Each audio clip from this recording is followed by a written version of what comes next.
gentlemen, everybody in between and outside, welcome to the round of 12 of the $32,000 Super League Warcraft 3 World Championship. We're down from 15 to 12 players, and the next 4 days will be single elimination to determine the best player in the world. Infi, Soin, and Elegant have been eliminated, but now the real war is on. No fallback net, no lower bracket, do or die for a lot of money. My name is Neo. Welcome to the show. By my side, as so often, Mr. Remo Demo. Good day, good morning, Muted. good evening to everybody. PogChamp, PogChamp, I PogChamp, should not be PogChamp. muted. Wait, am I muted? It is looking No. active. Ah, there we go. Aha! Good day, good morning, good afternoon to everyone out there around the world. All the Warcraft fans excitedly looking forward to our playoffs of the best players in the world. I am one of those fans. I am feeling very excited.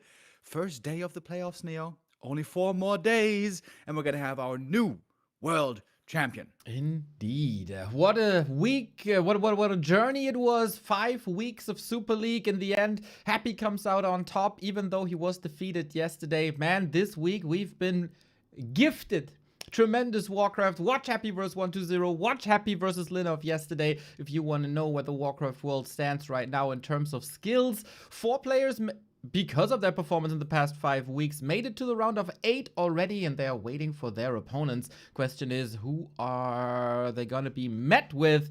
Round of 12 today. Moon and Kaho for survival. The winner faces Happy. LawLiet versus FoCuS. The winner faces Lin. Fortitude versus Sock. The winner faces Life. And LabyRinth versus ColorFul. The winner's up against 120. Yeah, precisely. We're going to have a little bit of a bonus play day today in the next couple of days. You guys were used to 3 matches every day for the Super League. That was pretty fun already, wasn't it? How about we top it a little bit more, even beyond that? That is going to be 4 matches every day. But if you guys are little math geniuses, you might be wondering, wait a minute, 4 days, 4 matches, but we only have 12 games. How does that work out? Well, there's actually a little detail in the schedule. Tomorrow is no Super League, actually. There's going to be a 1-day break tomorrow, and then continuing with Saturday and Sunday to finalize our matches. I was surprised to hear about that break, by the way. I thought that if they were going to do it, they were going to do it before the playoffs. Do you know why that is? No idea. I was checking if it's like Chinese New Year's, but not really. We do start a little bit earlier here. I like that players get 1 day off finally after 5 to 6 weeks to just prepare for these matches and for the rest of the bracket as well. If you're a Moon or a Kaho, you definitely want to put in practice versus Undead. FoCuS and LawLiet are not usually known to defeating Lin. Life and Sock. The matchup of Human versus Night Elf is in flux right now, so people have to prepare some new strategies and tactics. And Labby and ColorFul also versus 120. This 1 day gives them the appropriate time to bring their A game and the A strategies on this new patch we got. Yeah, going to be very exciting. We're going to move into the top 8 then after the 1-day break. Players will be trying to prepare their best. This is, of course, the biggest tournament we have, the biggest prestige in the scene, and also big prize money. $30,000 almost here coming together combined for the players. More than $7,500 for first place. Reigning champion, of course, from Season 1 is Happy. Second place finisher was Labby. Third place finisher was 40. So these are the medalists we can keep in mind. And you know, I wonder how much of a mix-up there's going to be in the end. Of course, Happy has been looking very convincing, as most of the time. But if we consider 40 and Labby, not the greatest end to the season. Didn't quite make it top 4 even. That is right. There's a little bit of a shuffle going on. You mentioned the people who are this time a little disappointing. Also, a Kaho has to be named. There's some overperformers here. Moon is doing a lot better than last season. FoCuS is doing a lot better than last season. And of course, Life is the standout player. We will see them later. A little bit of an advertisement before we go into our first game. We have a survey once again. How did you like Super League? What's there to improve on Super League DWSL Feedback Season 2? It's up now with exclamation mark feedback. Take your time. This will be open for a week and longer, but we want to hear your voice for the biggest Warcraft tournament there is to make it even better. I do have some ideas, of course, as always. Now, we gotta talk about the matches. It is Moon versus Kaho. It is two Night Elf generations clashing. For Moon, I would say a very solid season that started a little better than it ended. But at the last day, he got a 3-1 over Fortitude. A nice little exclamation mark towards the playoffs. Moon is in good shape, but is he in great shape? And what positive we can say about Moon, the negative we have to say about Kaho. One of the standout players of 2025, also the Super League, making a top 5. This Super League has been really disappointing. Was it just the group stage? Is it also the playoffs? One Night Elf has to be eliminated, and the journey starts right here, right now. Yeah, I would say both players had a very interesting season 1 indeed. Moon, of course, finished second last place, excuse me, in last season's group stage, and then had a really good run in the Ascension. He got tons of wins, but, you know, at some point, the buck has got to stop somewhere. Was able to go 4 wins before being beaten by Life. So Moon really came into his own in the playoffs. That star player potential again showing. And if there's one player who I could bet on that they're going to do their best in the playoffs, I feel like it's Moon. I feel like, you know, the spark is again being ignited from years of competition. Moon sometimes seems like he is... I know, not able to keep up with the young guns so much anymore with the practice, in the daily tournaments, in the grinding, in the, you know, working those hours late at night, playing those tournaments late at night. But now, with preparation especially, many fans are expecting big things from him. Very glad that you mentioned the spark, because the spark is something that I've been missing from Kaho in the group stage. He started with a very tough schedule, actually, like getting happy 1-0 Fortitude early on, and he was defeated by all of them. And from those losses, Kaho could never really recover. And also in the Gladiator show matches that we've seen, I have not seen the Wonder Boy spark that we're used to seeing from Kaho. Was he just holding back? Was he not 100% focused? Was he distracted by like studies, work, or whatever? Will we see the real Kaho? Because we know he's capable of so much more. But I 100% agree that Moon has been looking really, really good when he's able to prepare. We gotta say, though, that Night of Mirror for months have been Kaho's best matchup. And Moon is a little shaky in that regard. Yeah, Moon in the past used to have very own strategies. There used to be room for innovation. It seems to me like the meta hasn't been favoring Moon too much in recent times, because Night Elf is surprisingly looking some of the most rigid out of all the races. It's normally Demon Hunter Bears Dryads every game, which you shouldn't really blame them for, because they're so versatile, so reliable. Demon is such a strong hero. Seems to be by far the strongest hero that Night Elves have. The Naga always a great addition. And Dryads and Bears just have so many tools, so much synergy.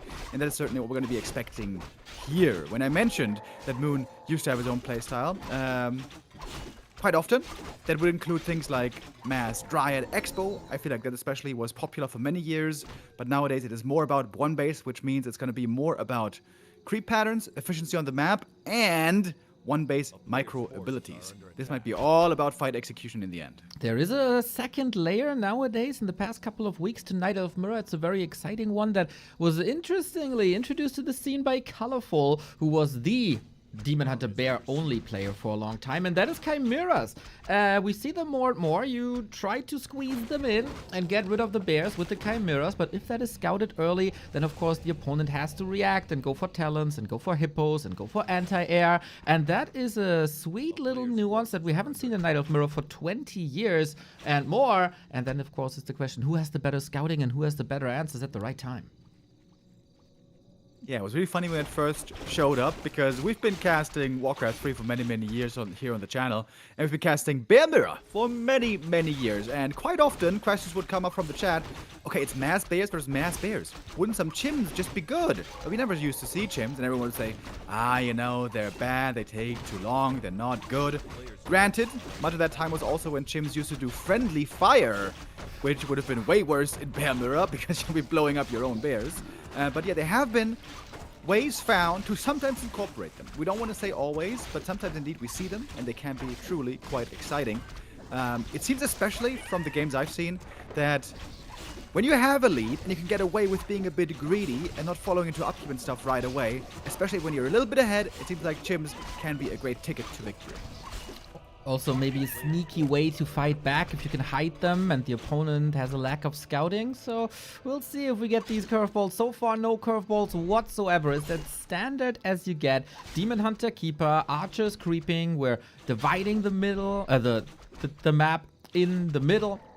Kaho gets the Health Stone, Moon gets the Subi Mask, one gets the Mercenary Camp, the other gets the Lab. This is what we always see. We do see a roaming Demon Hunter. The first time that Moon is diverging a little bit from the norm. Keeping Kaho in check and is creeping already with the Keeper of the Grove. And if we go the path of Bear Mirror, then the Keeper of the Grove is one of the most important heroes because he got the Thorns Aura and that throws damage back. And if you have the Thorns Aura on a higher level, you have better chances in Bear Mirror. Yeah, Kaho right now moving as a unit. A little bit concerned about this Demon Hunter here. He lost the Ancient of War to the creeps, by the way. Little mistake. This is going to limit his creeping now by a bit. And Moon is getting nicely ahead. Up in the north, the Keeper is taking a while to creep the camp, but he's going to get it fully. He's locking in a level 2 immediately. And this whole time, Kaho got nothing. No experience, no items. Moon with great movement, great scouting. This is a nice little move to give him a bit of an edge. Yeah, obviously we're hoping for play of Moon, just like in Super League Season 1, where he surprised us all after a very disappointing season, turning it up to 11, eliminating Fly and FoCuS and many others. So far, I would say I give him a little bit of an advantage, but Kaho with a more risque move, taking a consumable away, but Moon is just answering, and Moon is one entire creep spot ahead now, as you said. Additionally, Kaho just got the worst item by far. Scroll of the Beast was sold, so if Moon here gets the better item now from the Overseer, for which chances are good, then that might be another thing going his way. But the Demon Hunter gets trapped in the main base. Uh-oh. He was a little bit too greedy perhaps here for a little bit too long. Didn't bring a staff. Definitely overstaying his welcome. You could call this space created if you want to be generous, but I'm not sure if it's worth the space. There's no TP, there is no staff, there is no rescue for this Demon Hunter. We've seen it many, many, many times. How fitting that we start the playoffs with B2W RIP, a killed Demon Hunter without any necessity to do so. You can, of course, argue it is now solo experience for the Keeper of the Grove, but it is full map control as the #1 damage dealer, and the core of this army has been eliminated. Kaho gets a gift by Moon. The Keeper is crazy far ahead, though. This could be a 2-level lead going into the next fight. Right now, though, of course, Moon doesn't want to enter a fight with his Demon Hunter still benched. Not going for the Tavern res. He's relying on the trusty old altar. Ooh, Kaho would love to force a fight right now, and he knows there's no TP. Well, we've seen hero sacrifices yesterday that eventually led to victory. Shout out to Lin and that TC sacrifice that eventually killed Happy. In the bases, there is no signs of a Chimera yet. We, of course, in a mirror match have to take a look at upgrades. And in that regard, Kaho is ahead with 1-1 versus 0-0. So while Moon has the way better Keeper, Kaho has the way better units.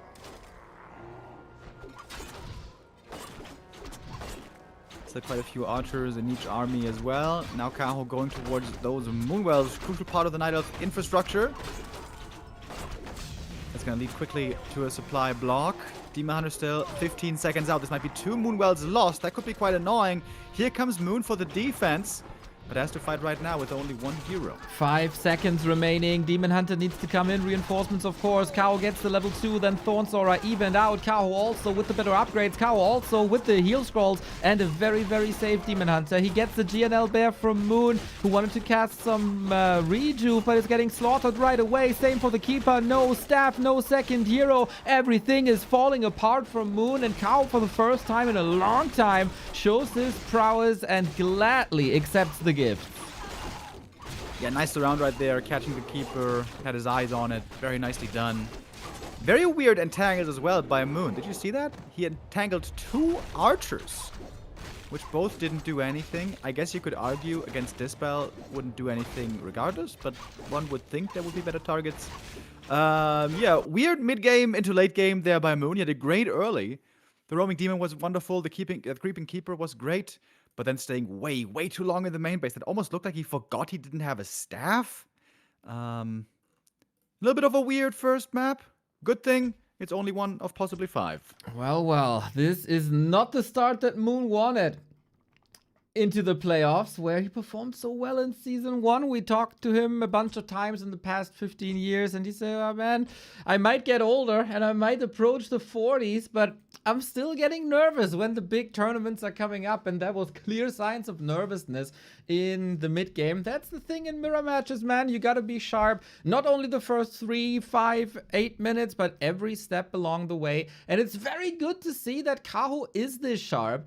It would be easy if you're not in shape to see this opportunity, get a Demon Hunter, then get a little complacent, and also decision-making wise, you know that you're behind with the Keeper, and you could use that time to catch up with the Keeper, but Kaho said, my man, I'm looking at my upgrades, I'm looking at my heroes, I'm looking at your stuff, and I'm way ahead, so I'm just pushing right across the map. I'm gonna kill you right here, right now, and claim that dub, and that's exactly what happened on Autumn Leaves. Yeah, Moon was certainly in a tough spot with the Demon dead, with the Keeper, no easy way of escaping with the TP. Kaho with a good killer instinct here. Taking that gift from map number 1, Moon has to shake himself awake a little bit. Normally, I feel like he struggles more when we're playing late in the night. Now it's still pretty early. In fact, we started half an hour earlier today because of the 4 matches. Moon can do better than this. We know it. His fans know it. And they're hoping to see more. Right on. Then, of course, will Moon move away from Bear Mirror is the question. Probably not, but I have to mention that we have seen some range plays as well. Now, Turtle Rock, the old version 1.6, a very narrow map, lots to creep, lots of room for expansions, and especially that room for expansion should fit Moon's playstyle, wouldn't it? Yeah, it was always one of his go-to favorites in many matchups, specifically against Human. I feel like against Human recently he has looked pretty brilliant at times with those counter-attacks, hit-and-run plays, Dryads being annoying. They call it laming sometimes. And in Bear Mirror, you know, there's options to do that, especially with Zeppelins involved. We're gonna have to wait for a different map than this one, though, as there is no lab here. This might just be a straight-up Bear Mirror game again, unless Moon wants to surprise us. I think we all know Kaho is the more reliable player when it just comes to mechanics and micro in a standard game. He likely should be favored in that kind of a match. The question is, will Moon want to deviate? Does he think anything else is viable? That is indeed a question. Yeah, Kaho, going into this league, a lot of people said it's going to be his tournament. He is the best mirror player. There are so many Night Elves that should be some free wins. And then we go into the season and he's losing the mirror matches to especially Life. Looking at the results between them, we gotta say, while Kaho was proclaimed the best mirror player in the world for the past 9 to 12 months, the results against him and Moon are super close. 2-3, 3-2, full out best of 5 series always. Let's hope that Moon got the dud play out of the way and we get our very, very close game 5 to determine Happy's opponent. Looks like we get a very close game so far in terms of items. Both very happy with those slippers. Kaho, though, creeping just a little bit faster. Got to the shop first. Gets that circlet as well. Demon, of course, wants to stack up as much as he can. Demon, a very interesting hero we all see often and are amazed with how good he can be.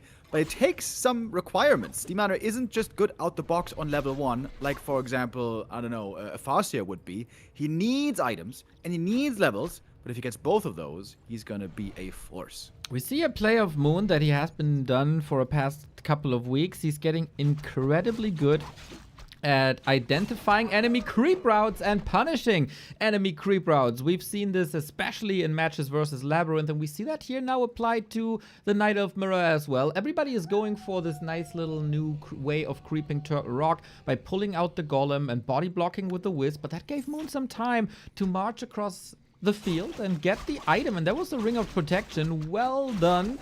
Kaho a bit flustered here. He did get the experience, but a Ring +3 is so good in these early exchanges. And we see an early exchange right here. Looks like Kaho is coming out just slightly ahead. He sold the TP, so I imagine he definitely will go for those boots of speed. TP being sold earlier came back to bite Moon in the buttocks. Maybe this time he's going to hold on to it. Okay then, no Circlet by Moon is interesting as well. That's why he lost that encounter. Circlet still a crazy item in the beginning, even better than the ring is. So we fall back, we finish the spot. Moon in the middle of the map. What are we going for? The entire camp. Ooh, risky. If Kaho is so close by, he could creepjack this with ease, but Moon, after game 1, taking a risk, gets the reward, Ring of Regen, full camp, perfectly done for now. Yeah, it's a great item to have. Moon here getting a little cheeky stealing. That is, to be honest, just a straight up mistake by Kaho. There has to be a scout there. You have to scout for that. You could do it with an archer, you could do it with a wisp. The rest of the camp there that he took was easy to do, and it was the item already gone, so there wasn't even much available, not really very worth investing heavily into. This is a slip by Kaho, for sure, and we're seeing a lot of archers, by the way. 6 archers on Kaho, but still with a Hunter's Soul. That is interesting indeed. Usually we only see mass archers when it is mass range, and then you don't need a Hunter's Soul. For Moon, we do not have a Hunter's Soul. This is a classic archer talent play. We might go into Ancient of War pushes, Hippo Riders, talents. We'll see about that. Maybe Kaho just built the Hunter's Soul out of habit. Who knows? He gets Ultra Vision very, very, very early on. And now Moon also, seeing the Hunter's Soul, is reminded of his own Hunter's Soul. Still pushes so many archers with Moon Juice during night. Feels like Kaho built himself a little Fort Knox, and will be tough for Moon to crack this. Yeah, I think this is an amazing read by Kaho. Kaho goes for Hunter's Soul because he wants to have Dryads and Bears. Those are his favorite units. But he knows somehow Moon's going to play aggro. Moon didn't have a Hunter's Soul early. Moon is coming in with the Naga. He's coming in guns blazing. So what does Kaho do? More archers, early shop, no greedy tech. He knew this was coming, and he's defending it well so far. FoCuS, Naga, Keeper, great adjustments here, of course. Demon Hunter, only one of them can heal. Ring of Regen comes in, misses as well. Moon is forced into a town portal with this high pressure that he wanted to apply. Doesn't really work out. Kaho, super sturdy defense in a prime spot now. With a tier 3 lead, with a strong Keeper, with no losses. Moon is in trouble, man. Yeah, great game sense here. Wonderful read by Kaho. This aggressive maneuver for Moon goes into nowhere. Or might nowhere perhaps not be exactly fair, because it costs a ton of Moon Juice, it costs a potion. The Demon Hunter for Kaho is still very low HP. With that low HP now, it's at least going to be difficult to stay very active in the mid game. He's going to have to play a little bit passive, I suppose. But he's got that Keeper for the Bear Mirror, where that hero is going to be the preferred choice. We go for the red spot for Kaho right away, knowing how much freedom he has right now. Sweet Surround. Oh my god, that Ogre Lord. Vicious, vicious. Kaho tried to outmaneuver him with the Shadow Melt, but you know what? You can hit invisible units with that nasty Shockwave. So one archer down, gets a Claw plus 12 and a big item, close to level 3 as well. Huge damage output now for Kaho on the main hero. The turtle is not aggroing onto the Ancient of War. Are you seeing this on Kaho's side? The turtle is bugged here at the moment. Keeps aggroing on the demon. That was kind of weird. That's normally not the way this is supposed to happen. Taking a bit more damage. Has to use the potion, but he gets to level 3 here, which is still good. Moon's items are insane, though. He's got perfect items all the way through. Going for the shop now as well. Maybe the Naga might be a liability. He needs a little bit of XP to go for that level 2 mana burn. Dryads are coming for Moon. Bears are coming for Kaho. He doesn't have the Dryads at all because there's no Entangle to dispel. There's not the crazy need for Dryads. They're always amazing though for the slow that is coming in with the auto attacks. So skipping a corner here, cutting a corner is Moon, is Kaho for faster bears, for reju, and better fighting shape. Now Rock has a lot to offer in terms of experience, and Kaho was thinking, should I contest you? Should I creep check you? No, okay. So it's again a little bit of wasted time for Kaho in the mid game, and Moon is catching up.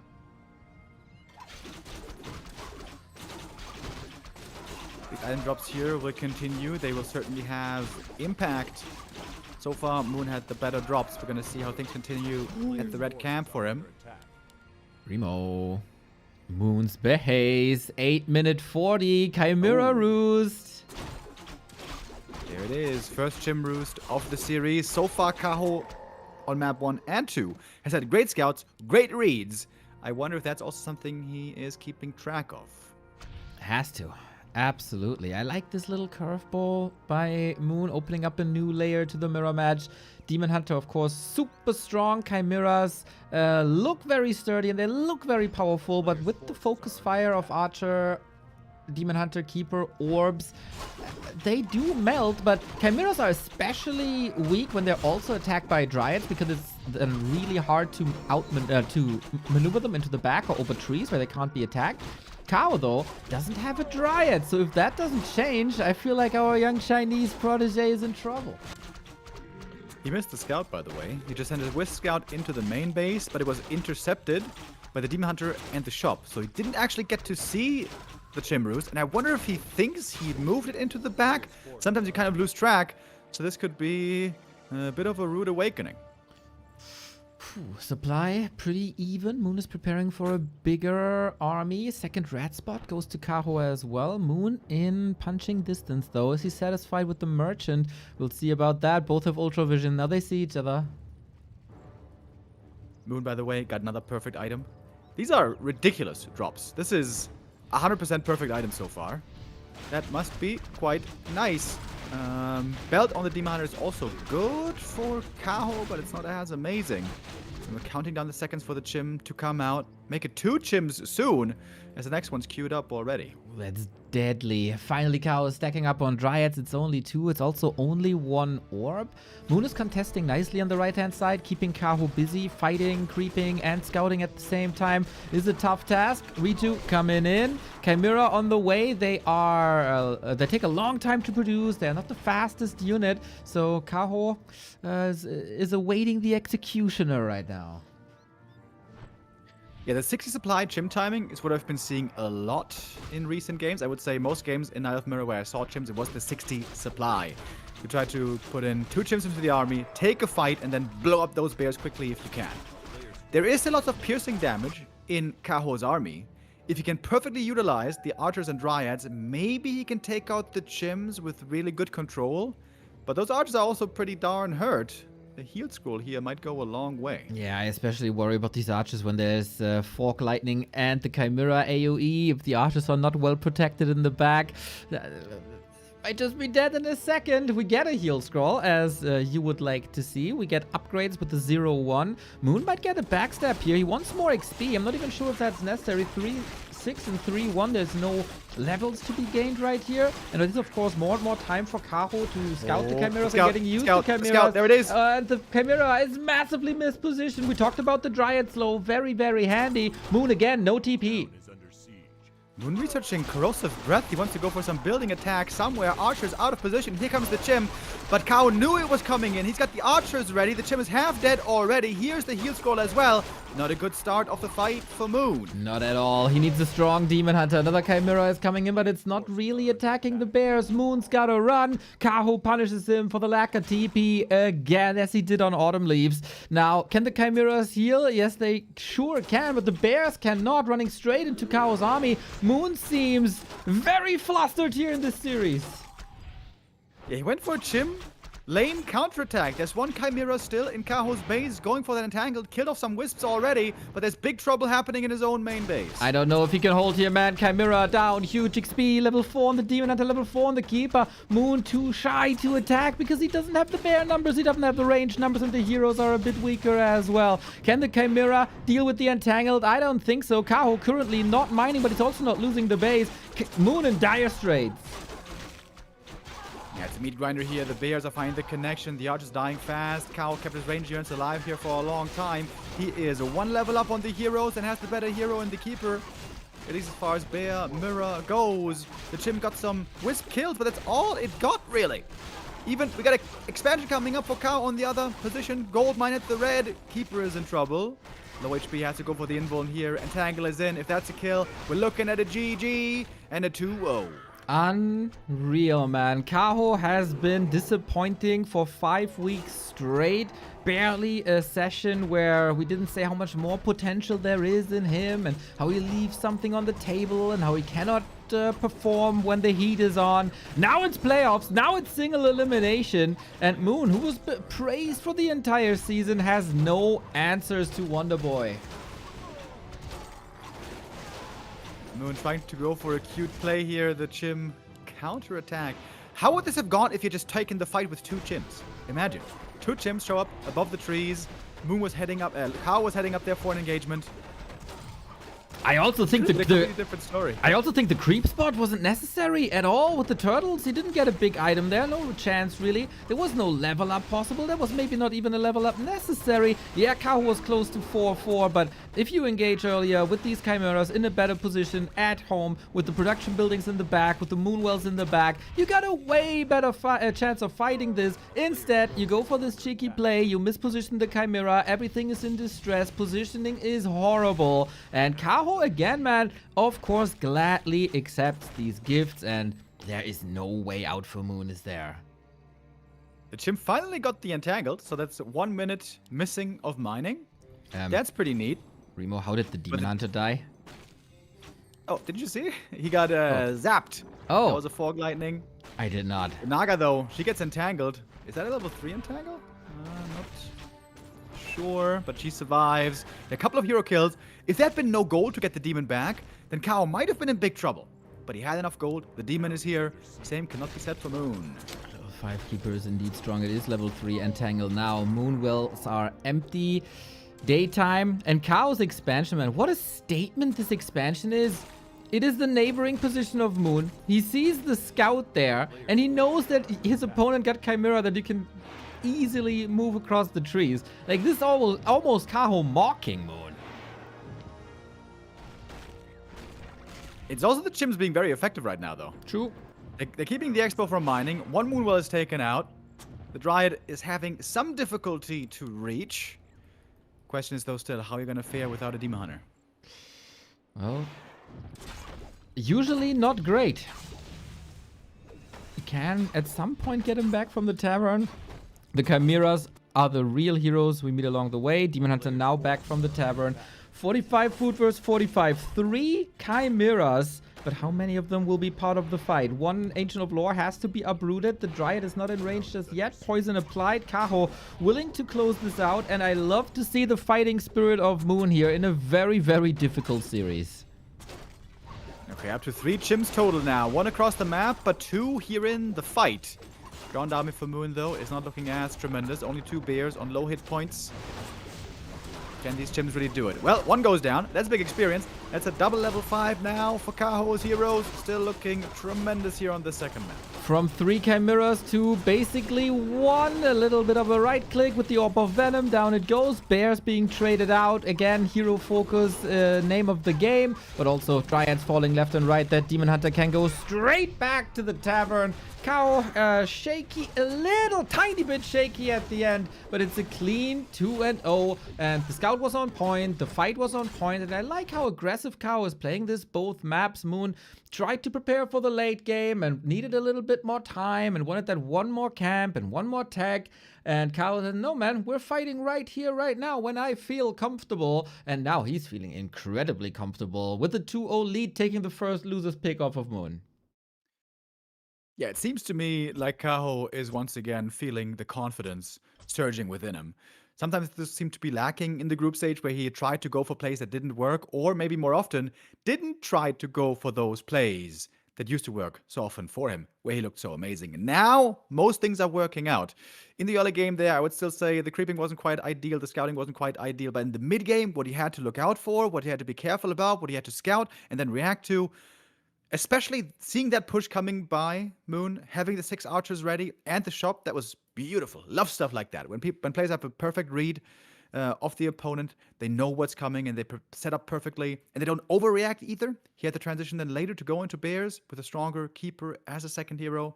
Really, really good stuff here by Kaho.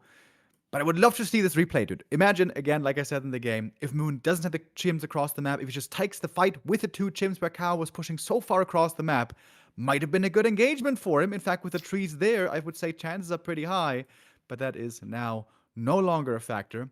And one would think that moving forward for the rest of the series, Chims will be even more on the mind of Kaho, having seen them now. We'll see, man. Let's see how long this series goes. Well, this is the series so far the opposite of the group stage. Moon came in with high praise, had a little bit of a down turn in the end of the session with matches against Life and Lin and Sok. In the group stage, this was a super fierce battle. 3-2 in favor of Kaho, but back and forth, back and forth.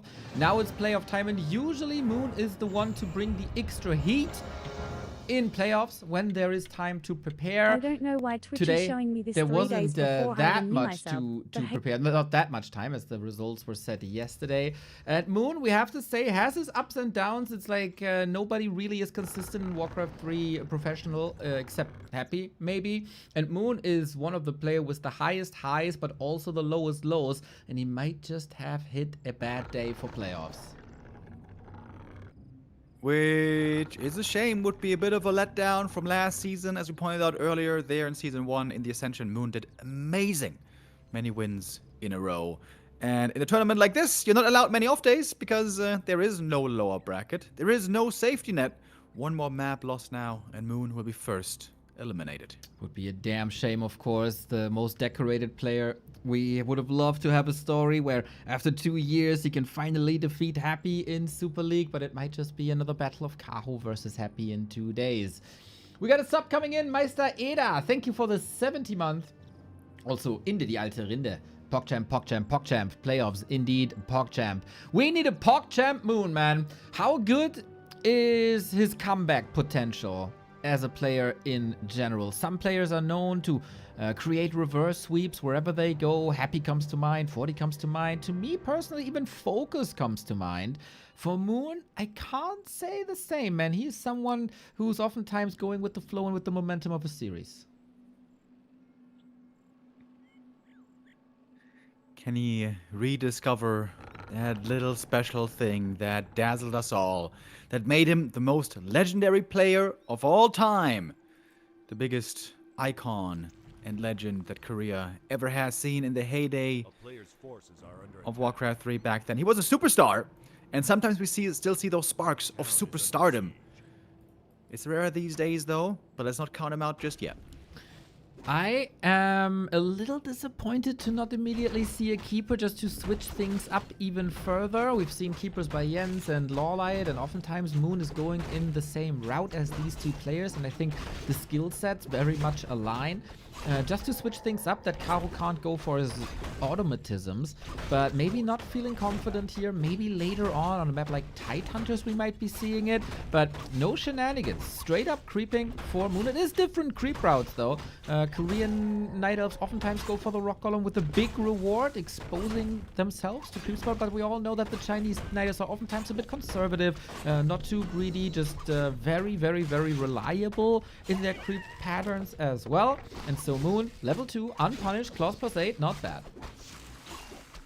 Yeah, the cool thing with this creep crowd is there's almost only good items there. Just the pendant and the talisman of evasion would be bad. Everything else is pretty damn good, including the claws. Continuing on to the next camp. Once more, every drop here is going to be really good. I like this creep out a lot by Moon. Normally in the early game, you don't really get contested in Eye of Mirror. Both are going to be creeping at least to level 2, sometimes to level 3.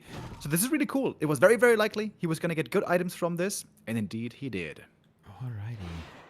Tech-wise, both are pretty much the same. We got a bit of poison spread. Kaho wanted to contest, was a little too late for the contest. And now shoes on the other foot. Kaho creeping, Moon jacking. And looking for his opening, scouting with the Wisp. I like that. Really good start here so far for Moon on map 3. Not too much has happened yet. We didn't see any kills just now, but we do see an expansion. There we go. That's the Moon of old. That's his style. Expansion early in the Elf Mirror. Interesting timing as well. Usually you go for expansion into tech. Moon switching it up a little bit. Tech into expansion. Throwing another curveball. Lots of poison coming in. Moon with his back against the wall, man. Injured animals are most dangerous, or whatever they say. Moon looks hella dangerous here on Hammerfall. Yeah, he's really capitalizing right now on a strong D-Mana. He was able to bully Kaho for a long time off the middle. Now he's gonna have to fall back and heal up. But that Tree of Life is pretty close to being finished. And I'm very surprised that there's not a Wisp over there. A natural cleared by a player like Moon is something that any Night Elf should be scouting for. Moon has built a couple of expansions in his life. You're very much correct with that. We do have a Wisp coming out, but greeted by archers. Still sturdy Wisp. Archers don't do any damage, so he will have that scouted out now. Question is, with the limited forces he got, what are the odds to do anything about it? There's no staff, there's no demon across the way. He might be going for an AP Engine of War, but then there's archers right next to it. I don't think he can do much about it anymore. I am shocked that he's going Keeper here. Obviously, this is going to be Mass Dryad Expo. Normally, the Keeper doesn't fare well there at all. Once we got the Dispel against the Entangle, also, the Thorns doesn't do anything. Isn't that the wrong hero? I wonder. Yeah, I could see, I don't know, man. Treants against buildings if you flood them and roam, but that also seems not necessary when you go for Zappers. You have the same effect, basically. Kaho, maybe a bit of autopilot right now? Maybe he felt like he couldn't get to the tavern. That's the only good reason I see here. He has faced this strat many times before. It is not super common these days, but it is still something we've seen many times over the years, and we'll still see it sometimes today. Moon here unlucky with this item. Scroll of the Beast, not that great. Oh, Keeper shows up. Entangle will at least lead to the TP. But that's a good TP. You got some experience here. You got the item. Now we just have to heal up, and there is enough Moon Juice for it. Can Moon with his Mass Dryad still shine in 2026? Or will Bears and the Orbs take over as they have so many times? Kaho's taking over the middle, but that is of course just a side quest, more or less. The main task is the expansion. That expansion has to fall. Moon wants to continue to brawl. We gotta scroll the beats on the other side as well. Rather useless for both Night Elves here. Dryad's not affected. Bear got it themselves. Moon strikes back. Can't force a town portal though. And Kaho, we talked about autopilot. Triple Ancient of War for the quarterfinal. Is going to be extremely good at sieging expansions. Is amazing against Dryads. Okay, this Ancient of War right now is on a scouting mission. If he finds and cancels the APs, this should be a win for Moon. He's heading in that direction right now. Oh my god, the star senses are tingling. Demon Hunter is distracting. Like, here, look at me, here. This is where you gotta be busy. It's a very obvious distraction. I don't know how far an Ancient of War can see. He looks from pretty high, but he's also rather old. He's ancient, right? Just like us. He must know now, though. He's gonna find out soon, that's for sure. Nature's Blessing is gonna be done soon as well. Then we have the faster movement. There's hardly any units on Kaho. Yeah, it has become very suspicious. And now the knowledge is there. What can we do? And can we maybe squeeze in? Yeah, FoCuS. I was about to say, can we squeeze in some glaives? They would be nice and they would be fast to produce. But now with the Ancient of War falling, of course, no chance in that regard. What's the answer for Moon? For now, Kaho waiting for Nature's Blessing for faster movement speed and more armor. Continuing to creep, equipping the demon. Is this more time for Moon to set up a defense? A little bit of tower creeping over here. Whoops, a little bit of a deny. And they do quite some damage on the right targets. Moon willing to hold the bridge here. No foothold for Kaho allowed across the river. We go for a tier 3 tech. We go for defensive APs. And a shop for heal potions. And Moonwells for instant... oh no, it's not a Moonwell. It's an Ancient Protector. For regen. This is still doable for Kaho, but the clock is ticking. Yeah, starting to tick fast as well. Lots of APs there on the other side. Moon is going to have tier 3 to benefit from. This is clearly a bad position for Kaho. And Moon knows here on the bridge, the trees can't root everywhere. On these little dark patches, they can't root. Well, the Ancients are just being blocked by the Dryads. Nice hold so far. Moon trying to squeeze out time for the APs that he's building himself. We got Tower Wars for survival in Super League. Very, very, very defensive stance. Entangle, of course, instantly dispelled. As you suggested, man, this Keeper is absolutely useless. We do have potions now. 2 broad from the Naga, who can always slow. And now Ancient Protector versus Ancient Protector. Bear's not soon off. Moon there was looking elimination in the eye already, but seems like here on map 3 he's doing wonderful. Can't imagine a much better position. What can Kaho do here possibly to win this game still? Kaho has shop control, invul potions are available, one heal spell is available. Demon Hunter is very sturdy. Both players need to repair a lot. Moon, of course, with a little bit of extra income still. Fork Lightning, a super good weapon to deal with wisps.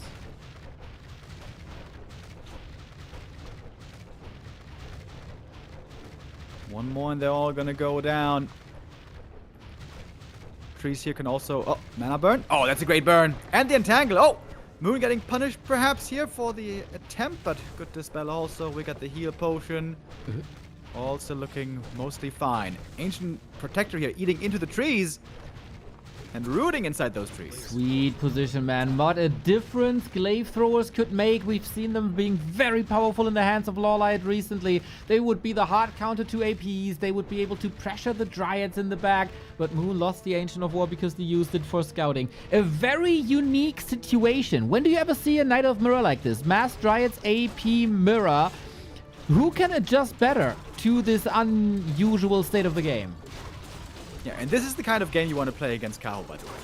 You don't want to play just standard. You don't just want to go into a micro war. You want to make things weird. Demon Moon with the Demon Hunter loss again. Entangle, focus fire. We say the Keeper is useless, but if you don't dispel against it, that's a huge issue. Kaho, though, with a little bit of a passing issue, is being slowed. There is a town portal. Moon, oh man, 5 weeks of high entertainment and good results might all be shattered in 45 minutes here. Kaho is inches away from the round of 8.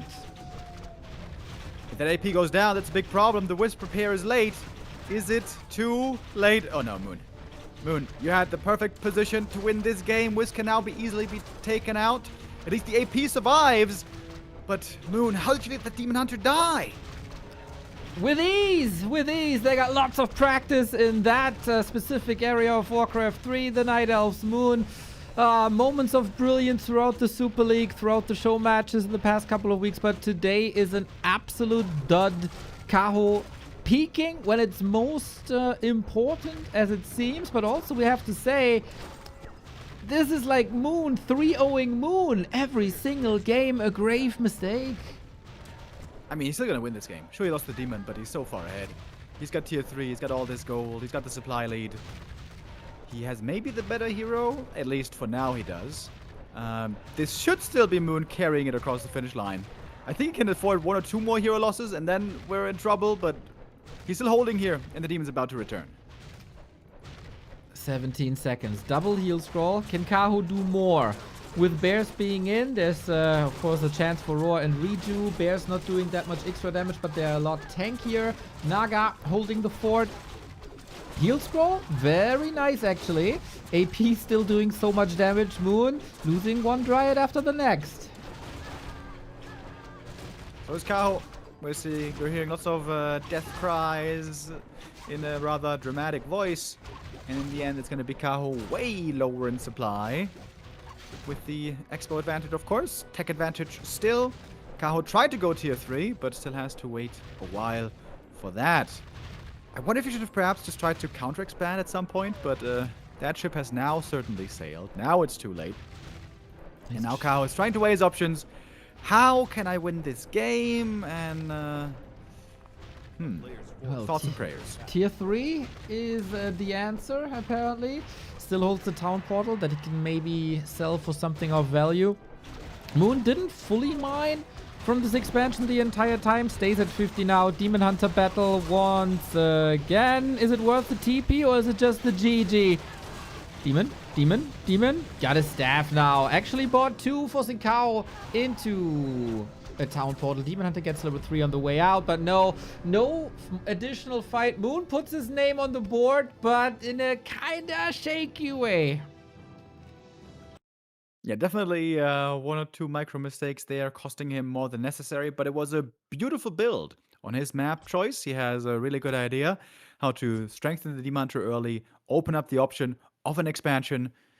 I wonder if Kaho could have prevented this in any way. I think Kaho trying to take the green camp Hydra, that cost him the game.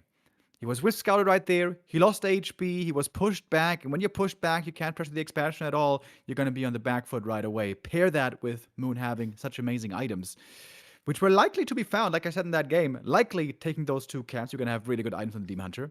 That was just a really, really great game plan here by Moon. Perfectly coming together. And maybe his inspiration getting sparked a little bit again. Because this is very often where these micro bear mirror night elves from China will struggle a bit more. When it's just super standard, when it's super predictable, when we know the timings, when we know the strategies, and it's just about execution, Kaho and Life and ColorFul will oftentimes shine. But you go for a tower push, you go for an expansion, you go for weird tier 1, tier 2 plays, all of a sudden the deck is reshuffled, and the more creative types like Moon tend to do better. Moon's alive. Can he do 2 more in a row? We go into springtime. How much wiggle room is there on springtime for shenanigans? People like Dice like to play talent pushes. Elegant has done that here as well. Is that really the time? Do you feel confident enough to go for a completely different strategy? You mentioned AP pushes. I'm not too sure how possible that is here. It seems like springtime is such a very straightforward map that makes sense that Kaho is picking it because we expect a bear mirror. The labs are very far outside, so Zeppelin play isn't that easy. You oftentimes contest each other in the middle for this green spot, and we have that stalemate for 2 minutes. And expansions early are rather hard to do because there's a Sasquatch guarding the gold mine. Moon has to come up with solutions here, and I hope he got better answers than I do. How many tricks does he have in his bag?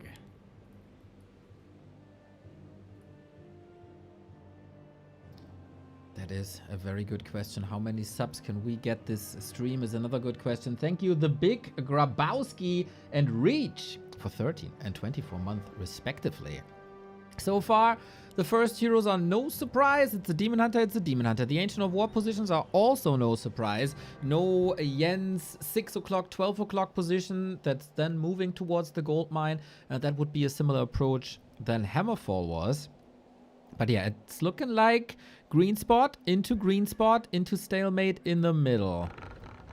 But yeah, I think Moon has to bring a twist to this. Oh, what is this? Moonwell towards the tavern. Ooh, because of that stalemate that we have between Demon Hunter and Archer.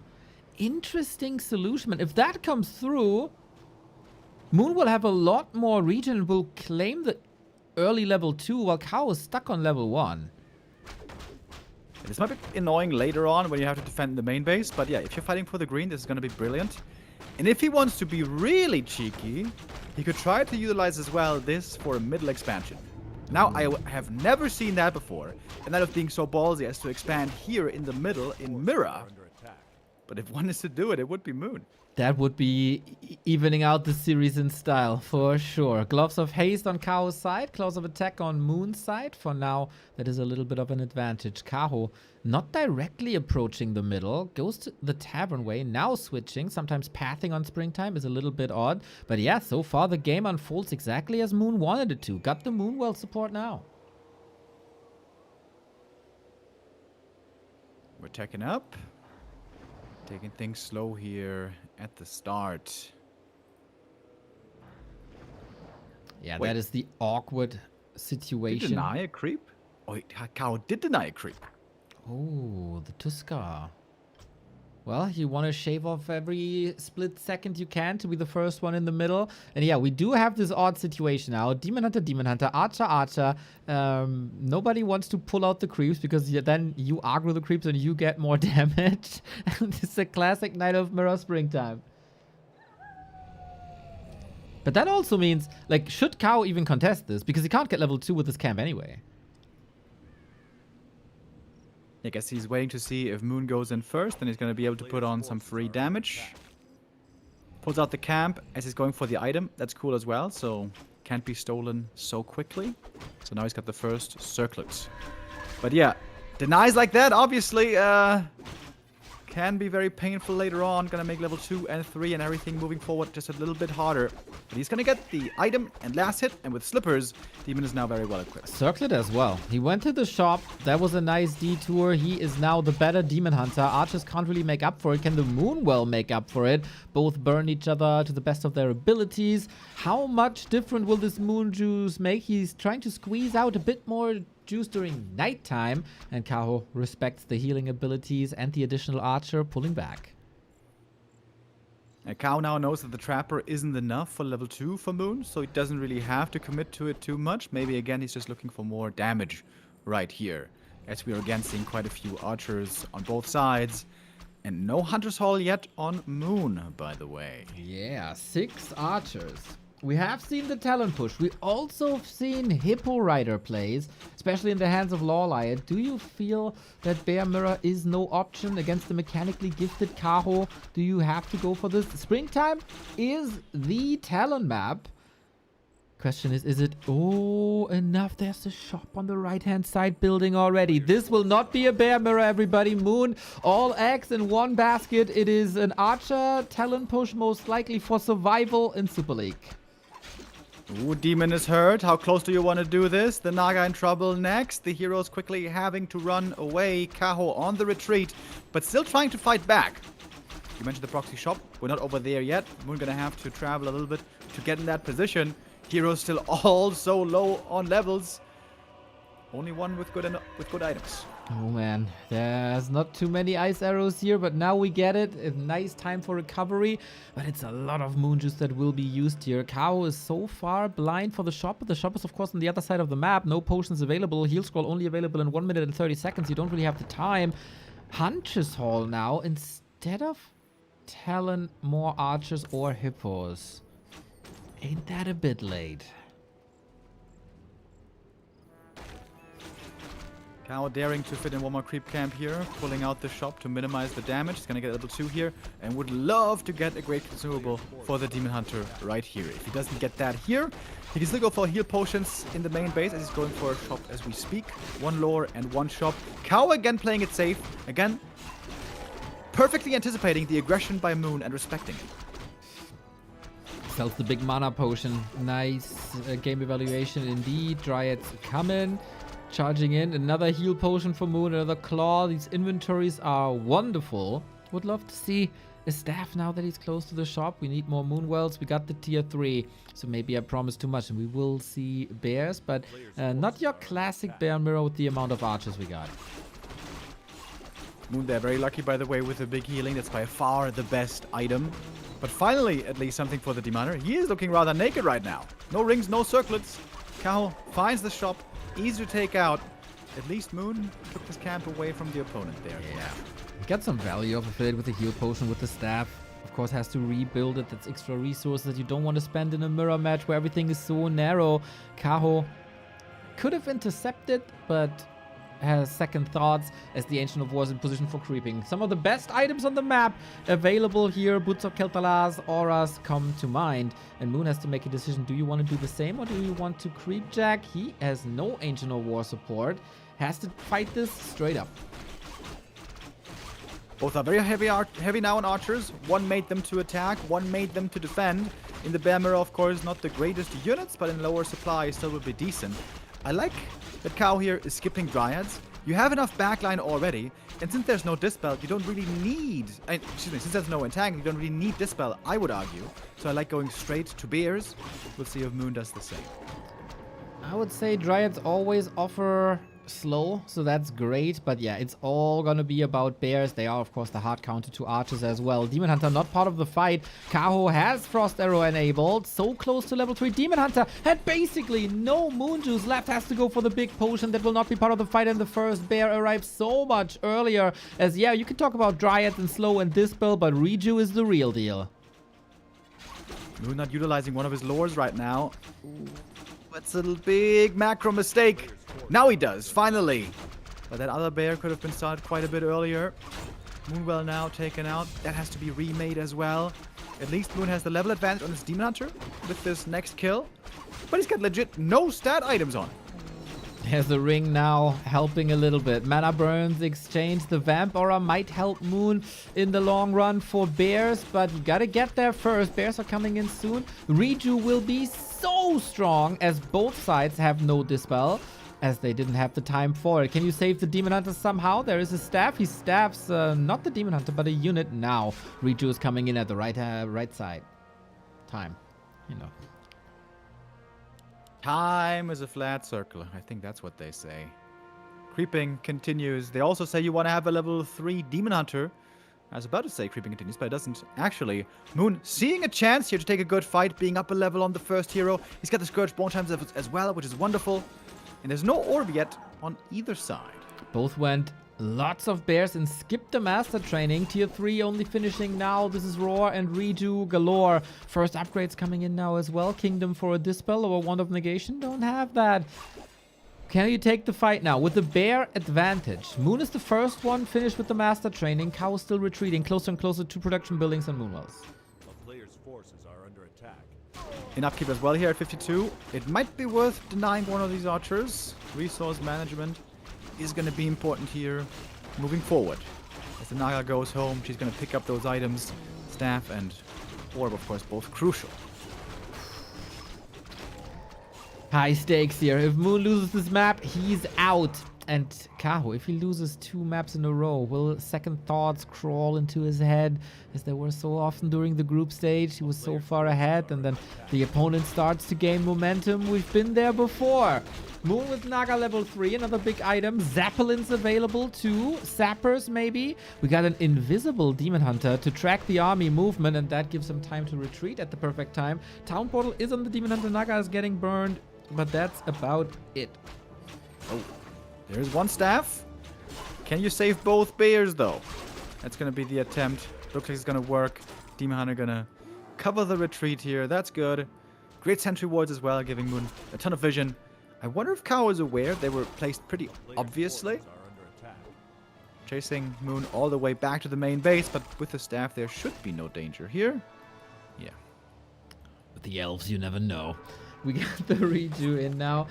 Moon still no Dryads. He needs Wisps to detonate against Riju. You cannot fight Riju straight up. Moon is blocking himself a little bit. Staff might be used. Potion of Healing needs to be used. Ancient of War comes in. Moon's Bears in dire straits, and so is his tournament life. His Ancient of War is a huge help right now. It's taking so much damage from these bears. It's healing up a little bit. The demon dies! Demon just goes down. Staff? Forgotten, it seems.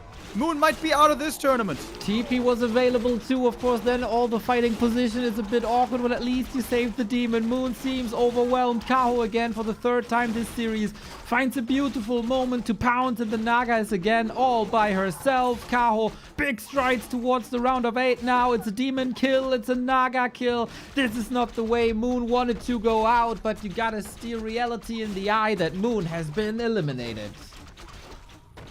We got the one map win at least. We saw a little bit of strategic brilliance by Moon, but for the most part, getting a bit outclassed. For the first series in the playoffs, the new guard defeats the old, and Kaho doing this quite convincingly today. As brilliant as Moon was in the ascension phase of Super League 1, he wasn't able to repeat that performance. We were hoping for so much more. There was like a Cinderella story. Finally defeat Happy in the biggest tournament of them all. No, Kaho, man. Kaho showing up strong, I gotta say. I've been disappointed so many times in the past 5 weeks by Kaho. Today, barely any flaws, solid game plans. Hammer 4 was a little bit off, but the 3 wins were extremely dominant, and all the Kaho fans out there can be hopeful that he can contest Happy for the semifinal. Yeah, that was a really good showing. Let's not forget that Kaho was able to bring the fire to Happy, was able to beat him in the past, and that happened a good number of times. Not as many times and not as insanely and impressively perhaps lately as Life has done, but there is a blueprint out there. There is a way for the best to beat the best. Talking about Niles against Happy right here. It's going to be a tough challenge, of course. Happy normally, especially in the big tournaments, will show up and will deliver, but there's some preparation time for Kaho as well to try to take on this Herculean task. Yeah, Herculean task is indeed what it is. The last win of Kaho was in June of 2024.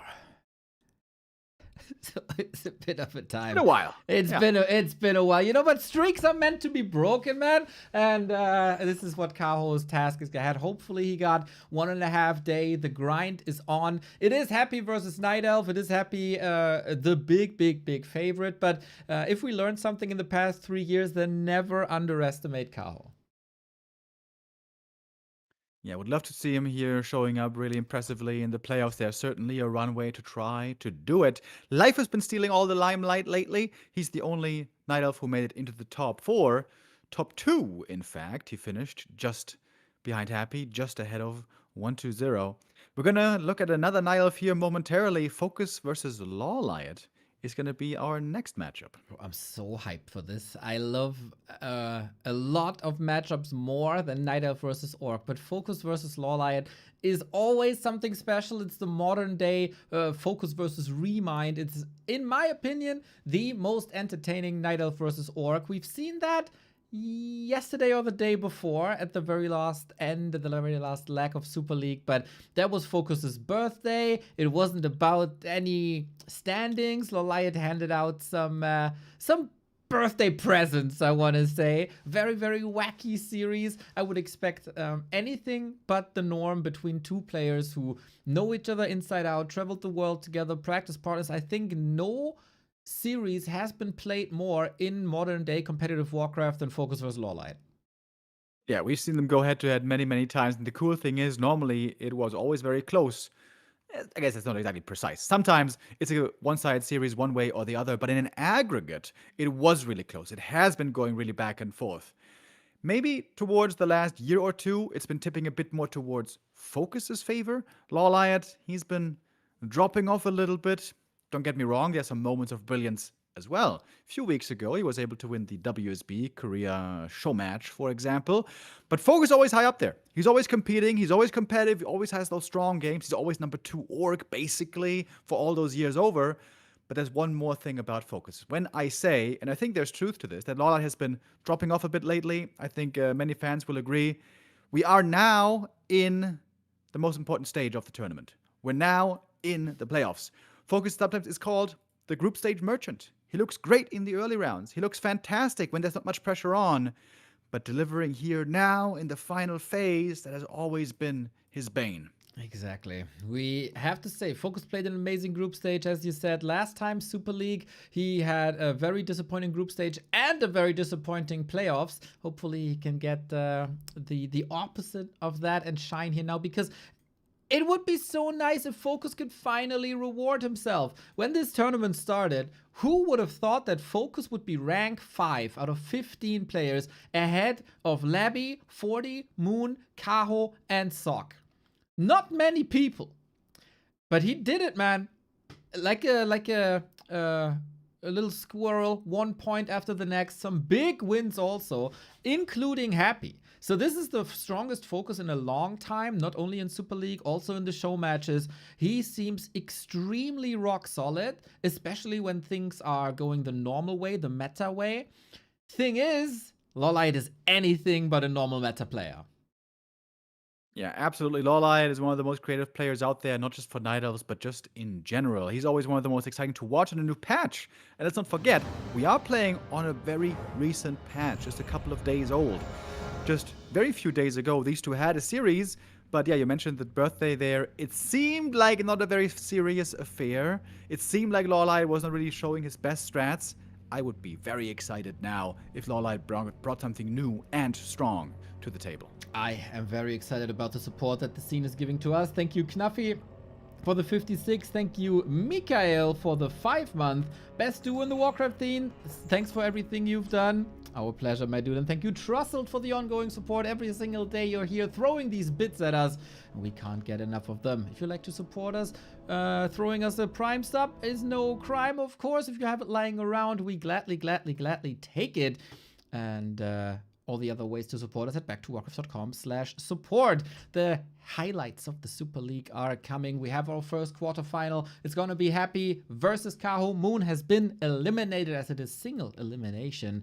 We have to say goodbye to another player, and we have to determine the opponent of Lin in the quarterfinal for Saturday.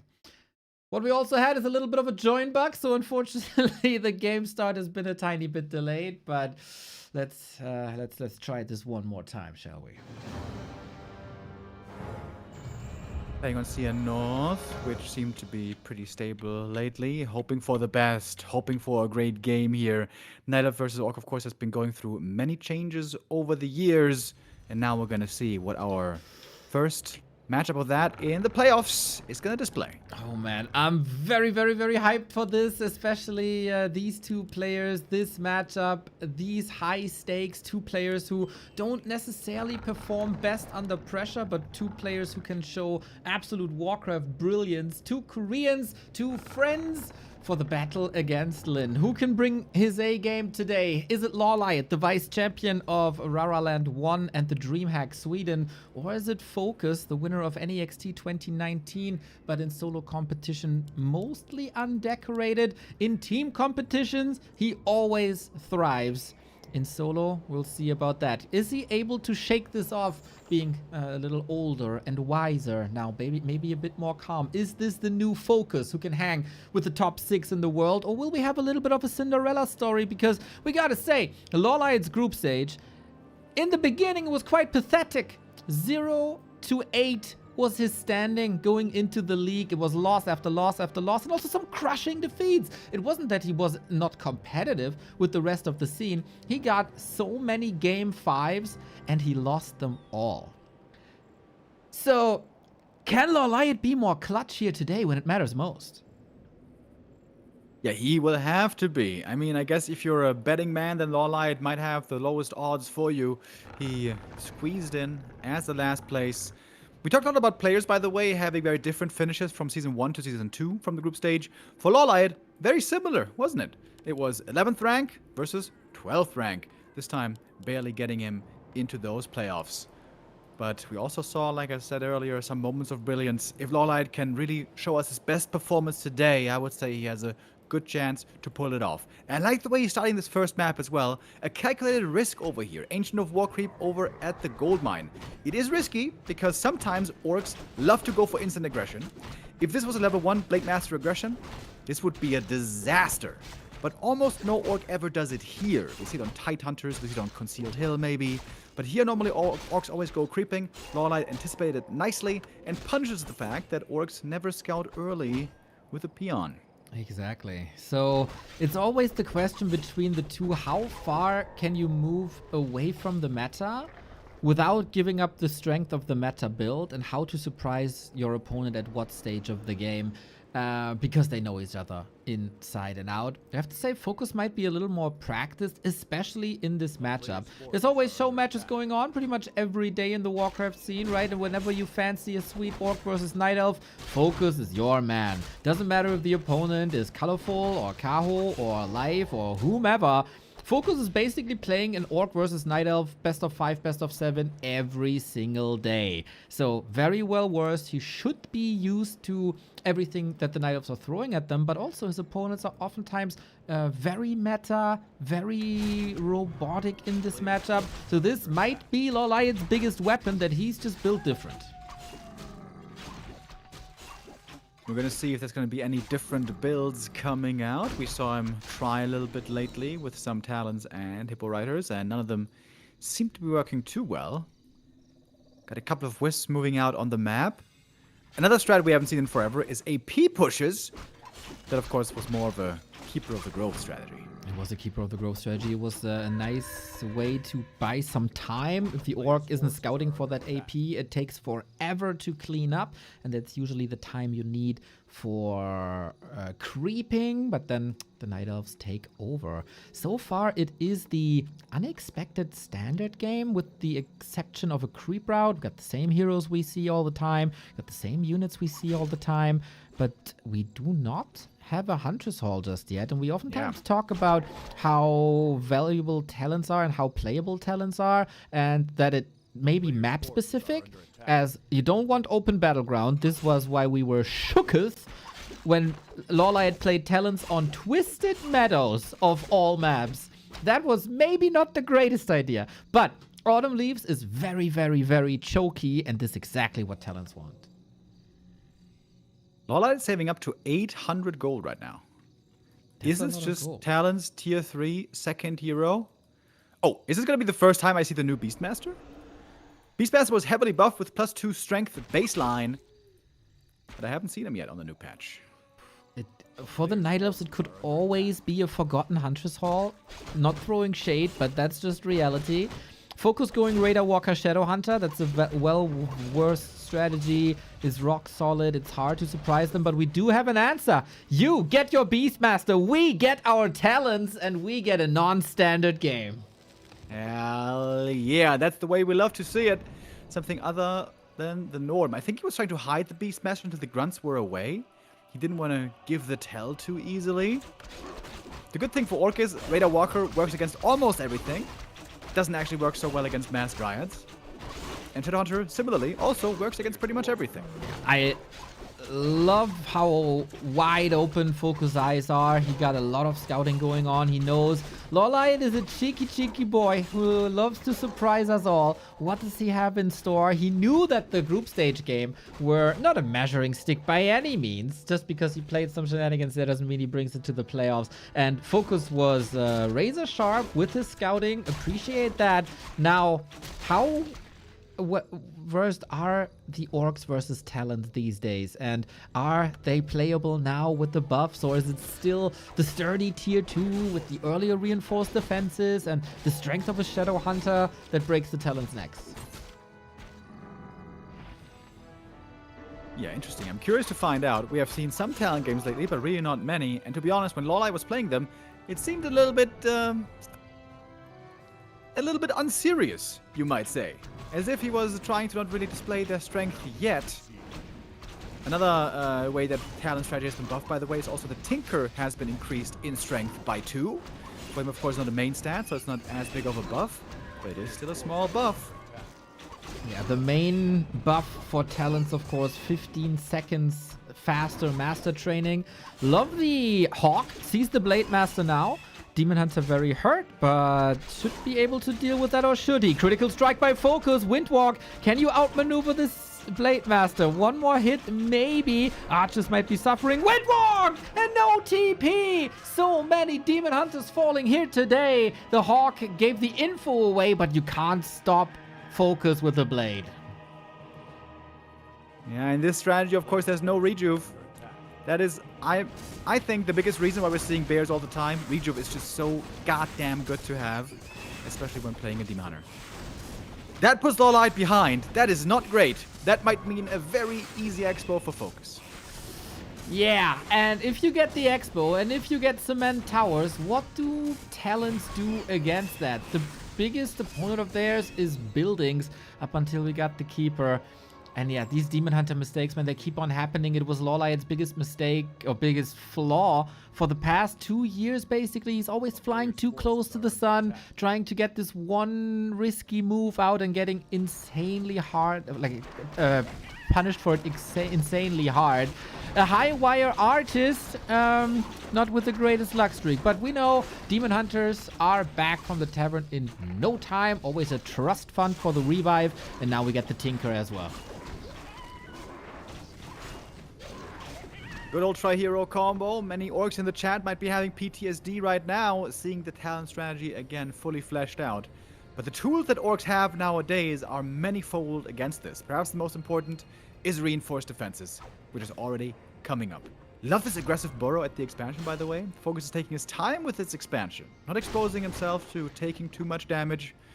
In fact, LawLiet right now is looking for damage in the main base. And he's got a window here, right before Reinforce is finished. 16 seconds. How much damage can you do in 16 seconds? Blade Master is an absolute beast with 2 claws and the slippers. He also got mirror image retrain, by the way.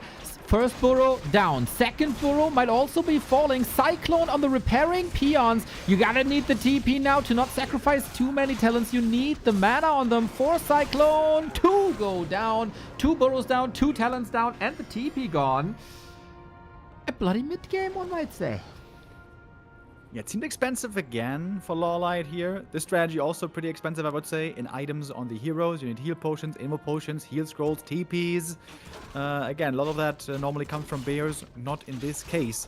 And of course, the moon juice is going to be a crucial resource as well. We have some still left in one moon well, but not that much in general. You're tier 3, but with the strat also, you don't have the Hunter's Hall, so you can't go for Wellspring too easily. It all is feeling a little bit, you know... what's the word? Feeling a little bit slippery right now and difficult to make that perfect build work. Night Elves over many years and decades perfected this build back when it was meta. But it's been a long time, man. Night Elves aren't really so used to playing this anymore. Yeah, I would love to see what LawLiet's second layer is against this, because for FoCuS is pretty straightforward. Establish that army, establish the bases, maybe even towers. Watchtowers are amazing versus talents. So the answer has to come for LawLiet. Like, of course there's an expo coming, he can cancel this, but at some point, if you are roaming around the map and you try to knock down this expo, the orc will be in your base and shatter it with raiders. An ancient is sweet. We get a fairy dragon on top as well. So far, it looks like LawLiet is trying to play an orc-style base race versus FoCuS, and we also have to say, so far this is working. Yeah, I'm very surprised that FoCuS is going back to his base. You mentioned the counterattack, the raiders and so on. I thought he was going to go for some pillage shenanigans, but no, back home we go, ready for the defense. Serpent Ward is really good against the Talons. Mirror Image, very good against the Talons. This is what wasn't the case, you know, 15 years ago when the Talons were dominating. As I said earlier, orcs have many more tools available these days. Harder for the Night Elf to deal with. Level 1 mana burn as well. Tadona doesn't care about that. We'll see, we'll see. Another burrow down. There's the Quillbeast attacking the second burrow, but an open fight here is probably not what you want if you're LawLiet. Talents are cheap and fast to rebuild, so 1 or 2 losses here might not do too much if you get value targets of the orc. Supply still looking good on FoCuS. Sure, he supply block, but those burrows will finish at some point. He still has a decent army left over. He doesn't have a heal scroll though. Everything is going to be dropping into the red, and this is where LawLiet is going to try to punish and take off kill after kill. The immolation is so strong. FoCuS needs some healing. Heal wave is available, but only if the Shadow Hunter is on the ground, and the uptime for that is limited.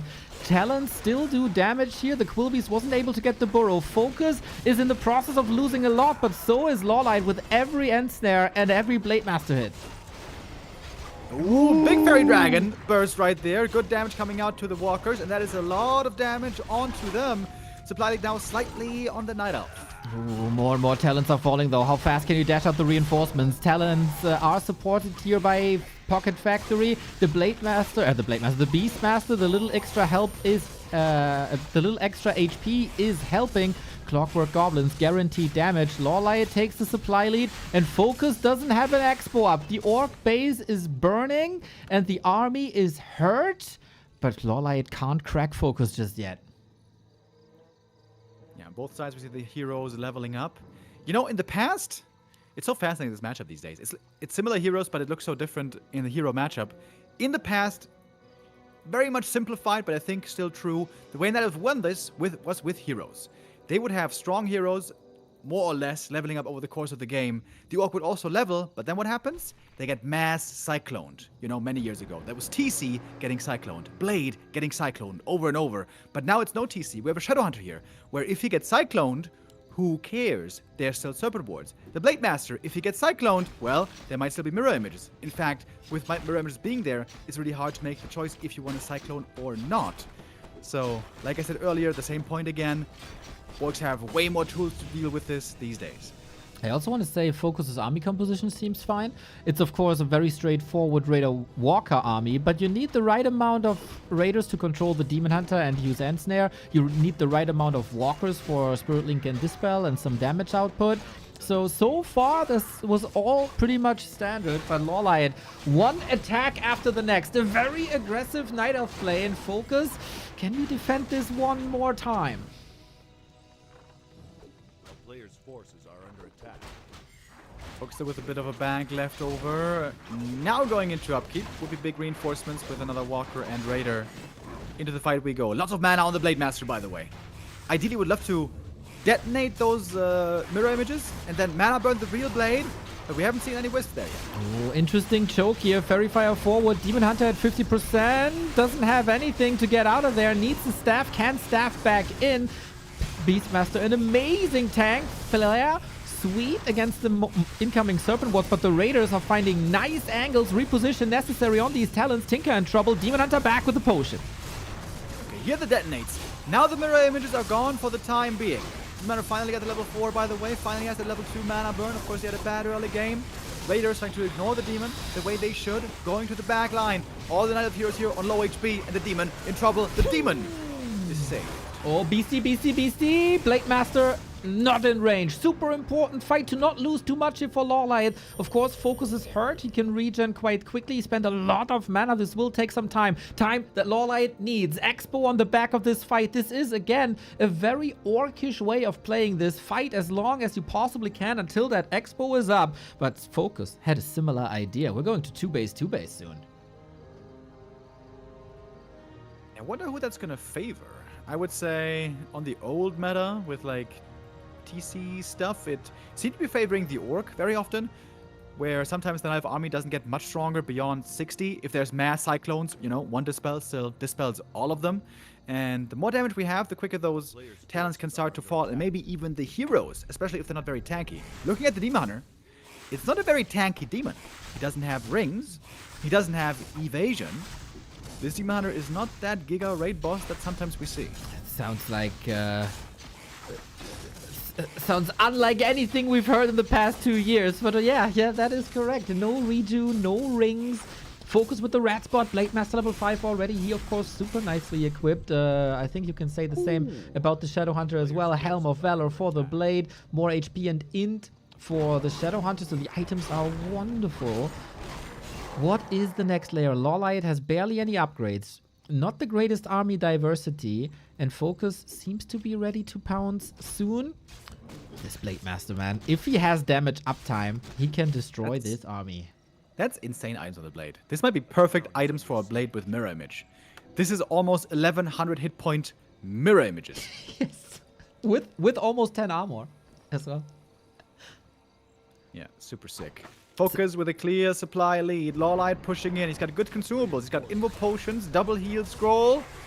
And engaging now to the next fight. So many mirror images. Hard to dispel them all. The Fairy Dragons flying forward once again. Not too much anti and no Headhunter's Blade. With a huge critical strike. 150. Actually for level 5 that's not too much. But it's so many of them. Needs an invo potion. Demon Hunter heavy lifting. How well can you do it? Talents are running away. Very little damage uptime on them. Trying to take the Walkers out while Raiders do the damage. Demon Hunter, it's all anti-Walker. Blade almost kills the Demon. Is there a way out? There's a staff, but Ensnare. You can't staff during Ensnare. And the raid boss of most matches has been killed. Big damage on FoCuS's army, but still he gets the kills, and not facing a Demon Hunter is of course the best thing you can hope for. Blade Master here really delivering double level 5 for the Orc heroes. We all know how good that is. Blade and Shadow both scaling insanely well. Only thing missing here would be a TC to make this a perfect tri-hero.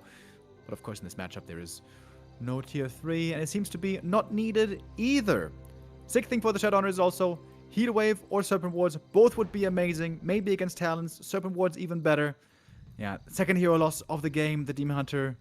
This one might not be able to be recovered. Serpent Wards 50 damage. Raiders so much damage against Talon. I want to shout out LawLiet for the Talon positioning. Always giving as little surface area as possible to the Raiders. But this tree will fall in seconds. There is no Nature's Blessing. FoCuS holding back a little bit, not overcommitting. There is no TP. There is a heal scroll though, which he might need in a second. But yeah, that needs a little bit of an elf miracle to deal with FoCuS's overwhelming horde now. Just dealing with the mirror images here is so hard. Another reason to go Dryads, by the way. We don't have them. It's not too much easy to dispel. The Wisps have to be invested. We're going for the Elite Beastmaster next. Blade looking for the kill. Doesn't have an invul. Can we Cyclone him? Can he save him somehow? Crits again, hits again, kills again. And that must be the 1-0. Sure. And it is LawLiet bringing back Talons as he did in the group stage. Once again, no win for that. It was a nice idea. It was a nice game plan. Wave and wave and waves of attack. Crushing at FoCuS ashore. But one defense after the next. And we were talking so much about player focus. Is he able to bring his best? Is he able to adjust on the fly? Is he able to bring his A game? And the answer to all of these questions, judging from game 1, is hell yeah. FoCuS looking really strong in the round of 12 so far. Yeah, I agree. Solid game here. He knew LawLiet might come in with a surprise. The talent strategy, while it's rarely seen these days, of course, has had a huge history in the many years of Warcraft 3 competitive play. Still, I don't know if there's a better build and a perfect build to be found for talents. I'm sure there's improvements to be made, but can it look as good as the Bear strategy, the Bear Dryad strategy? That is the answer that LawLiet and other Night Elves are trying to find. Moving forward for the rest of the series, I wonder how much more deviation we're going to be seeing. Maybe it's just going to be Dryad play that might hold more promise. But I would say the thing about FoCuS is he's good against any Night Elf strategy right now. Yeah, I agree. And also, to add to Talons, like when the patch came out, everybody was saying, oh, it would be so cool to see Talons. Nobody was saying, holy shit, I'm so afraid of Talons now. Like, nobody was fearing Talons. It would just be nice to see more diversity.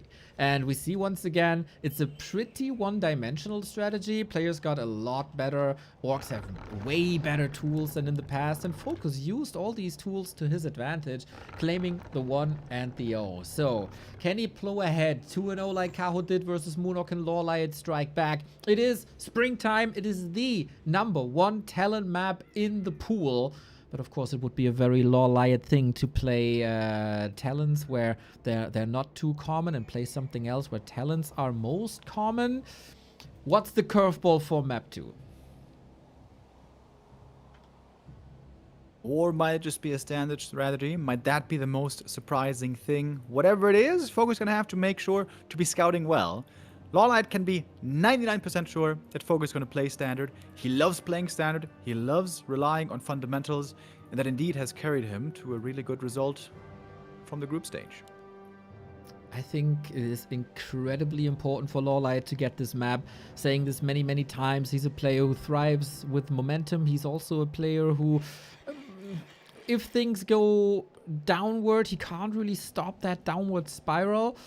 Thinking about things a little bit too much, unable to shrug off bad results and missed opportunities. And there were more opportunities, right? There was this big Demon Hunter loss at the bottom right-hand side that opened up the mid-game for FoCuS so much. How would the game look without that kill?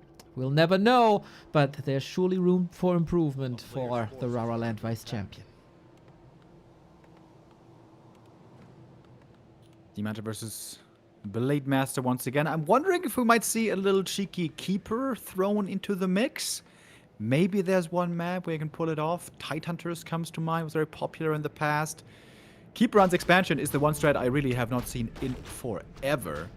Maybe not the favorite for the Night Elves right now. Claws of attack for the Demon Hunter, nice little start. Blade Master opens up with Windwalk for scouting, more control, backstep opportunities. Demon Hunter, I like that Night Elves have been moving away from these nonsense mana burn openings. Immolation is the big strength of a Demon Hunter. Lean into it, play into it, level as fast as possible, and build the strongest Demon Hunter possible. That's the way to victory. LawLiet going for a dust here early. Not the circlet. He had the gold for it. Maybe didn't hit the button fast enough. Well, in that case, I guess the Blade is going to take it gladly. Well, Blade FoCuS against Ogre Magi's. This is not too easy. Orcs and their creep spots these days, man. FoCuS has always been a fan of creeping shops with Ogre Magi's. Usually it's easier as you block the melee units in position behind, so it's safe. But okay, big Invo Potion for the Blade Master, fantastic. Yeah, I would say especially against the Keeper, that's really good. If we go into Mass Dryads with Keeper, dealing with an Entangle can be quite tough for the Blade Master. You can pop the Invo Potion on low HP, smear a heal salve on top, heal during it. Don't worry about Entangle anymore. Big healing and big Invo Potion. The Dream drops for both heroes, in fact, in this matchup. LawLiet hoping to get one of those himself later. We see... The timing. Yeah. The timing. FoCuS is Oh my here. god, the perfect timing. Great read by FoCuS, man. He is just razor sharp here on February 2nd. Archer falling. Nice deny. Showing that LawLiet, of course, it has a reason he's among the top 12. But again, early game going well for FoCuS. Now, there's a Huntress Hall. It's no talents anymore. Going with the standard. Dryads and Bears most likely. And we'll see how FoCuS handles that.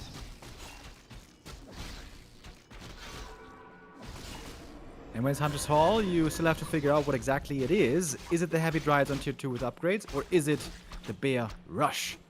Against the Bear Rush, you can more easily go for a faster expo and then have the winning condition with that, bringing you all the riches later on.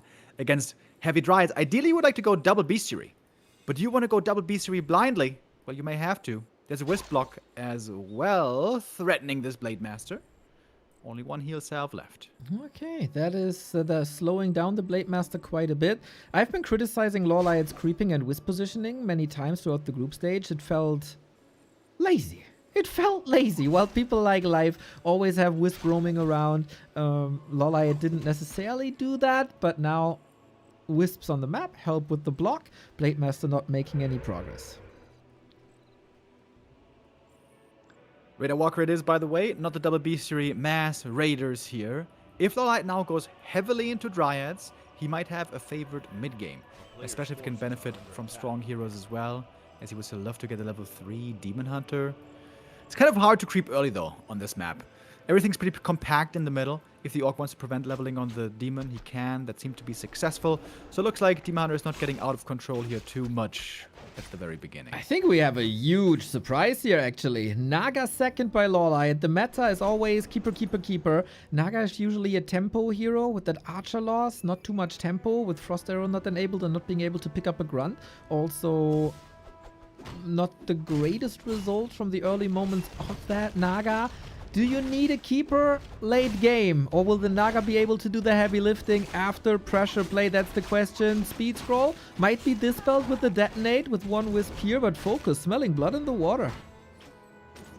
Yeah, it's got a big Invo Potion on the blade, so you can utilize this item if he really wants to commit to this camp. The big item might be worth it. The permanent item here can oftentimes be amazing throughout the course of the game. Quel'Thalas, Soapy Mask, things like that. And LawLiet, despite having the strong Naga, does not have that huge impact immediately. Not really, no. And what value does the Naga have late game? Strong Fork Lightning, crowd control. But usually in this matchup, we see these battles between Hex and Entangle. Who has the better disable? Who gets most kills in the mid game? Despite having a Naga here, we're not seeing this engagement, and nobody is taking a clear lead. Naga well equipped. There's lots of right click damage now as well with the Robe of the Magi. On the other side we see Flute, which helps the Spirit Walkers if there are bears. But we also have to talk about that. We don't see any bears. It is Naga Mass Dryads. Yeah, exactly. It's going to be a heavy emphasis on the mid game. When the light hits 50 supply, maybe with a heal scroll, he's going to be really, really strong. Likely stronger than the Orc. Depending also on how heroes and items are shaping up, of course. But yeah, this is the timing that FoCuS has to get ready for. Would love to have a level 3 Blade Master here for additional scouting. He's about to hit it, it seems. He needs to figure out what he's up against. Yep, he takes the bear, he takes the troll. Boom, level 3 it is. As much as I love a critical strike level 2 for the fights on a map like this, and against a player like LawLiet, you really need the higher uptime of Windwalk, the faster movement speed, the more distance you can cover. LawLiet now in a bit of a comfort zone, I would say. Creeping, creeping, creeping. Demon Hunter getting stronger and sturdier. in the absence of rejuvenation, a ring is of course fine. And speaking of rejuvenation, it's not mass dryads only. We do make a late transition into bears, so we got great crowd control with Naga dryads at the moment and a strong late game with bears. Yeah, FoCuS may be misreading this detail. Maybe didn't anticipate the tech to bears because he's playing without heal wave. Hex and Serpent Wards, really good against Dryads. Hex early control the Demon, and then Serpent Wards later. But in the late game, especially against Bears, you really want that heal wave. He's not going to have it, at least not until there might be a Tome of Retraining. And that, of course, is costly, and a one base play, you don't have that much wiggle room when everybody needs a lot of consumables in these fights as well. Dispel up, unit upgrades for LawLiet 1-1 already. We're preparing for an expansion, which is the win condition for FoCuS down the road. He will not tech tier 3, it would be a big surprise if he does, but he wants more economy, more units, and that will be LawLiet's goal at the 6 o'clock position. Crazy fast upgrades for LawLiet, by the way. 2-1, or I should say 1-2, finishing in a moment. 2-2 already queued before even hitting 50 supply. If he can cancel the expansion, drag out the game, he has way superior unit quality. We talk about that quite a bit. The Knight of Army is amazing at upgrading, at upgrade efficiency. Dryads and Bears sharing them all. Orc Army, the very opposite. Between Raiders and Walkers and Kodos, there's almost no overlap, just a bit with the Grunts. Sag Orcs. At least they have an armor upgrade where everybody benefits from. Expo, not existent. He's punishing that peon while FoCuS is raiding the base. He got the first Moonwell already, and that prevents Bears at the beginning of tier 3. Can then put the resources into an orb and repair. So much damage on that Moonwell. Very expensive building. Down it goes. Blademaster hurt but got the potion, and LawLiet is fighting into these strong Serpent Wards. Mana burn comes out against Shadow, but it's only level 1. Doesn't really burn that much. Oh, he ate the bear! Before the rejuve! He was about to throw out the rejuve and there was no more dispel against it, but the bear got nibbed by the Kodo. That was absolutely huge. And the Serpent Ward's doing more damage, and so is the Blade. Still has that big Invo potion. Demon Hunter level 4 Fork Lightning is hitting hard, but the Demon, you need this hero, but it's down once again. FoCuS with the sharpest blade in all of Azeroth, claiming victim after victim. Naga is about to fall here as well. No consumable, no staff, no potion, no hope. FoCuS with 4 heroes just chops LawLiet's head off with this push. Dude, that level 2 crit is putting in work. Now we finally got the level 2 Windwalker as well on level 4. Absolute killer instinct here by FoCuS, hitting LawLiet right before he was ready. Trying to go to Bears, but it was just a couple of seconds off. And sometimes it's about these split seconds in competitive Warcraft. These are the best gamers, and of course you gotta have the best timings.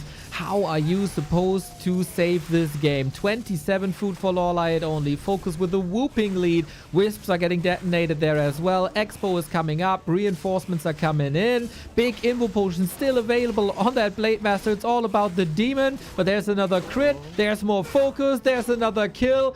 FoCuS on the way to the quarterfinal. Yeah, really good showing here by FoCuS. Seemed to have the perfect spells and reads for the perfect time. The Naga seemed to be a big misfire here for LawLiet. He wanted to have presence early on tier 2 on the map. Didn't really work out for him. He lost the archers. He couldn't even prevent the creep rather for long. Seemed like FoCuS got almost everything he wanted except for the expansion. The expo got cancelled, but then that hit into the main base. Those Moonwells being lost. The Devour, dude, split second before the rejuve. I wonder if he turns that fight with the rejuve. Perhaps he could have. But there the Demon just too hurt, couldn't do it. And FoCuS coming out on top almost everywhere at the moment. Yeah, what a nice timing that was, right? Also, what a nice prep. He goes for the Moonwell before, so there can't be a second bear. Then the first bear is out. He devours it immediately. The perfect counter at the perfect time. It is some glorious Warcraft that FoCuS is playing. Man, were we afraid that he can't crown his top 5 run in the group stage and that he would crumble and that it would be shaky, but so far this is nothing like that. FoCuS with a vast improvement compared to season 1. LawLiet playing as expected from a top 12 player, but we're missing that extra step. He's trying to innovate, to mix things up, to catch FoCuS off guard, but no, what are you doing there? Are you waving to the people? Or just stretching? I just stretch. A stretch. Okay, the old bones and muscle need a little bit of a stretch. Man, You know. it is a Moving towards little... the 40. It is a little bit of a stretch to say that FoCuS is not the favorite here on Game 3 as well. Last chance for LawLiet to stay in this tournament. Otherwise, we get an Orc Mirror in the round of 8 as Lin is the next opponent for the players. FoCuS with 3 match points. Not an impossible task. Not something LawLiet has not done before. But of course, a very tough spot now. And made even harder by the fact that FoCuS is looking so good right now. Playoff jitters, currently no factor for FoCuS. He's going for the plays he knows he can pull off. He's got the right reads. He knows what to do.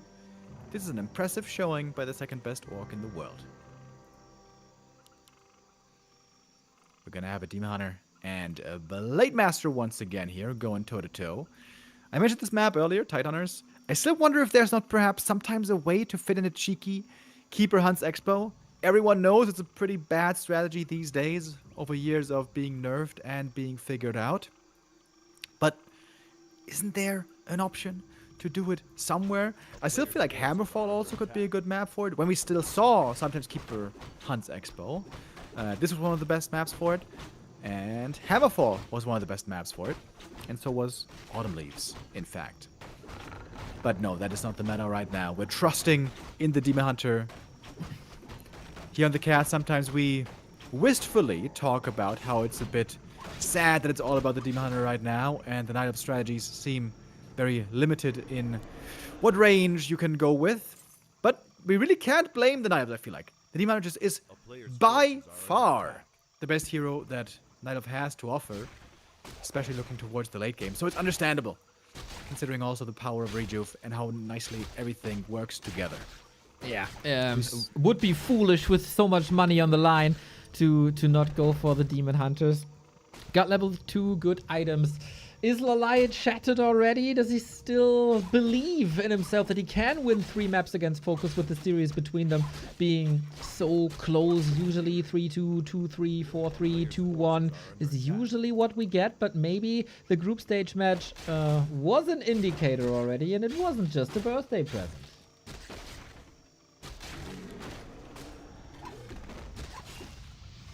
Now, a little bit of a level lead here for the Demon Hunter early on. Both heroes with really good items so far. FoCuS again with a quick decision to use the speed scroll to get this kill. In this case, a deny. Reno, do you see what I see? Demon Hunter Huntress.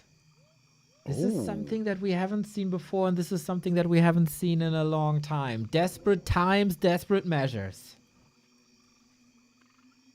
Very interesting. Is this a heavy armor Huntress strategy? Maybe. Oh, what can you do, man? AP pushes? Is there anything with glaives? We've seen a long time ago. LawLiet had a Huntress into Talon strat that I wouldn't rule out that he's trying to bring that back. Okay, interesting.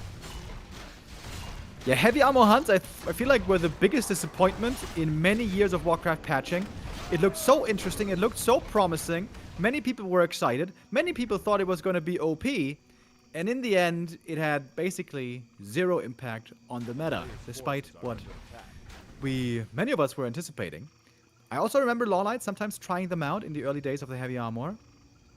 I wonder if he has discovered something new. Is this something promising or just something desperate? Yeah, you never know with LawLiet, man. He went back to the drawing board. He brought some very interesting strats in the past couple of days, but nothing that seems immediately overwhelming. How will FoCuS deal with hunts? Back in the day when Keeper Hunts was all the rage, he was one of the best orcs to deal with that. At times, even better than Lin. So far, we gotta say, Demon Hunter Hunts claimed the first victim, grunts down.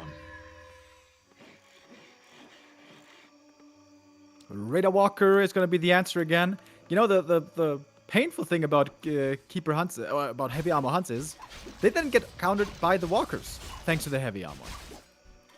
Which is, you know, kind of weird. LawLiet, he's going for an expansion. Tree of Life, Expo. So it's a Hunter's expansion, not with the Keeper, but with the Demon Hunter. Oh, wow. Interesting. FoCuS can push against this, I would say, at least to a degree. At the moment, that's impossible because Blade Master is super hurt, but it shows confidence. There's nothing really that he fears if he positions his Blade Master like that. Good items and good levels on the demon. We're seeing some sentinels. Man, I feel like I haven't seen those in forever. Giving a bit of vision and detection. There's no talents. It's straight up Dryads. Demon Hunter, Hunts, Dryads. Oh, the scouting by FoCuS that's is a big beautiful. He got +7 damage. Chop, chop. Wait, why is he running? Can he just kill this tree? Well, FoCuS is an expert gardener, Mr. Remo Demo. He will give LawLiet the time to move the tree over, and then when it's just about to entangle that gold mine, he's gonna be there with the big machete. Chop, chop. Moonglaive upgrade, here it is. For the heavy armor huntresses. Makes them better against serpent wards, but worse against the walkers, which are indeed coming. And FoCuS, he doesn't even have to kill the expansion. He could just counter-expand. That was the meta, after all, for many years against the Keeper Hunts Expo. Don't have to kill it necessarily. Delaying, harassing, annoying is nice. But as long as you, as the orc, get up a counter-expansion, normally you're in a great position. Some expert Blade Master movement, dodges the dust, and I think also dodges the sentinel. Waiting for the tree now to start moving. This is a couple of wasted seconds by LawLiet as he's not making his way towards the expo. There it is. Tree can't uproot during the water. FoCuS has always been the best orc against early tier 2 Night Elf expansions.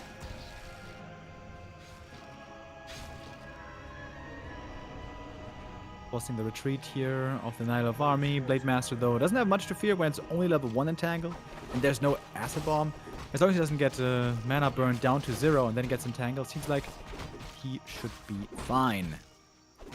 Looking at FoCuS's base, I'm trying to see if there's a peon moving out, getting ready for a second base, but that is not the case yet. Not at all. We're working on Raider, Walker, Dispel upgrades. Blade Master is not overwhelming. Definitely whelming. Don't underestimate him. We have a Keeper control. We have Dryad control.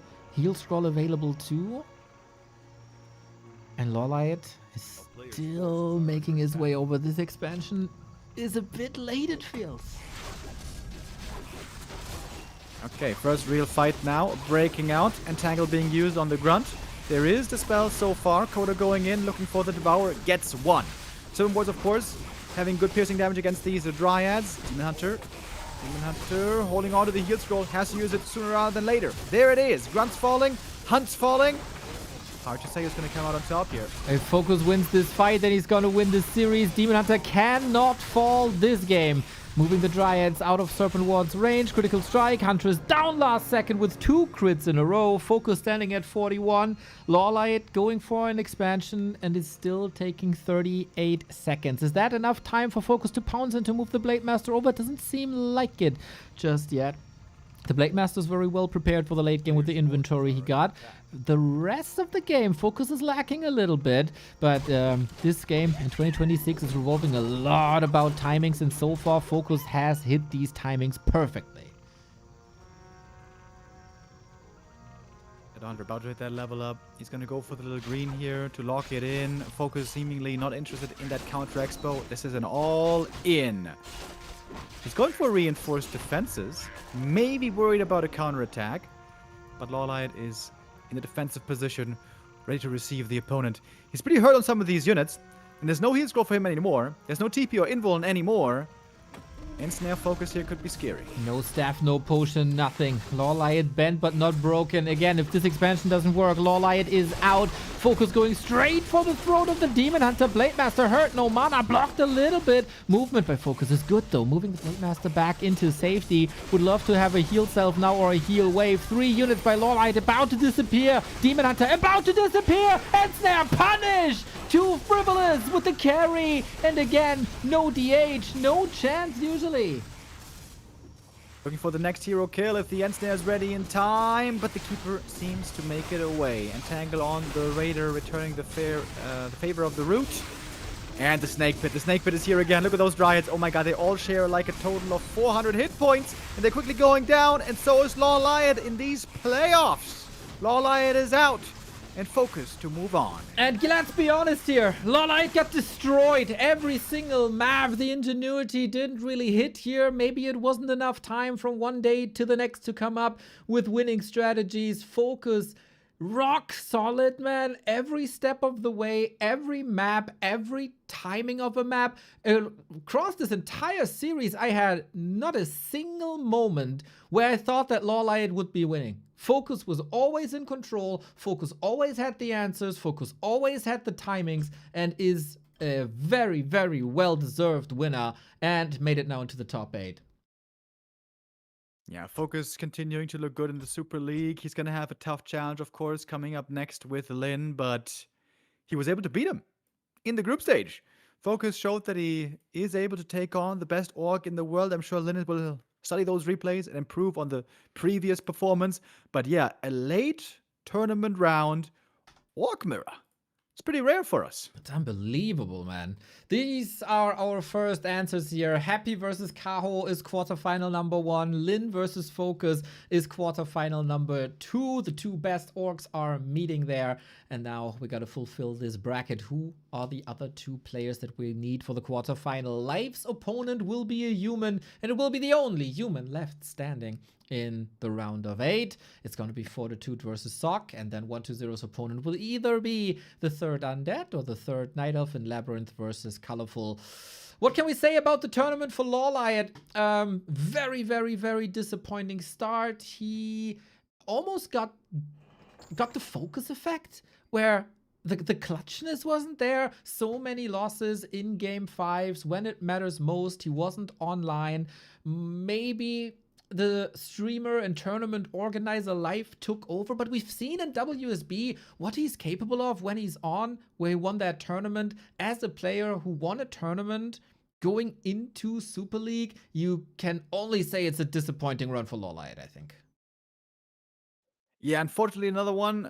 It is not a rarity these days for LawLiet in the bigger tournaments, especially. Like I said at the start of this series, LawLiet also has some really wonderful highlight performances that he has in some smaller tournaments. And he has that brilliant, innovative spark still sometimes showing through. I still hope that he's going to have the motivation to keep playing, to keep practicing, to keep looking for these new builds. Orcs are starting to incorporate new things as well. They seem to be enjoying the new patch quite a bit. We have 2 orcs now in the top 8. There's going to be 1 guaranteed in the top 4. And it's not a guarantee that it's going to be Lin, you guys. That's right, man. This mirror match in the group stage looked very, very one-sided in favor of FoCuS. Oh, man. We oftentimes, with the big tournaments, have little prediction games. And shout out to you guys for scoring perfectly. Nunox, Dodik, Disproved, Azrael, so many people getting very, very good results. Mr. Remo Demo, I have to report that yours truly, The Prophet, is currently at a 0% correct prediction rate. Nice. Yeah. Starting off strong, just like LawLiet. Oh, man. Daggers in my heart, man. Daggers in my heart. But yeah, cool to see that you guys get some good predictions in. I think this is a very, very hard to predict bracket and continues to be that way. We got a little bit of support. Thank you very much, Darkwing Duck and Verbrecher for the sub. Darkwing Duck already with 103 months. That is a long ass time to 1 Risiko. Darkwing Duck. Thank you guys. We appreciate your support. We are only here and able to do this because of your support. If you have a Prime sub lying around, when you connect your Amazon Prime to the Twitch account, you get 1 sub for free per month. And if you want to give that to us, that is of course much appreciated. We got 3 more days of Super League here. You don't want the best Warcraft action on the planet to be interrupted by ads. And the Prime sub saves you from that, just as a regular sub. Of course, if you feel generous, you can do that on YouTube as well. You can throw us a super chat. You can sign up to the Patreon, throw us a one-time dono, or grab the Back to Warcraft merchandise. All available at backtowarcraft.com/support. Absolutely. This is the best time to get him in right now, boys and girls. We are moving on with the playoffs, as I said earlier. We're going to finish it all this weekend. Tomorrow's going to be 1 day off for the Super League. Not a day off for us, of course. Tomorrow there's going to be something else happening. I don't know what it is exactly, but normally something always springs up. I'm going to be there tomorrow for sure. Are you laughing because you know, or are you laughing because we don't know? Because we don't know. Oh, there will be something. We just take this for granted. But I'm pretty sure Yu Tiao is coming up with 20 show matches or something. I gotta say though, I will not be here tomorrow. I will just stay in bed 24 hours, I think. Hell yeah, that's the best kind of vacation sometimes. Just snuggle up and maybe a little warm blanket in there, a little bit of a tea. Hell yeah. Yeah, absolutely. A nice day off is going to be quite good, especially when it's getting cold outside, it's raining. Is it still snowy where you are, by the Bro. way? I Is it snowing more? It was snowing 2 days ago. No, when were you gone? Yesterday. We talked about snow and that you missed snow 2 days ago. Then yesterday you were gone, and boom, 10 new centimeters of snow here in Hamburg. The public transportation is a mess. Our trash is not getting collected properly. Hamburg is extremely overwhelmed dealing with snow and ice. This city is a mess right now. Dude, I've heard that from so many people, also some who don't live too far away, like 60 kilometers. But I here next to Karlsruhe, I seem to be in like the black hole of no snow zone. There's been 0 snow since New Year, basically. Remo, I think that is wow. because you're so hot. And you're melting that snow right away. That's nice of you to say.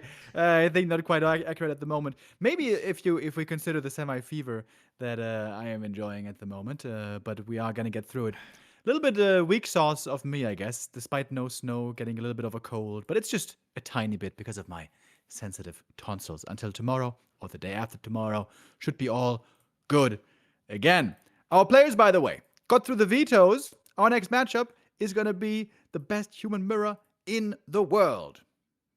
It is Fortitude and Sock and Remo. We live in a world, in a reality where one of the two dominators in the past 2 years might be eliminated round of 8. Fortitude had a phenomenal start into Super League, was squashing the opposition every step of the way, and something broke halfway through Super League. It was one loss after the next. Of course, people are saying, the patch, it was the patch. No, it started way before the patch hit. All of a sudden, Fortitude wasn't able to win anymore. The big bout machine was not a well-oiled machine, and while Fortitude is trending down, I gotta say, Sock is trending up like crazy the past 7 days. Absolutely agree. 40 has been having a tough time.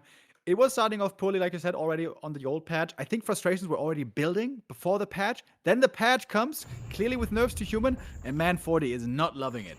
Sock seems undeterred. Sock seems so good. We've seen, I would say, especially the series against 1-0 and Lab we saw from Sock recently in this tournament and in the show matches was tremendous. But there's one concern I have there, Neo. Sock is showing incredible highs, incredible performance and talent, and pure skill, but also shakiness in between. It is not flawless play. It is not super clean play. It is brilliance mixed with sloppiness at times. I would agree, and we also have to say for the longest time, Sock was bitten by this little bit of a FoCuS effect that in group stages and playoffs, he looked really good. In like round of 16, round of 12, round of 8, Sock was a beast. And then it went to like rounds of 4. And all of a sudden, it was like a different player that we can't recognize anymore. Some random player from BNet took Sock's chair. But then, to put a silver lining to things, came the Ancient of Wonders Cup at the end of 2025. And all of a sudden, the usually weak Sock turned into a whole different beast, was squashing the opposition. If I remember this correctly, and I might be wrong on this because my memory is not functioning anymore, he 3-0'd 40 in the lower bracket there in Ancient of Wonders Cup, advancing. Yep. And that was something that nobody could foresee. Winning, oh yeah, it was a tier 3 group stage. Sock winning the tier 3 group stage with 4-1. And advancing, and then ending up winning the tournament. Sock is a tournament-winning player, even when 40 and Happy are in the competition, and we need to see this Sock here today, and of course, all eyes on 40 if he can bring his A game back. Yeah, you mentioned the Ancient of Wonders Cup there. Indeed, Sock looked amazing, and many of those wins he got against Night Elf. I would say his matchup against Night Elf back then and also right now, where the meta is shifting, is leading the way and is amazing.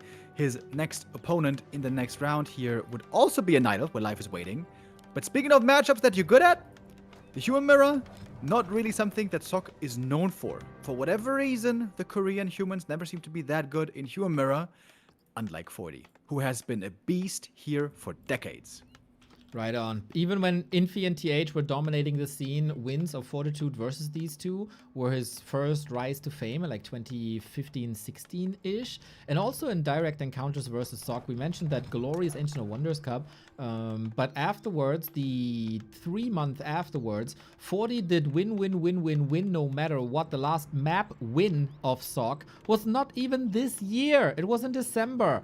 So 40, despite his flaws currently, should be considered the big favorite. And a round of 8 without Fortitude is almost unthinkable in competitive Warcraft. Yeah, Sock has the opportunity here to really show his abilities right now to claim the title of best human in the world for the time being. If here he should eliminate Fortitude and next eliminate Life. That would be a crazy run, by the way. Fortitude, of course, the king of Human Mirror for many, many years, and Life in incredible shape right now. To be honest, if I had to guess, I would say Life has a really good chance of beating both these guys, whoever makes it through. But that's going to be a story for Saturday. For now, we're going to check out what's happening here early on. Both creeping a quick level 2 over at the Rock Golem, hoping for those claws of attack. So far, Sock with faster creeping gets the Ring of Protection. 40 on the other side gets a little bit of extra mana.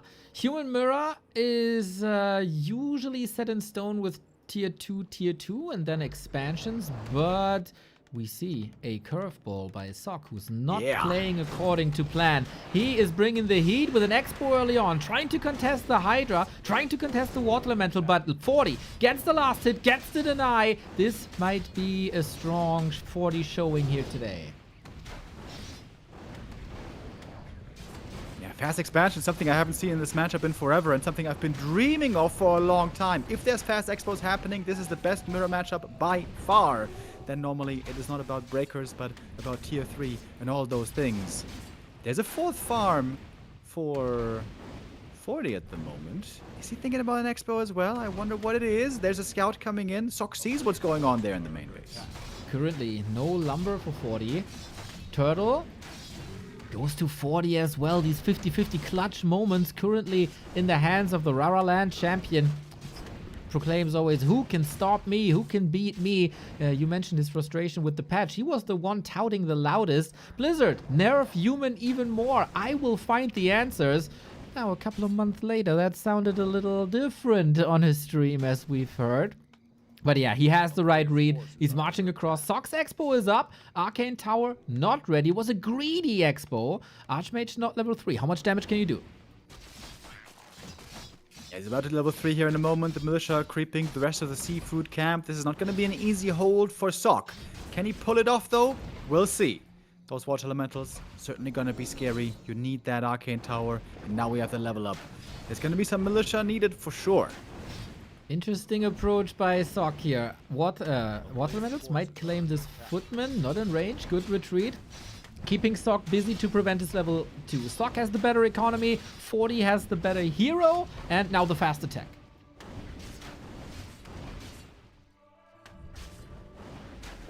$70 roughly until we hit tier 2. A very popular second hero to add when pressuring in Human Mirror against the Expo is the Panda.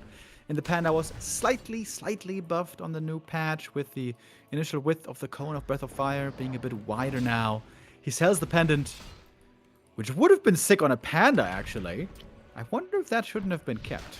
Might also be new opportunities that we haven't seen yet. With a Pit Lord, maybe. With a Tinker. We'll see. Naga, of course, always. But the standard should be a Mountain King if you want to go without pressure. Sock, unable to deny that footman. And 40 is getting far ahead in levels. Bullets were healed up here by the Regen Scroll, but not really fully healthy yet. They are kind of in the green, but Sock is getting a little bit bullied right now. This fast expo play is proving somewhat difficult so far. Man, it's the same story for 10 years, brother. Chinese humans, greater Korean humans, at least for now. But this expansion is, of course, an investment into the future. If Sok doesn't crumble here, and he's catching up in tech already, down the road, he will be the one taking over. Tier 2 by 40 is done. We get Footman, and oh, what about Alchemist? Alchemist is insane! The heal spray already. There's gonna be 5 healthy Footmen applying more pressure to that base of Sok, who has to hold. As a pump out units more and more as well, maybe forgetting about the footy production at the moment. Of course, Sok is under heavy pressure, still only level 2 Archmage. He's not really close to a level up, and that heal spray here is so good. The mass footies, classic Chinese human weapon. Mass Footman looking so good right here. What a clutch decision by Fortitude. This will, of course, help down the road as well. Heal spray, always good. It might not be best in slot, but man, healing is amazing. Archmage level 2.4, 40 on the attention on the Blacksmith. Arcane Tower up, but nothing really to kill Sok. Archmage very hurt, and the heal spray once again. Blacksmith is cancelled, Tower is cancelled. Ooh, this is a tough spot. AM now hurt as well. In the middle, the footies are fighting at the tavern. This one's also going to go to 40. At the moment, it seems like everything is going 40's way. 45 food though. How long can he keep up the pressure? Sok's Expo held, and it's not too many workers falling. There is silver linings here, of course. There is a longevity to the strat. 40 is not counter expanding. 40 is all in. What's the second hero here for Sok? What's he going to choose? He has to send something to the tavern, surely. Naga, maybe? For instant impact? I don't see AoE damage doing too much, because Alchemist out-heals that damage if there is mana, and with Archmage there usually always is. Pitlord? Yeah, Naga it is. And there she is, looking to stabilize right now, early on tier 2. Got Priest coming in first, of course, for 40. Falling back for the time being. AM a little bit hurt. What an explosive human mirror to start this off, man. Both players show that they belong in the top bracket of the world if they're in shape. For both, I guess, a pretty unlucky bracket draw. Well, it's not a bracket draw. They qualified for this via the seedings that they earned via the group stage. Would have been the favorite in many other matches. One of them has to be eliminated here.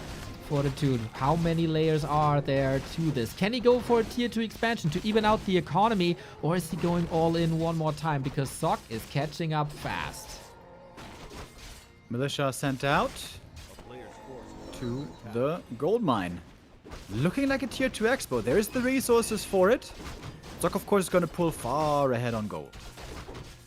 We even out the Archmage levels for a second. Level 2 Brilliance are, of course, always phenomenal when you're relying on Priest and Alchemist. Sok for the first time crossing the middle. Archmage gotta be careful. If Sok pays attention, maybe a surround doesn't get it. Blacksmith up. That is a very early Blacksmith. I was wondering, is he going for an early tier 3 maybe? Because Sok definitely fell in love with human tier 3 in the past week. It's also very early Tome of Retraining. AM now with Blizzard, and it's a great timing to go for it because there's more and more priests coming out with Dispel. Also, if there's Expo attempts, you can try to shut those down. But the Expo was not really fully committed to, as we see a footy counterattack, thinking about heading into the main base. With that, the Expo is not a thing for Fortitude. He is pretty much all in. We might go into the base race. A little bit of game of chicken. No water limit, as you say. Footman split into the economy line. But same is the case for Sok. Oh, Sok Blizzard! This is something he did against Happy long time ago. Happy shut it down immediately. But this is massive damage. And, of course, a way to get the Footman back to the defense. Yeah, economy suffering on both sides. Okay, this game is quickly getting weird. Love the Naga, by the way, staying back, being healed by a priest, poking at targets, the Alchemist and the footies. The Militia, I don't know if they want to fight against this Archmage. He's got a heal scroll and an info potion here. Oh my god, the Blizzard is destroying 40's main base, and it's of course an expansion versus main base trade. Sok has a backup. If he continues to destroy this economy, what's 40 gonna do? 40, I think he has to quickly take out this Town Hall, then TP back and save it. But he's not putting all the damage on the Town Hall. Isn't that a mistake here, I wonder? I don't know, man. We got 6 workers left on 40. 500 gold is a lot, of course. Town Hall will be falling. Sock is still mining 700 gold, 50 food, 40 in shambles. Naga says hello with more kills here. Maybe 40 is just trying to evacuate to rebuild, but you can't rebuild with dead workers. It's an absolute slaughter. Expo down 40. We have a base race, of course, but how good is Archmage, Water Elemental, Alchemist in a base race? Oh man, what an interesting first map for our human mirror here today. Supply-wise, we have Sock far ahead, but it's a big army still for 40. He lost all the workers, so he's got a big army supply still left over. Here's the TP home. Counter TP or what? Not just yet. What an invite to a blizzard this would be. Everything is clubbed up, but he looks like he wants this. Oh yeah, he wants this keep so bad. If there is no repair here, and if this Town Hall falls, he will not be able to rebuild. Archmage! Invo Potion casts another blizzard. Magic Mortar Teams is what they call him. A little bit of repair. Still the footman damage is getting lower and lower. 40, can you hold? It would be absolutely magnificent. Archmage, you gotta get out, buddy! This is a hold! You can you believe it? The Naga! Oh my god! 40's alive! 40 is alive, and I guess he's got the bigger army. He's got the higher level heroes. Maybe 40 just took the lead here. The Naga especially seems to be getting worse and worse here over time. The thing is, 40's economy is an absolute shambles. He got 6 workers left. Sock got 14. 40 has to repair because he knows this Archmage can do these attacks one more time. There are a couple of footmen still left to throw him in. We got breakers on the way as well, which are pretty damn great against this too. Naga can threaten the Archmage. A little bit of levels necessary. No second base for Sock right now. Archmage is roaming for it, but 40, the plan is clear. He's in recovery mode right now. Invis Archmage looking to go for some cheeky peasant damage here again, but the human army is defending at the moment. It looks like 40 is aware his aim might be up to no good. Archmage, Invis, Blizzard coming. There are priests here now to heal against the Blizzard damage. On the other side, we poke into Sock space with Water Elementals. Should be able to deal with that thanks to Dispel. And maybe soon an Arcane Tower. 620 gold still left for Sock. Waiting for the right moment to come in with the Blizzard when the staff is ready. Calm and collected so far seems Sock. Ooh, did I lag there a moment? Nope, no, all good. Okay, let me know if I do. I got some spikes in between. And we got both Archmages harassing the other's main base. Stressful moments there a little while ago, but I would say 40 is reacting pretty well. It seems like to me he's claiming more and more momentum. Archmage getting surrounded there actually, but should be fine with the tele staff. Yeah, both sides have a tele staff. Invul Potion on Sokka as well for 7-second free Blizzard if he needs it. Archmage at home now. Blizzard casted so far, I gotta say. These Blizzard engagements, not the crazy damage that we're used to seeing from Blizzard. But yeah, these staff plays are obviously possible because there is no Mountain King for disable. So I bet we're gonna see more of that Zeppelin play as well. Yeah, Zeppelin can buy lots of time. Maybe time for tier 3. That's something I saw from Sock in the past. But he's an upkeep right now. He's pretty broke. Would have to go back to 50 if he wants to go for a delay play like that. No interception, collision core. Sock, well done. 40 for 1 steps out of the comfort zone main base, and he's getting caught right away. Archmage with Blizzard on Fortitude sides now as well. You gotta operate on multiple screens. Arcane Tower soon up. Undefended main base for Fortitude, who of course has to respond at some point. The Zeppelin can always drop in the base. Sock wants this keep down. The foot is surprisingly still doing a good job over here for 40. The normal damage against the breakers, not too bad. 40's gonna return home with his first hero. Blizzard versus Blizzard. The battle will be. Yeah, the footman will be wiped out by Blizzard, by Fork Lightning, by this little bit of magic damage. So long-term breakers are the way better choice. Sock now, both heroes onto the economy. Blizzard and Fork Lightning, so much economic damage. Yeah, the Naga, maybe not the most impressive in Breaker Mirror, but Naga plus Blizzard really good for exactly taking out those peasants.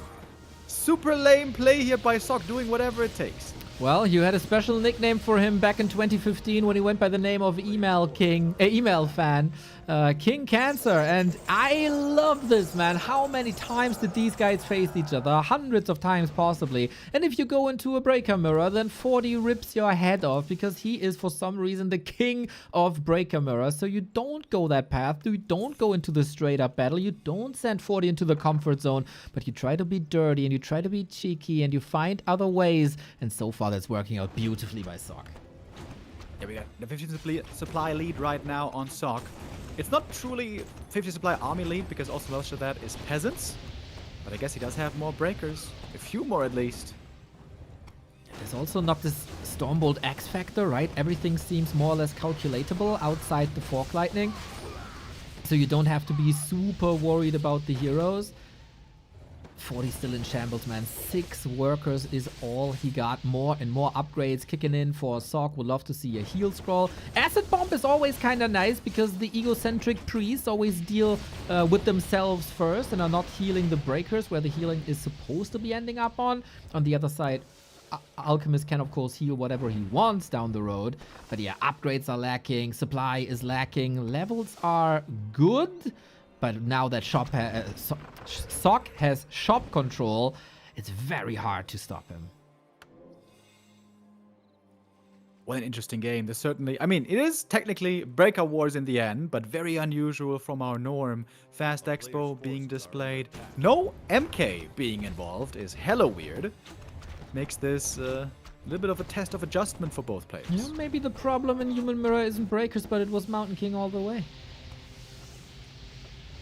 Well, if you ask me, It's everything's better with fast expansions. That is Really? another point in my column. AM is coming back for the next round of harass. Quick reactions here are necessary. Don't want to lose those peasants to the blizzard, but again, it costs a lot of gold. Yeah, would almost like to see a second Zeppelin, but maybe not worth the effort as a little bit of militia is able to deal with that already. 1 heal score. We got Breaker Wars now. 6 breakers versus 8 with the better upgrades for Sock. When does he feel comfortable taking these fights against the breaker monster at 40? Little exchanges here. 1 priest versus 1 breaker in the little scuttle to the left. The AM still inside the Zeppelin. Very annoying game for 40. Just all game long getting base lane. I gotta say though, while I appreciate the skills that we've seen by Kaho, Moon, LawLiet, and FoCuS, this is the first game where I really have playoff feel. This is the first game that is really special, and 40 apparently tapping out or disking? I don't know, He man. said G. He said G, so... He did? He did? Okay, Yeah. then he was outmaneuvered. Must be. 3 workers left only. A lot of workers falling to the blizzard in the end. 3 workers, 8 gold. That's not a great sign to get back into the game. And Sock with an upset, taking the 1-0. Yeah, really cool start here. A fast expansion that admittedly he can't hold on to, but seemed to give him enough of an edge. Big gold influx, of course, and then the possibility for the counterattack, almost taking out the keep. It seemed risky, right? When the keep didn't fall, we're wondering, oh, maybe this is the bounce back. But the peasant kills again and again and again. The Naga Fork Lightning, the AM Blizzard, of course, the Invis, the Zeppelin plays. Lame to the fullest to lead to victory. And Sock here with, I would say, much needed 1-0 if we go by their encounters for most of their career. Yeah, very cool to see the curveballs for the big stage in the round of 12. He knew that the task would be incredibly hard. It is one of the hardest tasks that you can have as a human player facing 40 in a mirror match. And he came with solutions, not refining micro and execution in one day. That is pretty much impossible, but doing something different, something that we would have loved to see from a Moon, from a LawLiet, who tried but failed eventually. Coming up with solutions like this in a mirror match is incredibly hard, and once again shows the newfound creativity in Sock that we've seen also versus Night Elf in the past week, versus Human in the past week. It's like he grew a second brain since the patch. Yeah, super cool. It's so exciting to see players excelling all of a sudden, be it on a new patch or be it in a new era. You know, last Super League, it was Infi. This Super League, Infi went missing, but we have another one. It is Sock now again stepping up. Carson isn't here with us right now, but I'm sure he is super overjoyed. Sock for the longest time was his favorite player and is now making many new fans, looking absolutely fantastic. But Neil, I remember us casting Sock games the last couple of days, and we were riding high, man. We were riding high on many maps, and many of those games then turned out to be a loss. So this ticket is far from punched. There's absolutely still a way back into it for 40. Yeah, you have to stop praising him. You jinxed him. Okay, no more praise. I'm gonna be like a strict Korean father right now. This is the least you have to do. If you don't get an A+ in the math test, what are you even doing? Okay, Disinherited. if you get the second map, Twisted Meadows already, that's at least B+ already. You can never rule out Fortitude even if you go up 2-0 against him. This guy is the big bout machine. He is able to perform under pressure, but he has to step it up. He was caught off guard, and now we go into the biggest map there is in Twisted Meadows. Let's go. Yeah, Twisted Meadows. Very interesting map indeed. In many matchups, this is the macro map. We see 2 bases, 3 bases, maybe even 4 bases, passive mid-game, and so on. I love me some expansions in Human Mirror, but 40 doesn't. He likes to play 1 base, he likes to push, he likes to pressure with his level 3 timings and with breakers. This is 40's map pick, however. Don't tell me that 40 wants to expand here. That would shock me indeed. We got 40 on the right-hand side in the blue. We got Sock in the red, bottom left. This is Casino Warcraft, as one of the most talented casters in Warcraft 3 describes this map. And the casino opens very, very early here. If we go by the norm, we go straight to the lab. And then Subi Mask, Robe of the Magi, can determine the early stages of this game. And then, of course, we have to see if Sock is going for expansions as well. Man, so many questions. We need a lot of scouting here and maybe a little bit of luck as well. Scouting should be a tiny bit later than normal. Of course, humans like to go scouting with their first footy. But if they go for a big camp where they need to pull first, then that scouting is delayed. And most likely that should be the case here, right? Lab creep first, expo after, makes for a good level 3, makes for a good creep route to expand on as well. But doesn't have to be. The problem is, if you're expanding and your opponent is pressing, you're both level 3 Archmage, but you're the one who's going to get tier 2 a lot later. And if you misstep a little bit, that expo is likely cancelled. It is not too easy to play a mirror match in Warcraft 3, that's for sure. We've had a lot of games of chicken recently where we not see these super long, worn-out breaker wars, but rather archmages running into the enemy base, trying to drop water elementals, trying to do economy damage. And that, of course, works a little better with the Robe of the Magi or Subi Mask. Let's see, 40.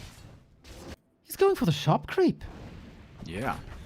Not the most common creep to do. So what's the upside here? You creep the shop, you're closer to the middle. Then you can take a small green, maybe. And then you can get aggressive. This looks to be an aggressive stance by 40, both investing heavily early in the creeping with 6 militia to take these camps for quick level 2s. Okay, what's the first item then? Sock finds Subi Mask. Amazing find. The Archmage gets his very own ring. That's also not too bad. But more mana is more water elementals, is more damage. And that is maybe the thing you need in the early stages here. We gotta say, since it is the new patch and we are on Twisted Meadows, there is a mercenary camp here. Shadow Priests become available at the 3-minute mark, not at the 2-minute mark. So nobody's rushing for the mer camps. If the spawning position weren't too favorable for that either. It will be interesting if we see Shadow Priests at all. For a long time, we have seen them as a staple, sometimes even 4 Shadow Priests to dispel water elementals. Now, the dispel damage has been nerfed significantly. So, do you still want to go for mercs? Is it worth it? Or are you rushing for priests? A bit of uncharted waters here in Mirror. Oh, big last hit. If that is stolen, would be huge, but he gets it. And AM here is level 3, by the way. Small mistake by 40. He lost a peasant in the main base to the footy. This gives the level 3 lead right now to Sock. A small error. A small error with a big impact. Maybe the creep route wasn't what was he supposed to do. Boots on Sock's side can charge, gets more damage and more HP and more mana with that circlet as well. leaning into the footman now. You got it, but you're always stemming against these super strong level 2 water elementals. 40 again with an early, I don't want to say defeat, but it has a lot of catching up to do. Yeah, he was late on the level 3. He lost one peasant, but it is not terrible by any means. He got the level up still, and it's just a bit more damage on the footman. Sock would love to see the item here, but the overseer not taken out yet. He lost a peasant to the creeps as well. Not the end of the world, but of course a sign that 40 might not be the sharpest that he was a year ago. Archmages hurt each other, preparing for a push. That's to come. We got an attack by 40, we got attack by Sock. Those are all at the very same time right now, but the longevity is surely in the hands of Sock as he has more mana regen. Yeah, that Zoe Mask gonna be amazing for the entire game on. The mana counter going up and up and up. I wonder if he's gonna keep that on the AM or later for the MK. I guess we're gonna find out soon, because this game, certainly we should be seeing a Mount King. I would agree with that. Panda only good against expansions. There is currently no expansions. You have to be extremely sure that your opponent is going for it if you want to punish it immediately. Mountain King, the stable solution, the powerful solution, the regular solution. And so far, 40 deals with the heat well, I gotta say, on the transition from tier 1 to tier 2. The Sobi Mask doesn't seem very overwhelming yet.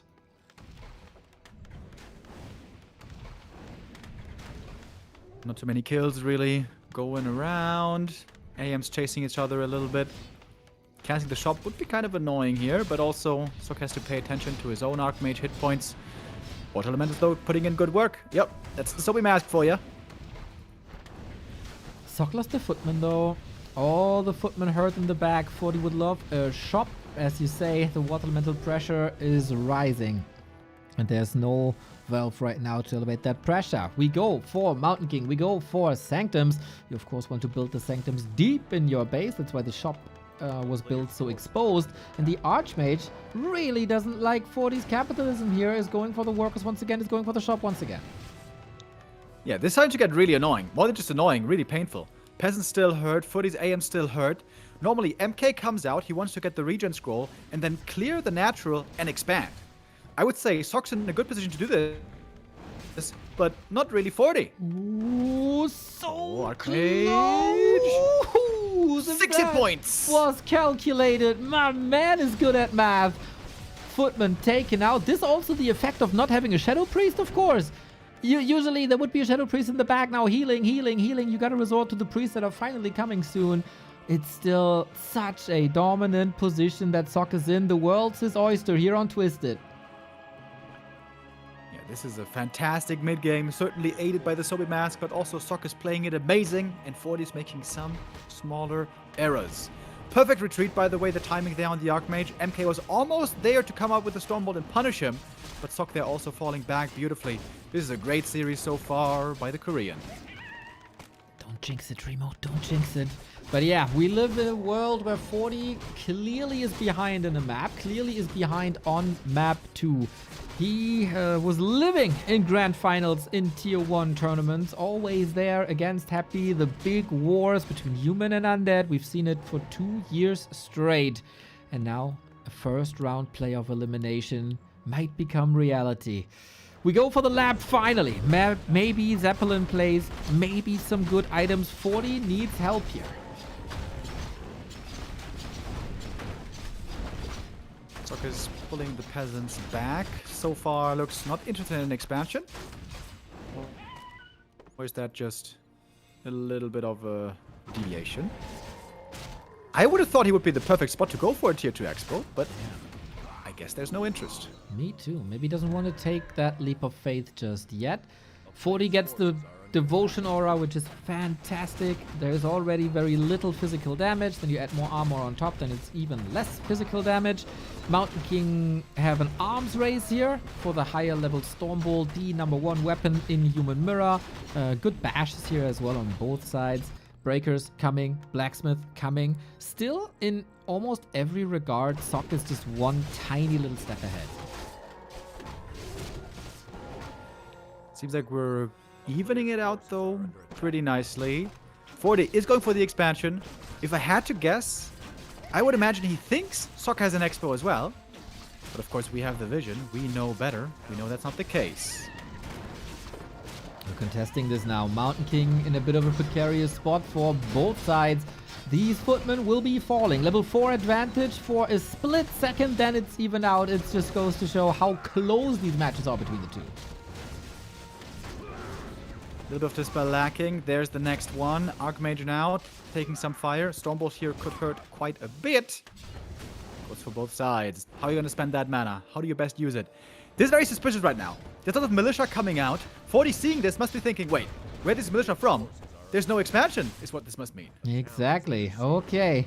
That is a scout now. There is an expansion coming up for 40, as you said. Sok is more or less all in with 47 food, with a little bit of a defeat here around the Null camp. 40 goes for another creep spot. He has a town portal, of course. If he gets... Does he want a Berserker? No, he just wants the big consumable, I guess. And Sok with a detour.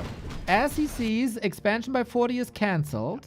Doesn't want to weather this. Goes for the red spot. It stays at one base. Okay, there's some big items possible here. Pendant of Mana, probably the best. Spell Shield. Wait, Spell Shield is the best. Spell Shield would be insane. Gem of Health.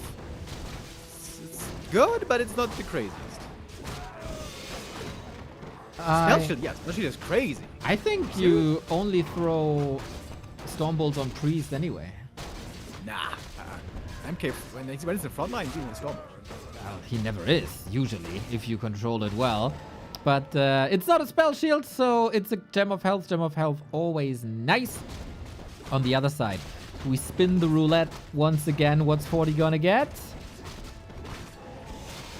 Pendant of Mana. I think we can agree that this one's pretty good. Yeah, that's crazy. This MK is gonna have so much mana. 600 mana pool, almost. And Sok is heading up there for the creep jack, but he's just clearly a bit too late. Bloodlust Mountain King with Bash, dude. What a force. We get Militia. Is Sok trying to force a fight here now? He got the heal scroll. Even levels, but so much mana on this dwarf. Zeppelin, by the way, nice addition also. Militia timing, great now for this fight. They were meant to creep, but now they're going to be battling. Okay, the Militia by 40, perfectly timed. He got the Zeppelin there as well. It wasn't an easy early game for Fortitude at all. Stormbolt, Archmage, Sok gets the heal scroll just to save this Archmage. Needs more help. There's so many more Stormbolts. Bash! Town Portal. Whee. That bash almost leading to a kill, and with that, perhaps the game. Okay, 40, it looks like he is finding more and more of a way into this game. I would say he kindly took the lead here. Mountain King is a beast. Archmage close to 540. This is the 40 that we want to see. Rock solid, climbing back. It was an uphill battle for the majority of this game, but now it's all going 40's way. And how is Sok dealing with that, knowing that he was ahead in the early game and now the game is slowly fading away?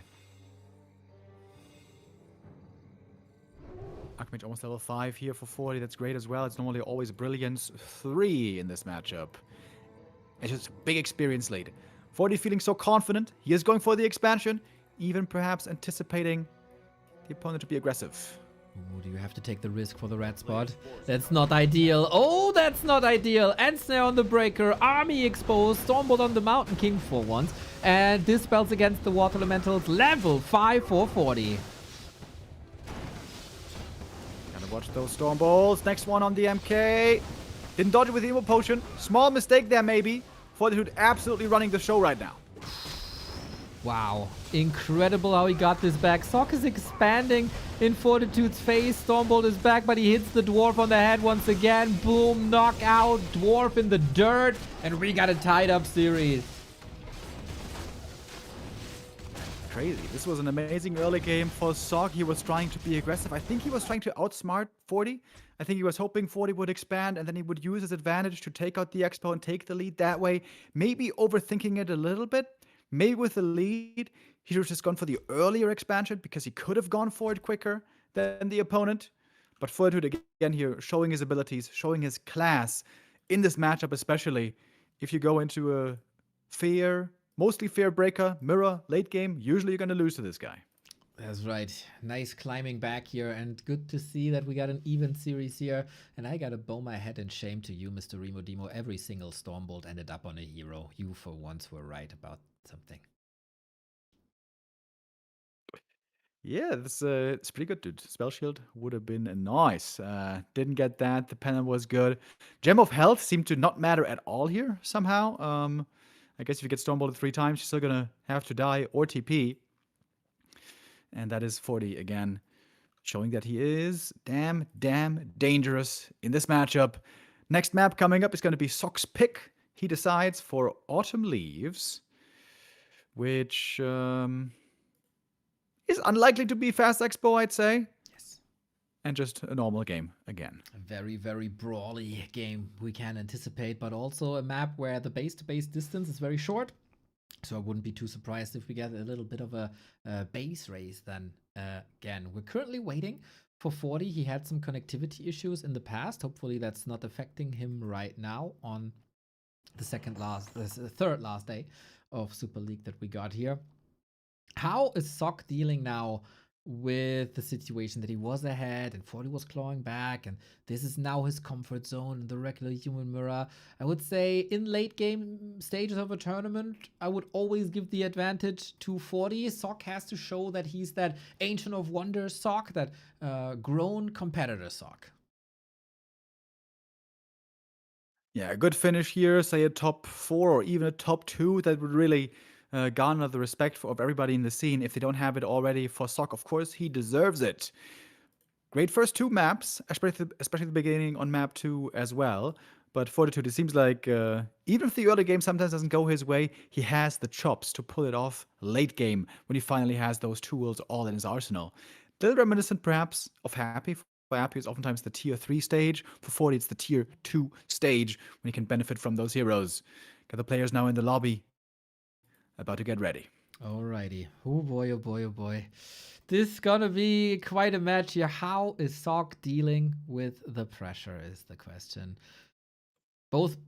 Sock is ready. Fortitude, not just yet. Maybe you guys at home are ready to give us your Prime sub. If it's lying around anyway, we gladly take it. The sub counter has dipped quite a bit since the New Year's Day gift subs have expired. We would love to raise this back up to 2,000, bringing you the best Warcraft 3 on the planet. Your support means a lot, and we'd love to see that, of course. We are still waiting for Fortitude to give us the go.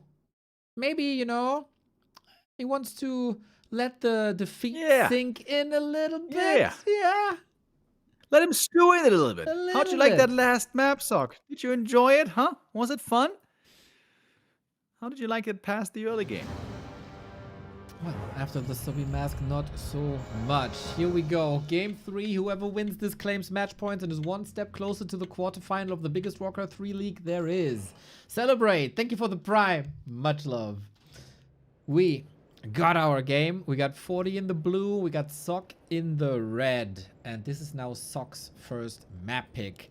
I wonder why exactly he's going for that, but it's a clear pattern so far. 40 wanted that big map with potential for late game. Sock goes for very, very brawly games and maps.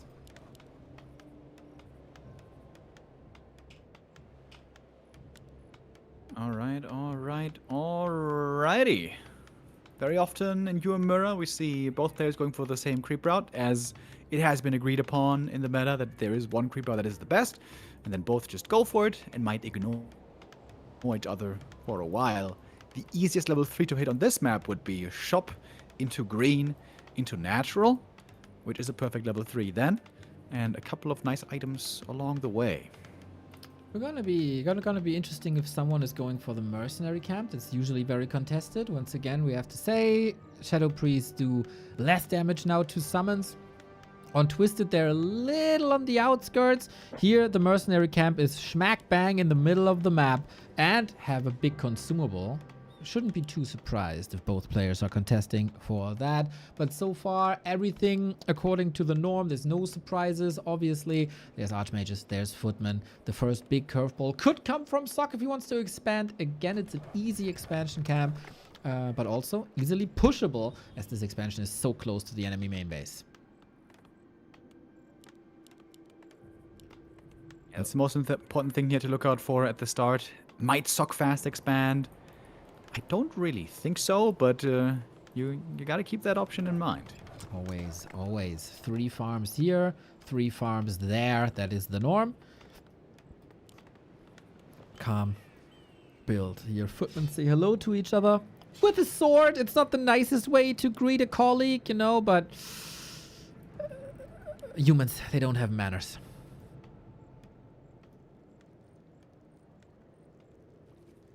They do like to go for quick and efficient creeping, though. And both are going to do that. Go for a quick level 2 with the militia. Once again, it's 6 militia involved on both sides, I guess. And a bit of footy harassment. This is looking as mirrored gets. Yeah, I thought for a second, is Sock going for that expansion upper left-hand side? Not the natural, but the outskirts. Because the militia were moving there, but then they took another branch to go to the shop. This is normal. Also, a circlet for both players should be normal. For Sock, we got a little bit of a better item, as claws deal on that hero more damage than gloves do. But yeah, this is the calmest early game so far, I would say, and probably also the most standard early game.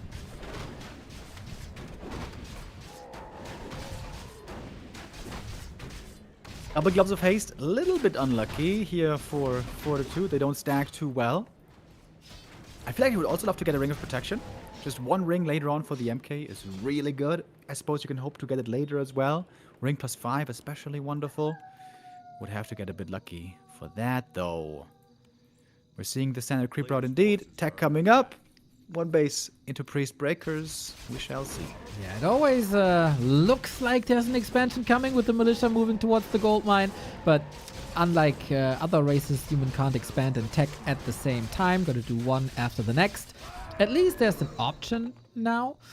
We get Gloves of Haste here, Zoo. I like Sock being very annoying here. This 1 footman constantly poking. Forces militia, dealing a little bit of damage. This is already a bit of a win in the lumber department. And maybe softening up the defenses for a push that's to come. Base races, not uncommon on maps like Autumn Leaves, on map like Northern Isles. And we got Water Elementals in the base. The Arcane Tower will take a long time. It's a game of chicken now here on Game 3. Yeah, these games are super stressful. This is very multitask heavy.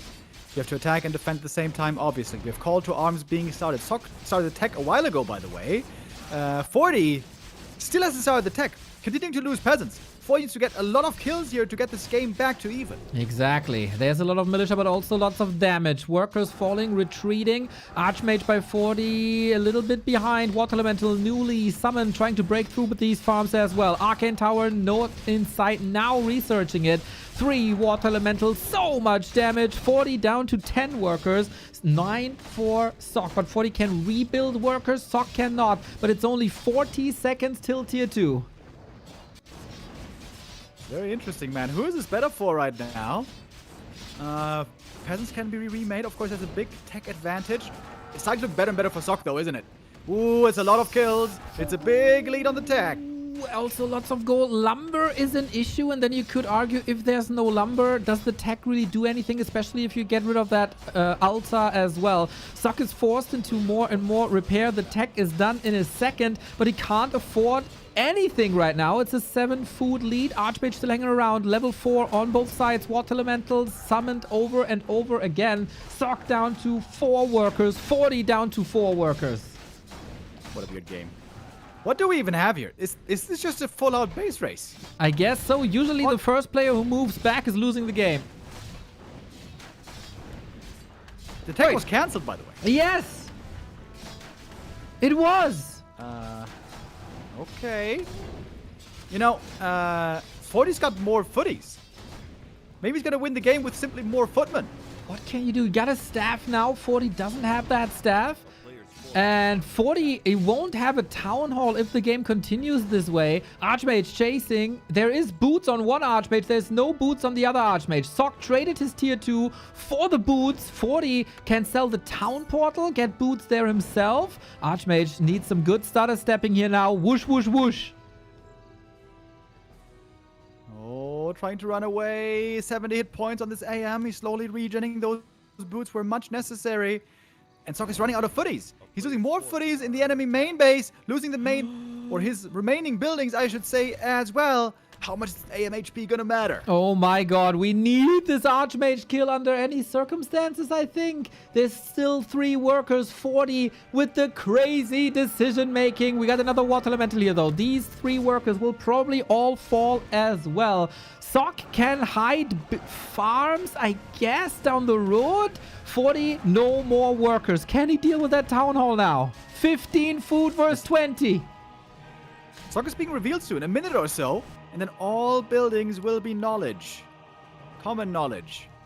Still so many footies here. Yeah, And these footies really all be dealt with. that is the question. They don't have defend, thankfully. Archmage by 40 is, of course, still very, very, very hurt. And Sok has the peasants left. Sok is a solid FFA player, and for 40, we have seen mistakes in the decision-making in these crazy, chaotic base race scenarios.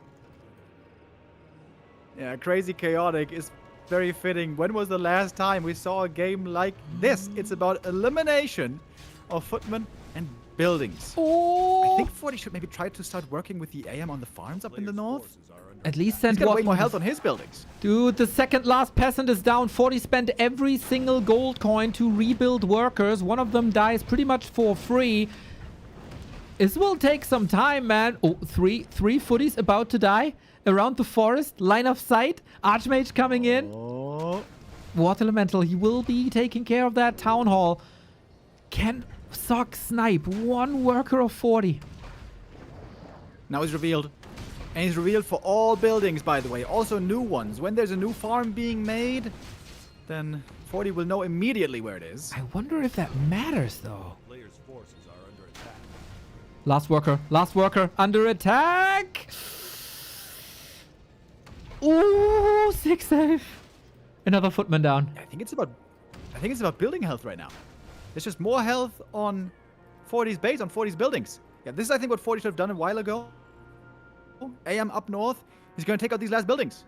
But I think. Maybe not. Sok needs to run to the shop and sell stuff. Gloves of Haste, gone. Archmage, gone. And then you can build around the map. And 40 has no chance to do so. Yeah, except true. this one peasant that is alive There's one with peasant. 15 HP. How did he get away? How did he get away? The last peasant. Oh my god, dude. But 40 Oh my can't God, build what a anything. weird game this is. Oh my god. The base of Sok is not under attack. Items have to start getting sold soon. 40 is down to 5 buildings. Sok is down to 5 buildings. As close as it gets. We still have superior footman numbers for 40, but he's not really utilizing them right now. Sok should. Yeah, Sok just looks more experienced here in the base race. Yeah, He's yeah, putting yeah. down on the buildings. This is the counter. Well, you know, the counter, the counting down in time. He has played way more FFA. That is part of Korean Warcraft society, I guess. LawLiet played it. LabyRinth played FFA. Sok played a lot of FFA. And these late games, you are being forged in the fire of the FFA community for exactly these moments. 40's creeping right now. He wants It's gonna be level gold. 5 Archmage actually. Okay. Again, I wonder Small if that gold and he's level matters. 5.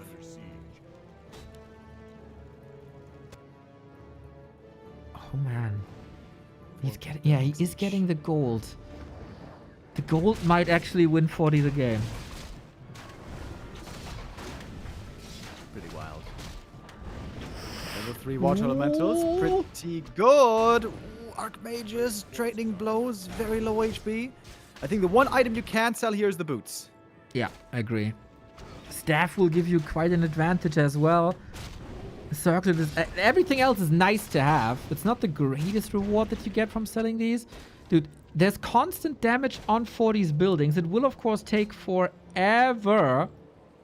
But 40 has to come up with a solution to threaten Sok's base.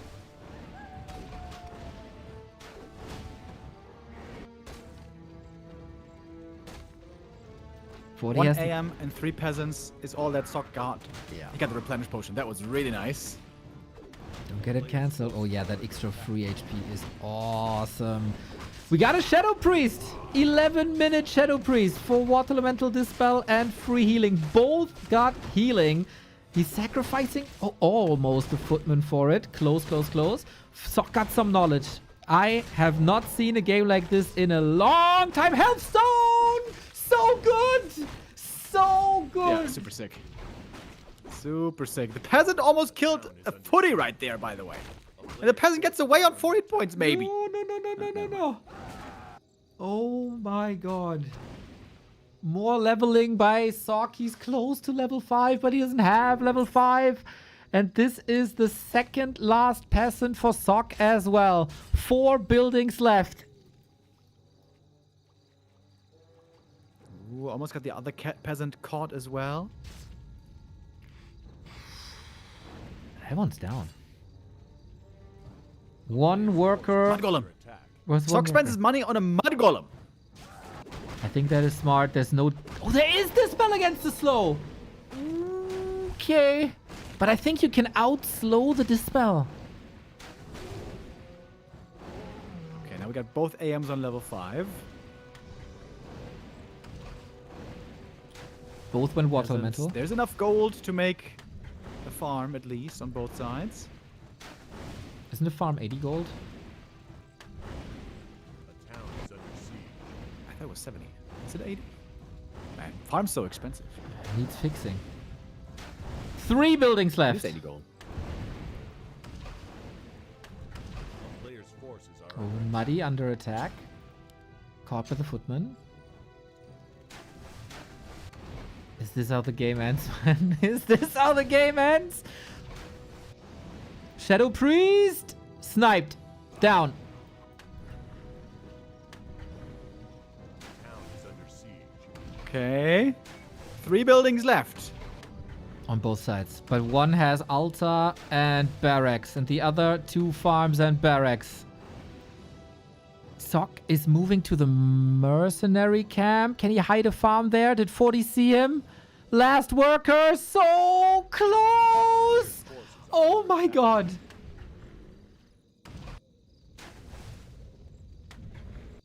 Two buildings versus 2 buildings.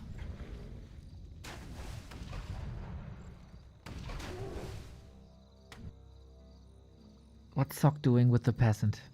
He sold items. He sold staff. You gotta do something. I mean, the buildings will be exposed, but does 40... He calls it! He calls it just like that. I thought he might be hiding buildings under the minimap signs of mercenary camp or whatever. But no. Man, what nerves of steel.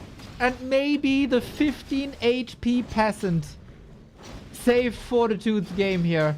This is heartbreaking. This can definitely break a competitor if you don't have the right answers now. 40 takes the loss on map 1, but Sock can't follow it up. 40 takes the W twice in a row and is now 1 step away from the round of 8. And Remo went to the door. How the guy doesn't have the priorities straight. Unbelievable. Tide Hunters is up next. A brilliant, brilliant game. Super chaotic. So much more entertainment than the constant breaker mirror.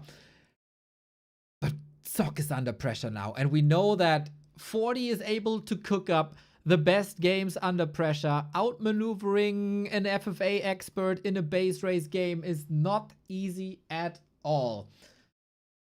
I think Sock didn't play all his cards there super well. A hidden farm somewhere, letting the peasant escape. And then it was hide and seek. And 40 was hiding better than Sock was seeking. And that gives you the W in important games like this. Mamma mia, what a day. Consecutive streaming day number 705 is bringing some exquisite games, as we could have expected. as this is the biggest tournament. It is the elimination stage. There's no fallback. There's no lower bracket. Moon eliminated. LawLiet eliminated. And now the third Korean is about to be eliminated if 40 wins one more map.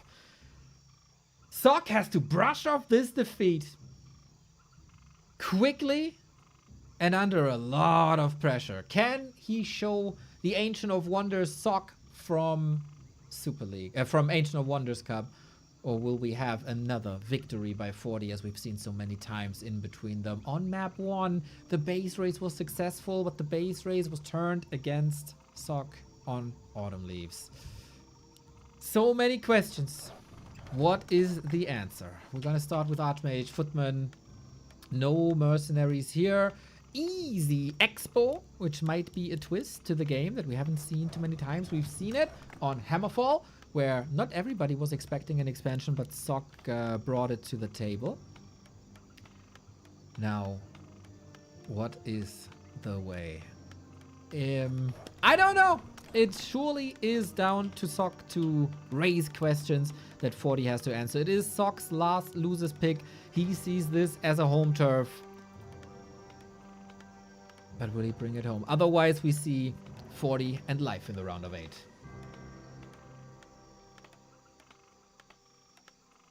Yeah, Sok managed to start off so strong into the series. The 1-0, so impressive, that first map.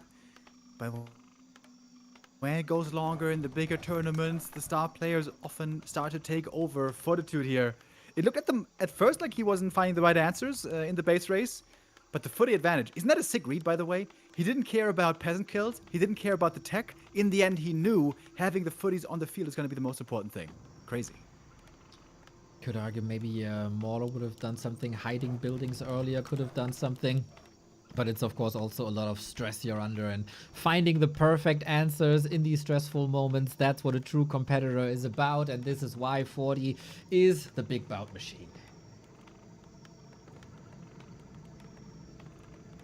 Yeah, many human fans out there are hoping for him to peak at the right time towards the later stages. 40 and Happy, they seem to be in a collision course in many tournaments. We saw them facing in Season 1, but not in the Grand Final. It was the semi-final, which seemed to be the pseudo-Grand Final in the end, because that one was so close, that one was so narrowly fought. The Labby Grand Final then, where Labby couldn't quite keep up, didn't deliver in the same way. Fortitude versus Happy in the Grand Final here would be amazing as well. But there's gonna be a long journey first to get there. We got a footy pull against the Golem. This is also, again, one of the big item drops here. We got to pull the turtle into the creep camps to cause a bit of a ruckus. Who does more damage and who gets the better item from the Golem? High stakes very early on Tight Hunters. Yeah, normally you love the Sobi Mask, but that one didn't really lead to victory earlier. Now did it? Robe might even be better, but yeah, lots of good ones here. We got Vamp Aura, we got Ring of the Archmagi. It is a bit of regen for Militia and footies, but will probably be one for the shop. Ring of the Archmagi, always a good item. A glorified circlet is what you want anyway. Will Sok expand again is my biggest question. Will we have a base race again is my second biggest question.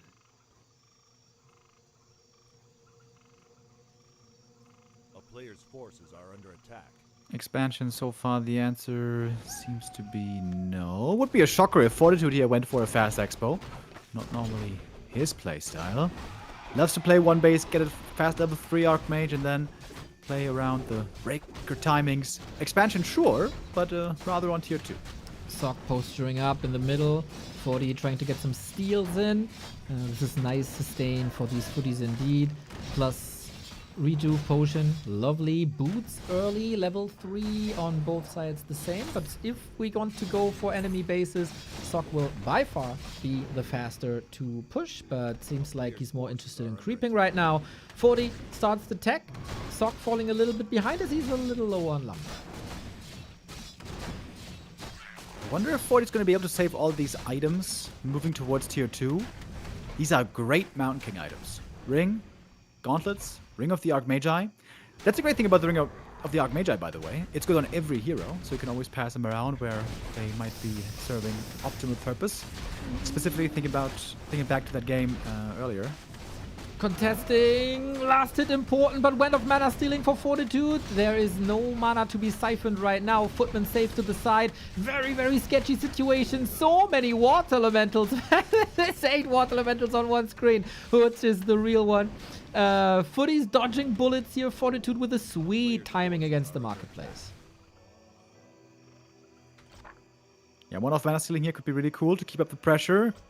Prevent the elemental on the other side. Have more on your side.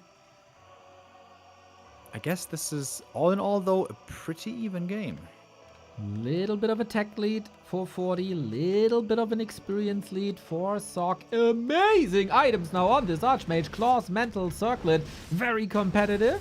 If we exclude the Wind of Mana stealing, because if 40 plays the cards well, there's not going to be any water elementals for Sock, and Fortitude is able to apply a lot of pressure. 5 footies here in this attack. We'd love to find some easy kills. Double water elementals are here to cause a bit of trouble. But it seems like the economy should be fine. For now, Footman streaming in. Shop cancelled, as we've seen many times before. And 40 is able to build up quietly in his main. He doesn't want to go for an all-in. He will retreat soon. The redo potion was used already. Sock has some peace now as well. Got the water elemental out. Tech timing difference is 17 seconds. Not the end of the world, but will give 40 an earlier Mountain King.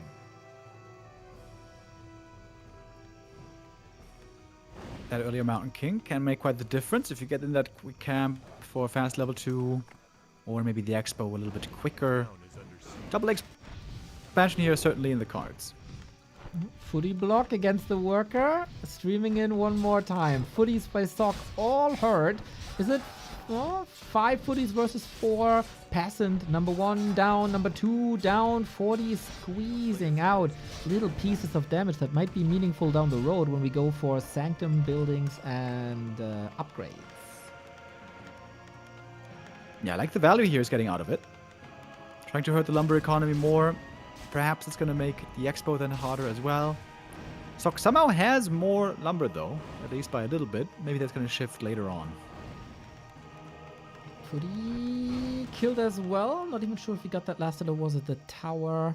But yeah, Sanctum's coming, Shop coming, Mountain King already out. Momentum is with Fortitude a little bit, as he's faster in every single regard, but we will be banking at 50, so things will be evening out. And Sock around the corner of level 4, that is more mana regen, more water elementals, and maybe a solution to catch up.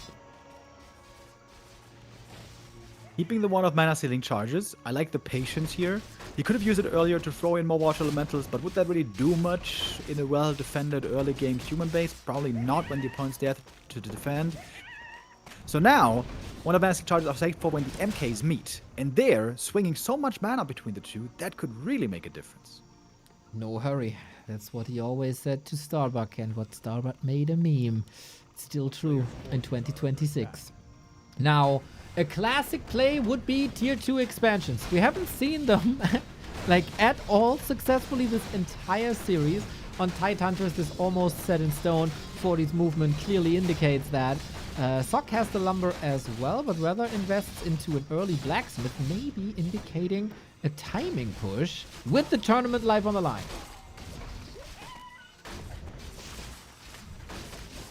Level 4 for 40 here being hit, and same for the opponent. Oh my god, look at 40's items on the MK, by the way. Double ring, mana steal, mana potion, circlet boots. So well equipped, only thing missing is level 3. Yeah, that is so tough to deal with. That's 400 mana advantage, I think. That is a lot of Stormbolts. Now we meet. Onto the footies we go. Sock knows that 40 has his win condition almost up with 50% of the town hall.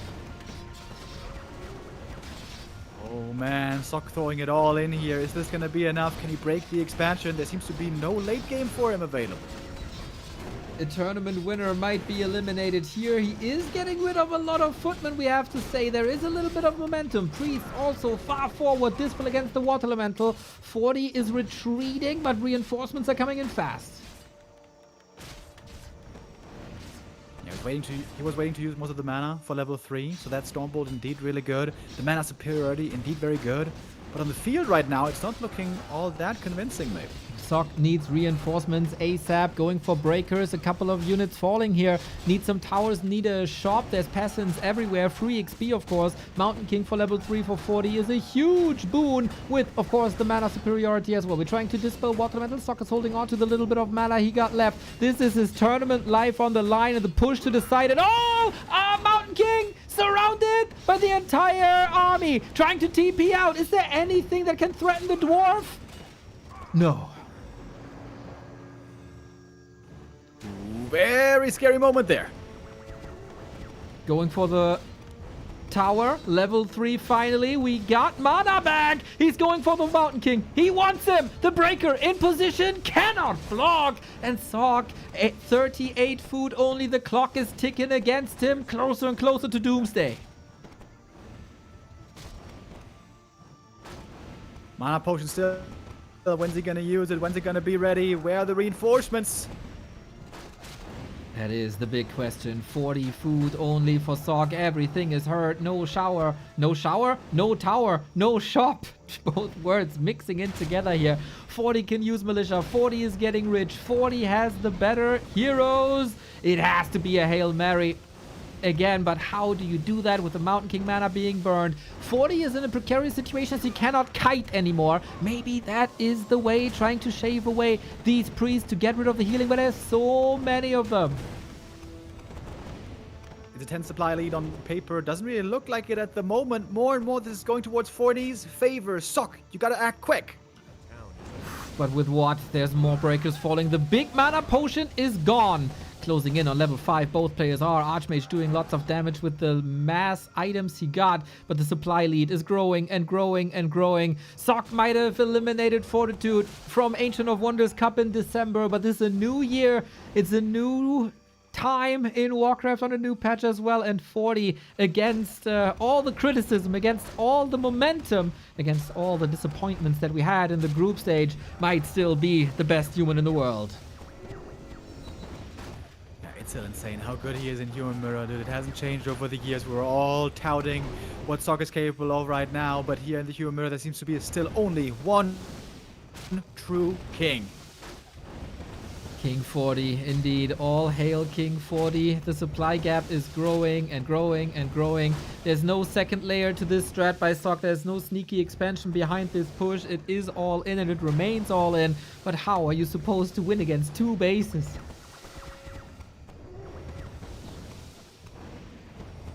Hoping for that hero kill out of nowhere, I guess. That can turn her game around. We've seen it many times before.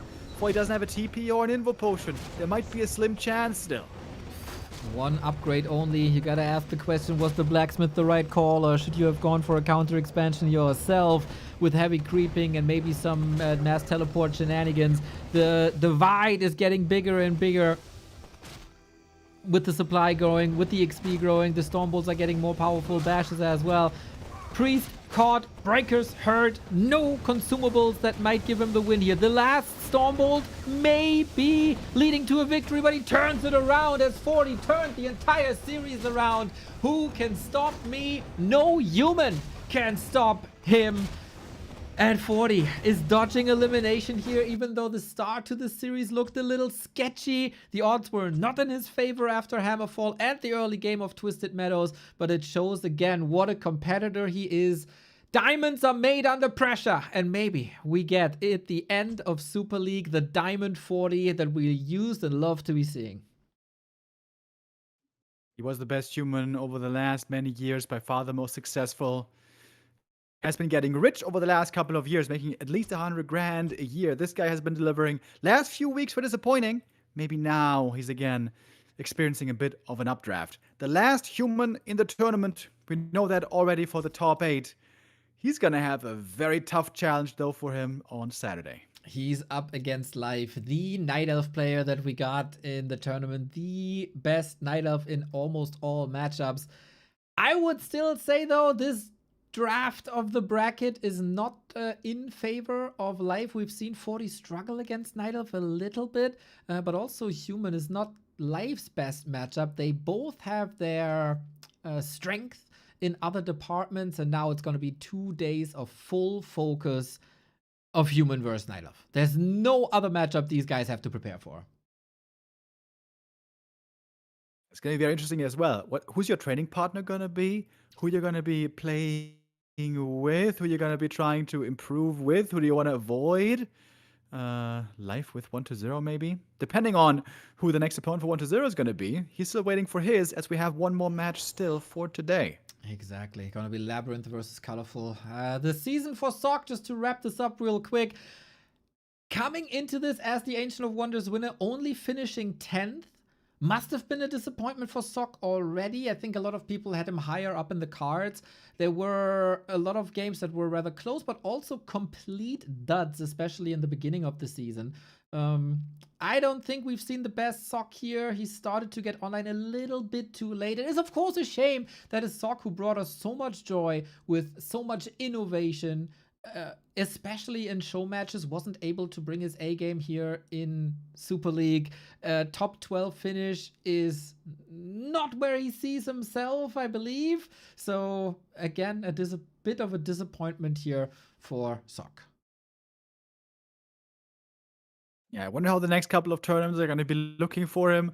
The big one, though, now for him is over. And I wonder how is he going to deal with his break now, because after the big tourney is done, there's one of two things you can do. All right, take some time off, regroup, maybe try to touch grass a little bit, do something outside of Warcraft, or you start working right away, practicing right away, and you get ready for the next big tournament or the next medium tournaments. However high your motivation might be. Would love to know right now how SoC is feeling, because he has been looking, like Neo said, so great in many games, and I would love to see that fire within him. I would love to see him practicing more and more.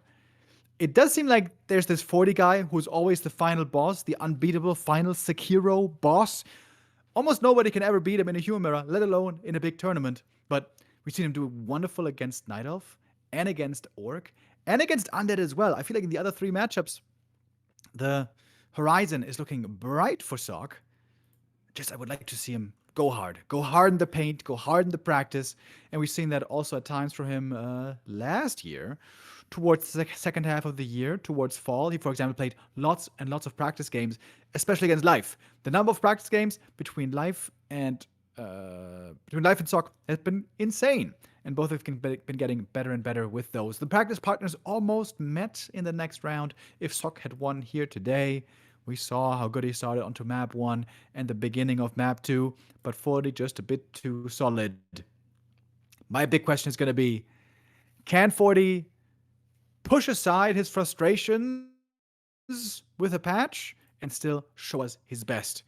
He is the only human hope left out there at the moment.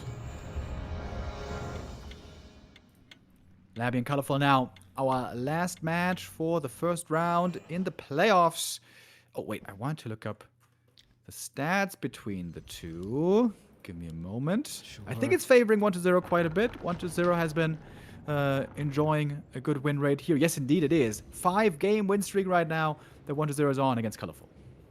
But for that to happen, LabyRinth had to be eliminated here by ColorFul first and foremost.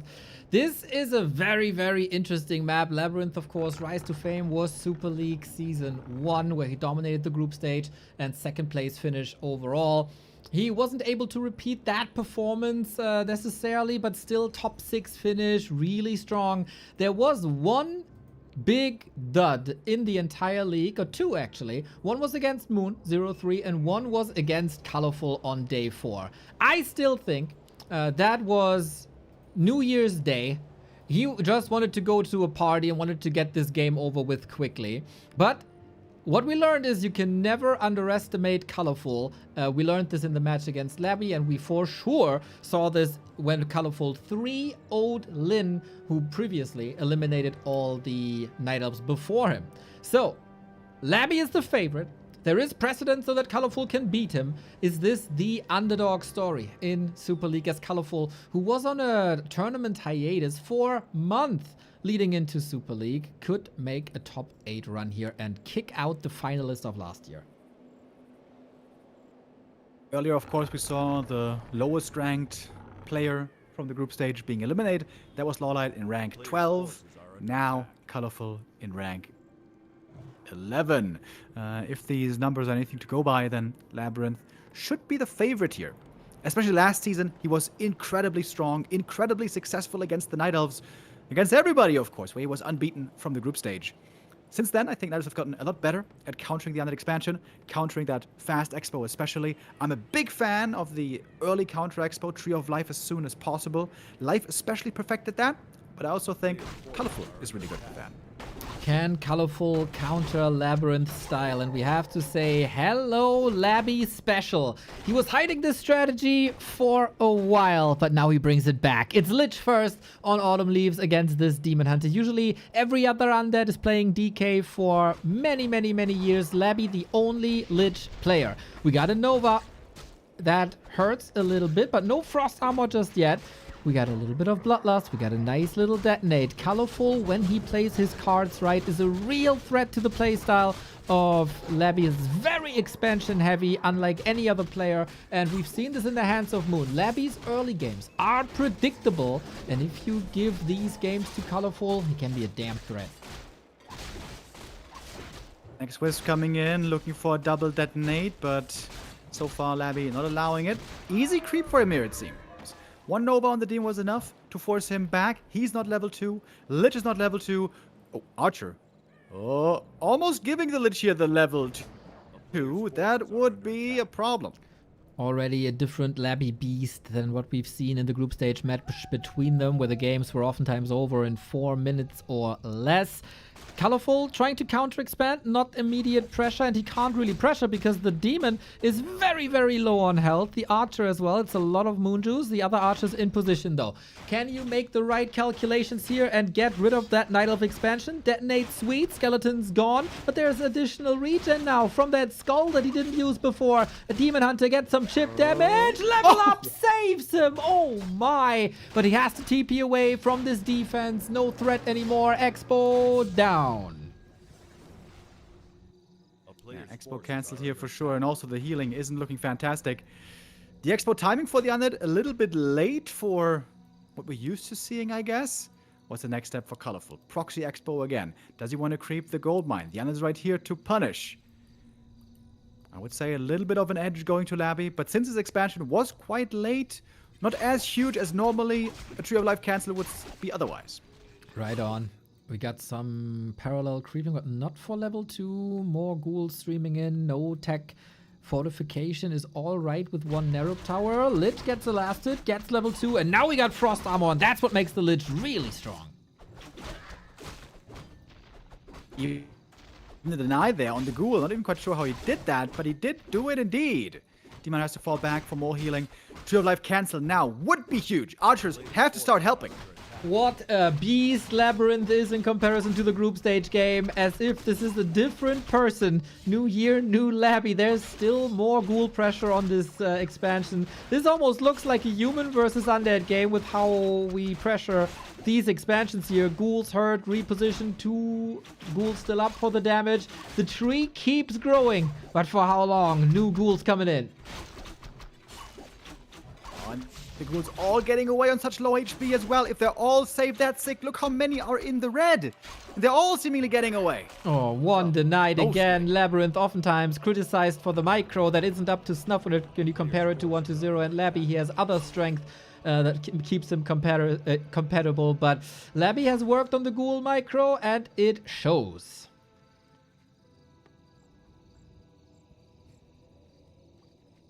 You have life attempt number 3 now coming. This one has to finish if ColorFul wants to have a good chance here. With that second cancel, it certainly seems like Labby has now taken the lead. Lich now falling back, satisfied with the early game.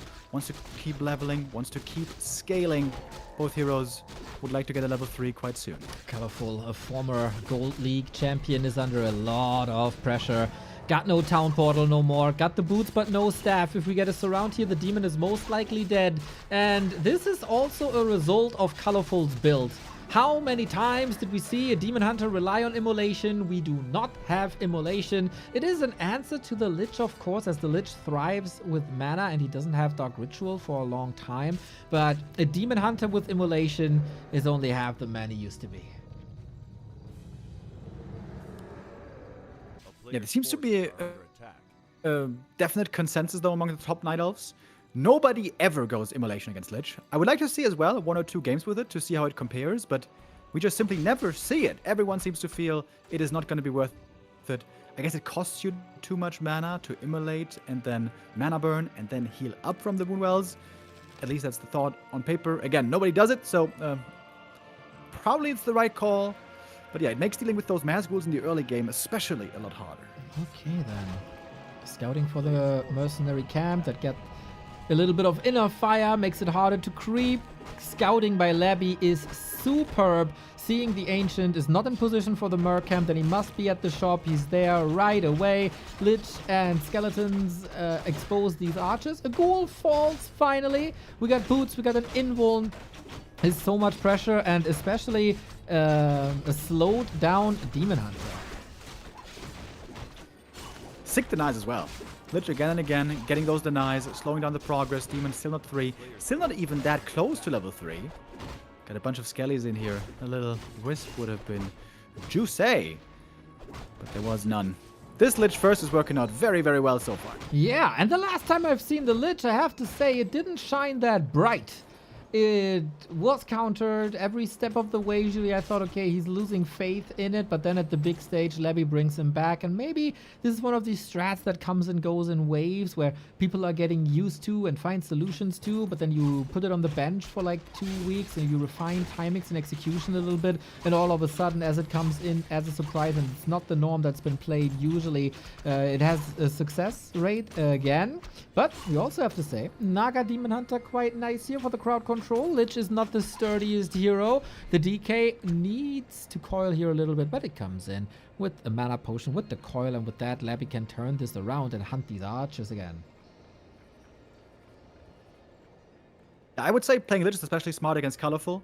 ColorFul really thrives in the most standard meta. What's the most standard meta? DK fast expansion, and then you play Immolation Harass against it. The amazing thing about Immolation Harass is it's really good early against the ghoul creeping and so on. It slows down the undead, it damages the ghouls, and makes sure your Tree of Life counter comes up early. This time, of course, was a different story. So, especially against ColorFul, I love this Lich choice. It is also playable on other maps. It is also more kills being found here on the archers. The Naga almost went down. Heal potion was there to save her, but she's still low HP, and the demon is still not level 3. That is so problematic, man. 9 minutes 30. Demon Hunter almost has no impact. Of course, he's a nice right clicker. Of course, a little bit of mana burn is sweet, but mana burn is also, it's just really obnoxious if it's level 2. Now we add frost armor to the mix, more control. The fiend is actually saved. Is it? Oh, it is. Oh, is it? Oh. No, it's not. That's level 3. Whoopsie. Classic Labby Fiend micro move. Only a small blemish, and otherwise an amazing game. Labby is doing this outstanding. Don't underestimate ColorFul though. Now that the level 3 Demon Hunter is on, he's getting to the final form with tier 3. He is mining for a while now at his expo, and then we get to that tier 3 2 base where eventually in the very, very, very long run, Night Elves are superior to the undead. Getting there is a huge obstacle and a huge task, and of course you have to weather the storm of Ghoul Frenzy Destroyer pushes, but the future is bright, even if it's in a far distance for ColorFul.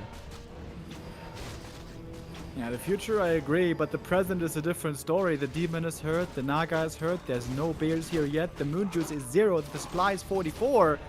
Only thing Labby needs is level 2 Death Knight, and then he's ready to go. Right on, and he's not that far away from it. Book of the Dead, kinda nice. Level 2, there it is, Unholy Aura, everything is faster now. The chase is on. Is it better than the catch? Why not both? Naga is so hurt, has to be rejuvenated up. That means no rejuve for the Demon Hunter. He's asking, where's the healing? Where's the healing? Where's my healing? I need healing. Where's my medic? We're waiting for the bears. They're coming out. Master trading still not done yet. Heavy pressure on the tree. Seems like ColorFul's early game wasn't good enough to be competitive, but I've seen miraculous defenses by ColorFul against all the odds. And the odds currently aren't that great. It's a 13-14 food deficit. Not even destroyers in the air. Labby is transitioning already into the scout. Nice staff by ColorFul. Orb is online as well. So is the fighting spirit. It's finally nighttime, so we have the Moonjuice region kicking in. Book of the Dead is here. Can't even be fully dispelled. Death Knight, by the way. Death Knight, by the way. Invul Potion saves him. Saves the demon as well. We're seeing some good mana burns here. ColorFul is Some fighting. going on both sides. ColorFul with a huge supply lead. Still has a win condition here, but the destroyers are up. The statues are healing so well. The DK behind enemy lines now, right next to the statues. Sweet, sweet, sweet regen. That also ColorFul has. With Reju, the destroyer is too hurt to move across the battlefield. Coil on the ghoul to keep that one up. Here's the demon, freshly healed from Reju.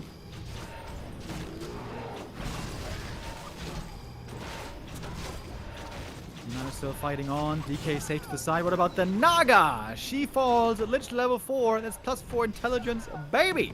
A little bit of Dark Ritual now. Demon finds the kill on the enemy Naga.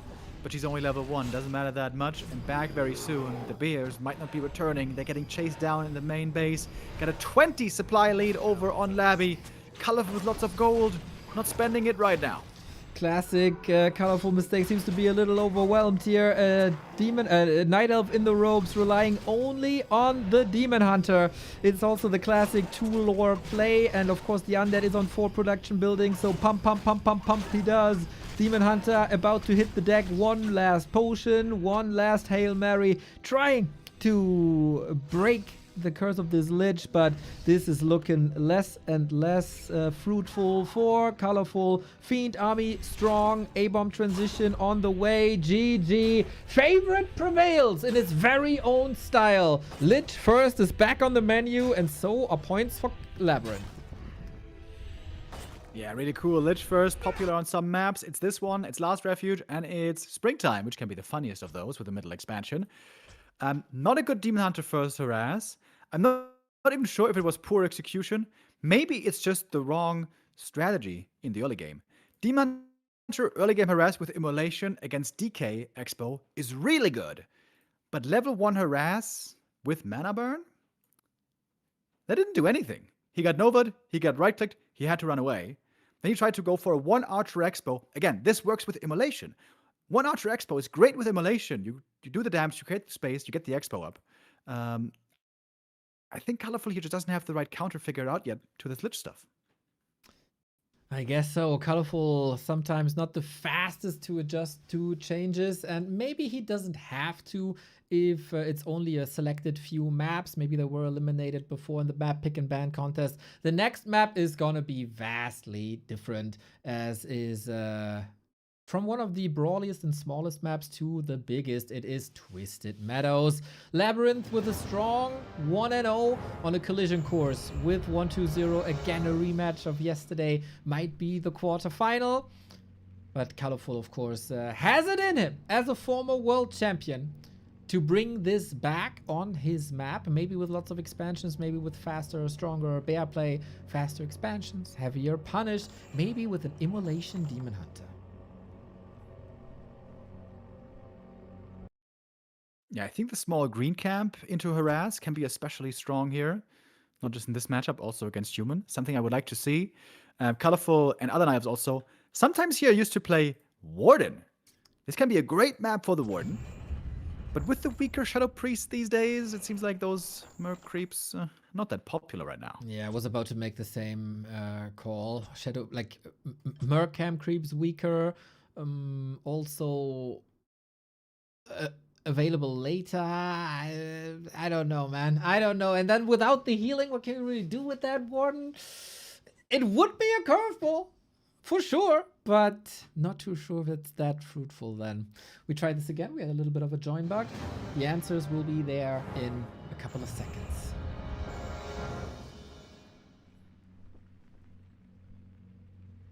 All right, fingers crossed. Only a matter of time normally until we get that one rolling. Keep rolling. Rolling, rolling, rolling.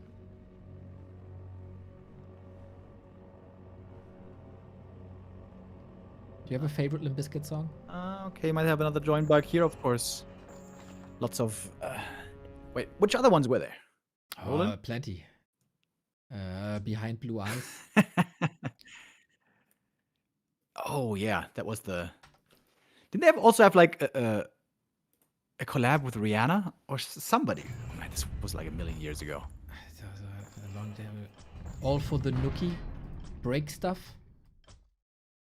That does not sound familiar at all. All for the Nookie? Yeah. Did it all for the Nookie. What's the Nookie? You gotta figure it out when you listen to the song later today, Ringo Demo. Get ready for a mosh pit in your new flat all by yourself. Yeah, maybe when I'm old enough. I'm trying to connect. Sorry, guys. Okay. Third try. Hopefully the charm. Nookie was the name of a dog. Aha. All right, I believe you guys.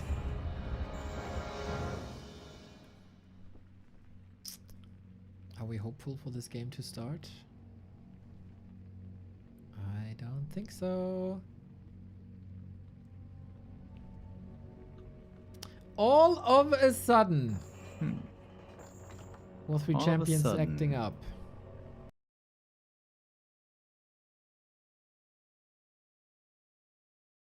At some point, we may have to go to Flow TV, which is going to be very scary. Or KK. I don't know.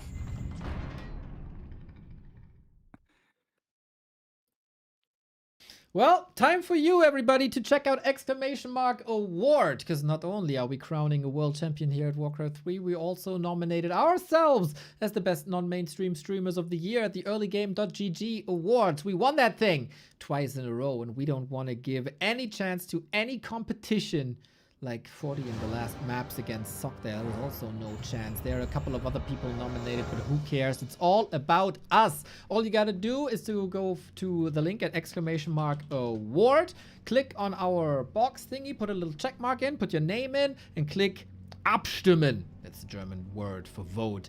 We need every single vote there is. You gotta say the competition is quite fierce this time. So with your help, we get the three-peat at the Early Game Awards.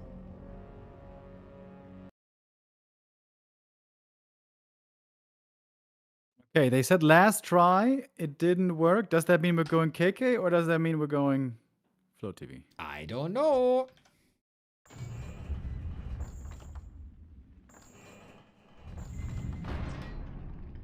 Right, I'm going to ask him. Game not found currently. Stressful, of course.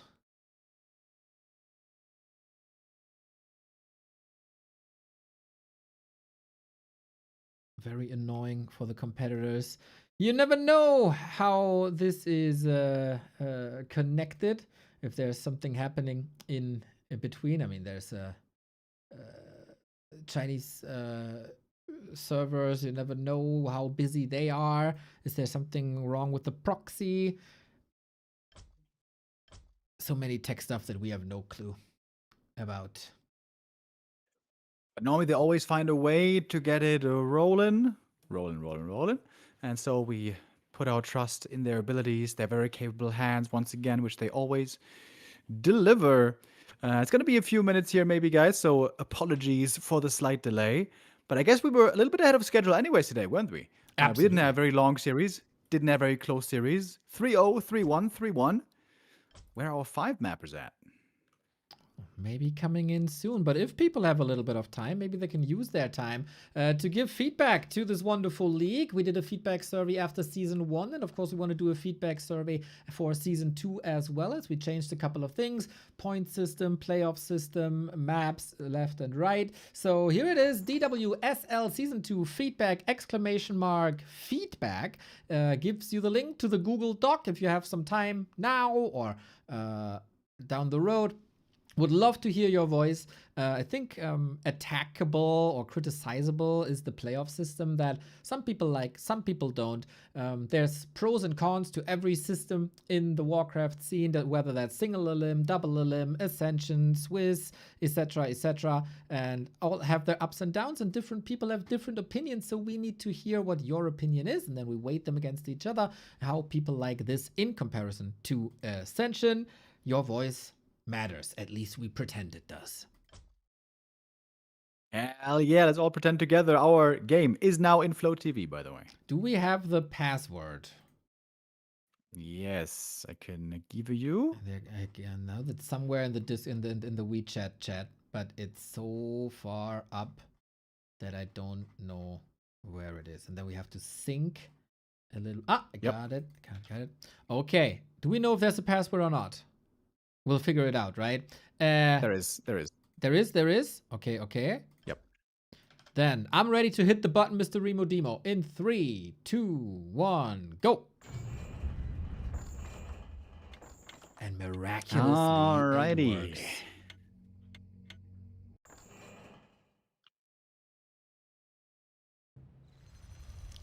Pressure on ColorFul. He came in as the underdog. Game 1 certainly looked like him being the underdog. Labby brought the answers with his very own Lich style. Now, 1-0 for the Korean. Can he be the only Korean advancing today?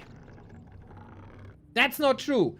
The only Korean alongside FoCuS that is advancing, the only Korean that is defeating the Chinese opponent. Hell yeah, there we go. Nailed it, Neil. Very good, very good. You know me. Best non-mainstream streamer of the year. Right there. Going for a third, baby. Abstimmen. Today and next week. I feel like this is going to be a much better game for early game for ColorFul. He knows Labby's going to be he's going to be expanding. Just one of two positions, has to figure out where it is. And here, you know what he's going to be able to do? Go for a really good immolation harass. He's going to pick up the first item from the little green camp. I like that he goes for the small one, not the big one. So he can pick up the item and harass immediately, create space, and make sure his own counter expansion should be coming up. Well, this time. Well, Neo, maybe not though. Maybe it's a different plan. Maybe it's a warden. You were talking about it before. I thought it's almost impossible, but no, we got it. And with the starting positions, the Shadow Priest delay from 2 minutes to 3 minutes doesn't even matter, right? You start at the green, you creep this one, you eat through the forest, and then at the 3 minute mark, you're perfectly at the Merc camp, can still go for the Shadow Priest, can still go for the consumable, got a high level warden, and off to the races we are. Labby has to figure this out and has to make some adjustments. A player's forces are under attack. He is, I was about to say, isn't that making another Acolyte? Is he actually going to play one base? But that would be crazy, of course. Labby loves to expand. The only top undead who even expands sometimes against Orc, believe it or not. He's going to do it here as well. Going to go for a little bit of a sell of the buildings and head on over to the gold mine. Good scout here by ColorFul. Knows right away what it is, where the expo is heading. Also good Acolyte pull, by the way. Slows down the creeping of the Warden here by a little bit. Yes, very annoying. The Ancient of War is not part of this creep. Warden is tanking full damage. Super annoying. Damage is missing. Ancient of War is making some progress here down the road, but yeah, this is not what you want. Night Elves always creep with the Ancient of War for a reason, and that is the freest Undead Twisted Expo that I've ever seen. I think I've never quite seen this Ancient of War so disinterested in the first camp. Maybe because of the Acolyte pull, or maybe just intentional. It's nice to build a little pathway here by eating all these trees, so the Warden doesn't get blocked and maybe might have trouble later. Alright, Shadow Priest is going to be needed. It's going to be a little bit later, but still worth, I would say, the addition. Yeah, for healing, for sure. You want as much HP as possible on the Warden to get the max mana out of your Moon Juice, and Shadow Priest is there. A little bit of Dispel, of course, also never wrong. Word of Mana Stream, also never wrong. And having an Undead expansion, also never wrong. I think Labby will figure this out. Oh, he knows, man. He knows. He's ready for the steal on the Magi. Every step you slow down the Warden is a meaningful one. Special Strike being used. Death Knight here being bullied away a little bit. Ring of Regen here would have been a crazy good item. Always is in the early game, but especially against the Warden, didn't get that. But the Circlet is also very neat. Can't complain about all stats. Warden now has the Berserker joining. That's a good little early game army. Can't complain about more damage either. Berserker coming in. Fast tech by ColorFul. There might be a chance. Nice coil. Might be a chance for a tier 2 all-in with APs. But ColorFul usually not the person to play that style. What we do see also is Shadow Strike. And I think Shadow Strike is a very, very powerful weapon against Ghouls and DK early on. Yeah, especially once the Warden is level 3. You can pick off Ghouls when unattended. Very easy. So it makes sense here that the Labby is aggressive. On level 2, the DK is the way stronger hero. But the higher we go, the better the Warden will become. Level 5, level 6, of course, is where she gets crazy. And that's going to be the goal for ColorFul here. That's right. We have a few connectivity issues in Discord, Remo. I'm going to call you again to hopefully reset that routing. So not only War 3 Champions affected, also Discord affected. Hopefully it's a little better now. Reveal against the Warden, Boots of Speed. Coil Arm was already in the air. Could burn some more HP, but rather calm and collected. But this is, of course, a win for LabyRinth, as you want the Warden to level as fast as possible, and that has been stopped in its tracks.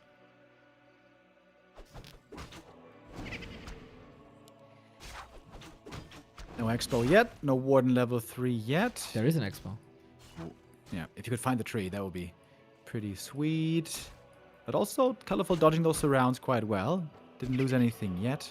And so far, it's an exchange of mana.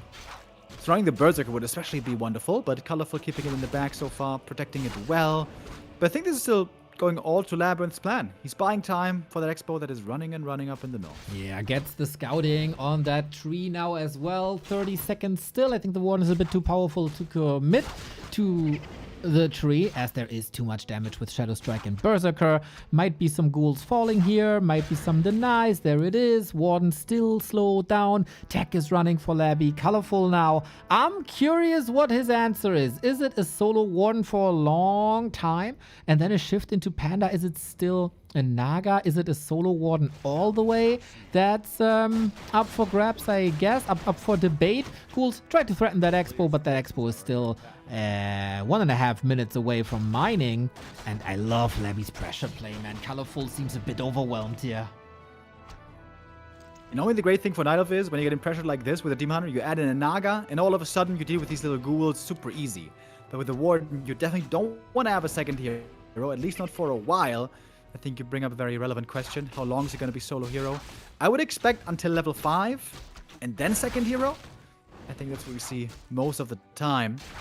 But Labby is keeping his opponent busy very, very well here. Dryads are supposed to change this in the favor of the Night Elf. What a crazy difference this is compared to the last day of 2025, where it was 4-minute games, man. 4 minutes, 4 minute, 4 minute, boom, ColorFul 3-0. That was the off day for LabyRinth, and here he shows what he's really capable of. ColorFul needs a little magic trick, man. Pull that bunny out of the head. I don't know how, but we need a little miracle. The Dryads are now helping a lot for the slow, but Labby's still around here. He's going for more mercs. He's got his own Berserker now. That's big piercing damage against the Dryad. So cool. I didn't even expect that. Also Shadow Priest for healing. Dryads are supposed to bring control, but they are just being threatened here. Wisp for repair necessary. Not what you want. And Snare coming in. Archers being slaughtered. Labby dominates Twisted so far. But now we got finally one level 3. Berserker goes down. Dryads go down. These mercenaries seem to be doing very, very well for Labby. Would love to get the level up right here. Could even use the skull maybe. This is the deny this time. That Berserker gives good experience to the Warden, but the tree is still not rooting.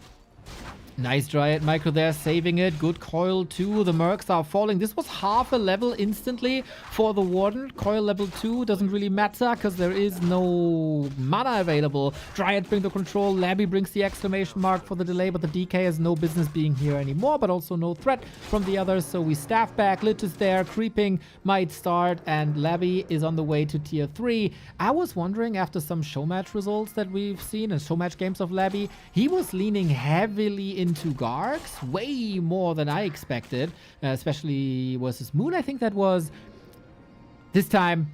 Fiends, Destros, push, destroy. Forces are under attack. That push on tier 3 is going to be no easy cake for the Warden. Sometimes it is, honestly. Sometimes when the push comes in, the Warden's already level 5, maybe a little bit higher, and then you get kill after kill, level 6, and that's an easy hold. But this Warden was forced to stay so low level for so long. But now she's getting bonus experience. We're on tier 3, that's 30% bonus, and she needs to hit that level 5 yesterday. Yeah. We got Rune Braces against Shadow Strike. Doesn't help that much, but a little. Might be a sell down the road. Warden rather tanky. Wants some mana items ideally. And then, of course, what's the army you're building? ColorFul is not stepping in the footsteps of other Night Elves that are starting to build triple lore ASAP. Or double lore and a fast Ancient of Wind to get talents out. It's the classic double Ancient of Lore and a lot of bears. These bears will melt if they face destroyers, and we are like a minute away. Maybe 1.5. I've been getting some pretty bad items here with the Quel'Thalas boots and the Rune Bracers. I guess they're both going to be getting sold. That means lots of gold as well for him. He's going to jump up to 1,000 Gs right here. Actually keeping the Rune Bracers. All right, that's fair. A little bit low on lumber right now. I guess he doesn't have that many ghouls left over. It's only 6, and they were partially creeping. This will be fixed a bit with Frenzy Ghouls, of course. Lots and lots of gold. Heal Scroll, amazing. ColorFul didn't select a second skill point yet, by the way. Could go Fan of Knives, could go Blink, whatever the situation requires. 4.6 on the Warden. Needs another spot to make it to 5. Then the Warden game's beginning. I love the answer by Labby. There's gonna be AoE damage, and he's gonna stop that with AoE healing. Alchemist has arrived. A player's forces are under Gonna make it attack. hard for the Warden to whittle down the undead army. That's the plan. One Fan of Knives after the next. He's gonna have to retrain still. ColorFul has lots of gold. The supply gap isn't that big. But the level 5, man. The level 5 is desperately needed right now in this Warden. Right on. How to get it, though. 11 minutes is more or less 30 seconds faster than you would expect. Double heal scroll plus the heal spray. Maybe only hero focus is the way. ColorFul taking a play off of Moon's playbook. This is sharking for reinforcements, but this is also a main base getting destroyed. It is only Shadow Strike so far. He didn't retrain.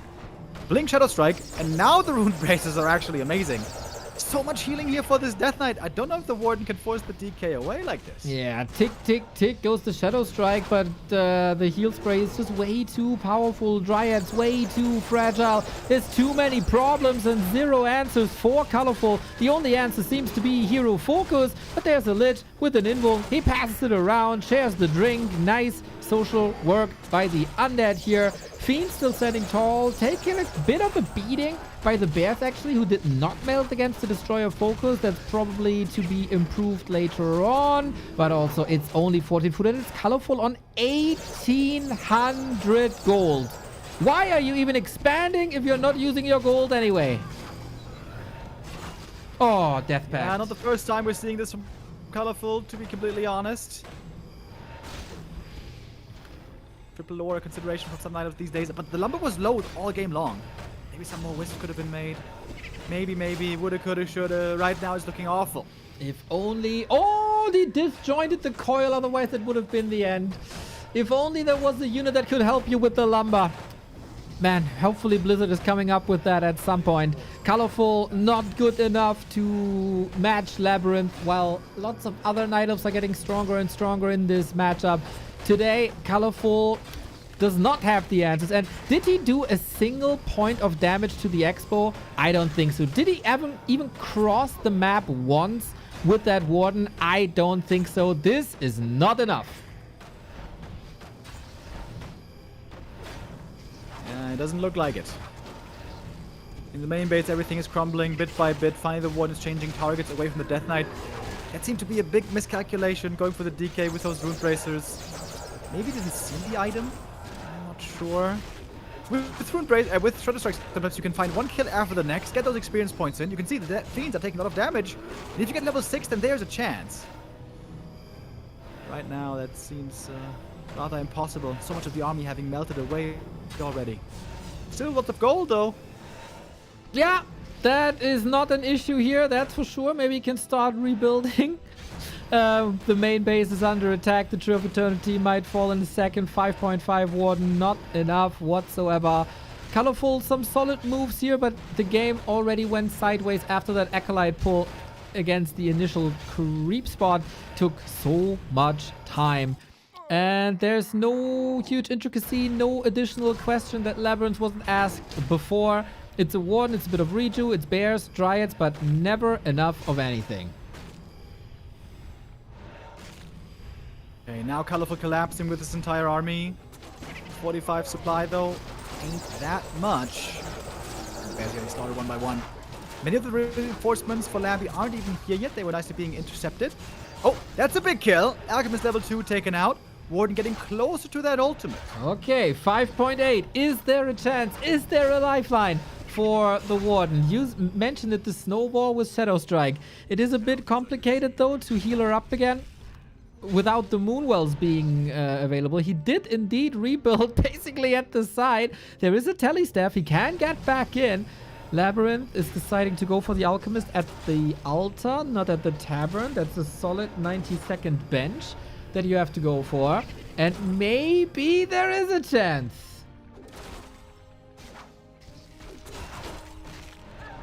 $2,200 gold. A little bit painful to see. The lumber clearly is the issue of this game. Perhaps not the only issue, but certainly one. With the Death Pact, the Death Knight was never really in danger. It's GG at map 2 for Labby as well. It's a different world than their group stage game. This is not even close. While on New Year's Day, Labby was looking odd. Now it is ColorFul who is definitely not bringing his A game to the table, and that is not threatening LabyRinth at all. I think I have seen LabyRinth build being countered so hard, especially by Moon, and I have to say, not only is ColorFul not looking super sharp, I think he also didn't do his homework. Yeah, I feel like map 2 especially, Labby played really well against this Warden. I don't know if there's so much to be blamed outside of picking Warden. Map 1 I feel like was kind of disappointing. That was just an aggression and a build of an expansion that just wasn't likely to work against the Lich. Yeah. Seems like ColorFul here doesn't have the best preparation. I agree with that. Speaking of Lich, by the way, Springtime is going to be our third map, where Lich is also quite popular. Yes, and we don't have a password. Don't click on the eye. We got to sync up. Okay. I made the mistake, and all of a sudden it started. So yeah, that game available for to everyone.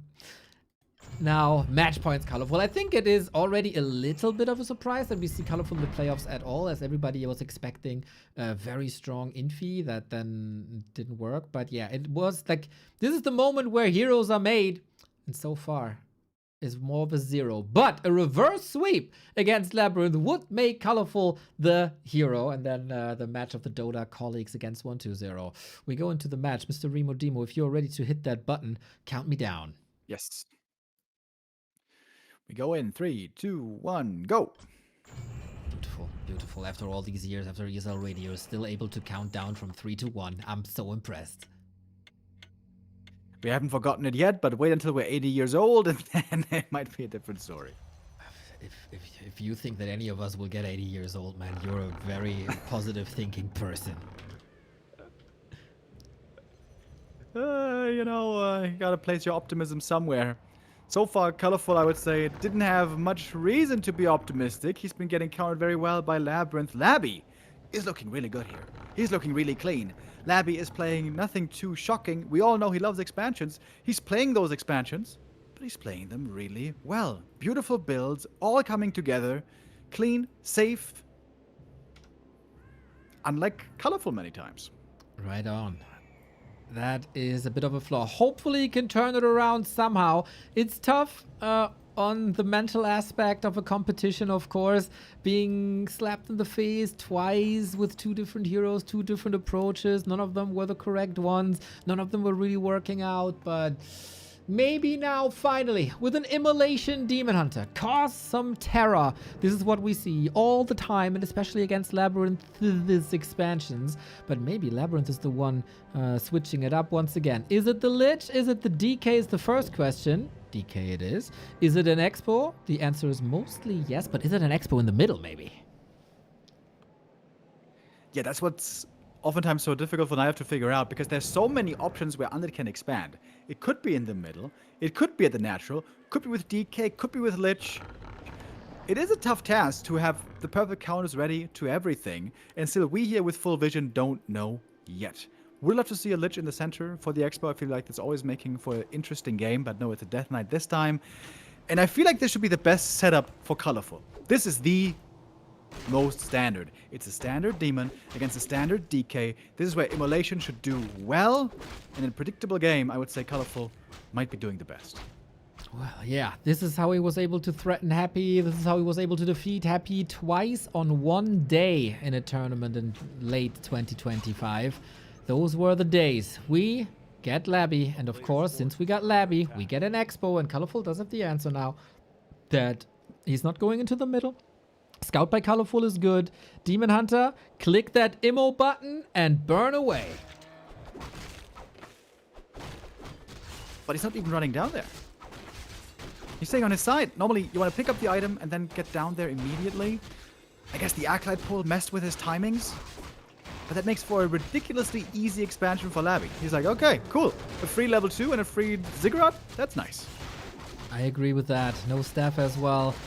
No tempo behind it. And this position especially, you know, I'm a big lover of Sasquatches, man. It's one of the strongest units you can face in all of Warcraft.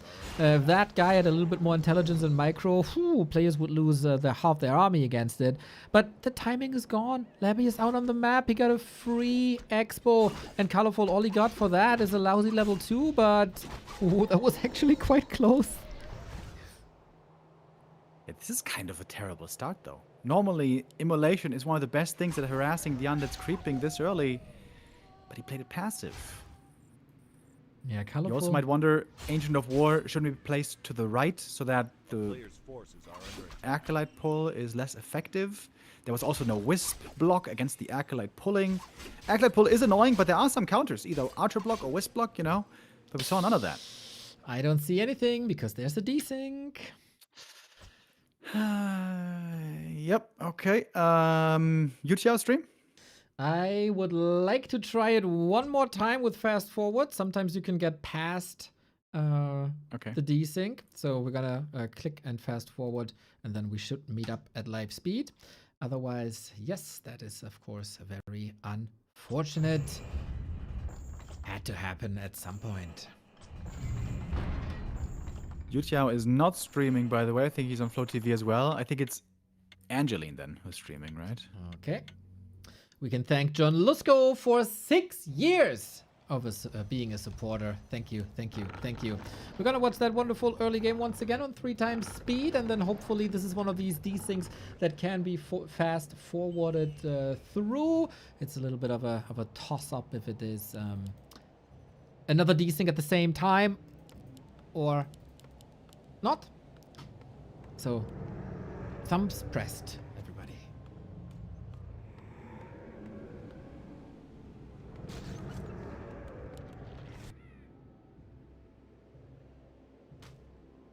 Here it is, Acolyte pull.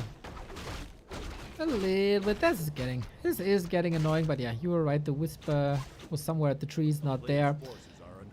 Labby is not making like outstanding early game work. He's just gladly accepting the invitation. No detonate against skeletons or blight either.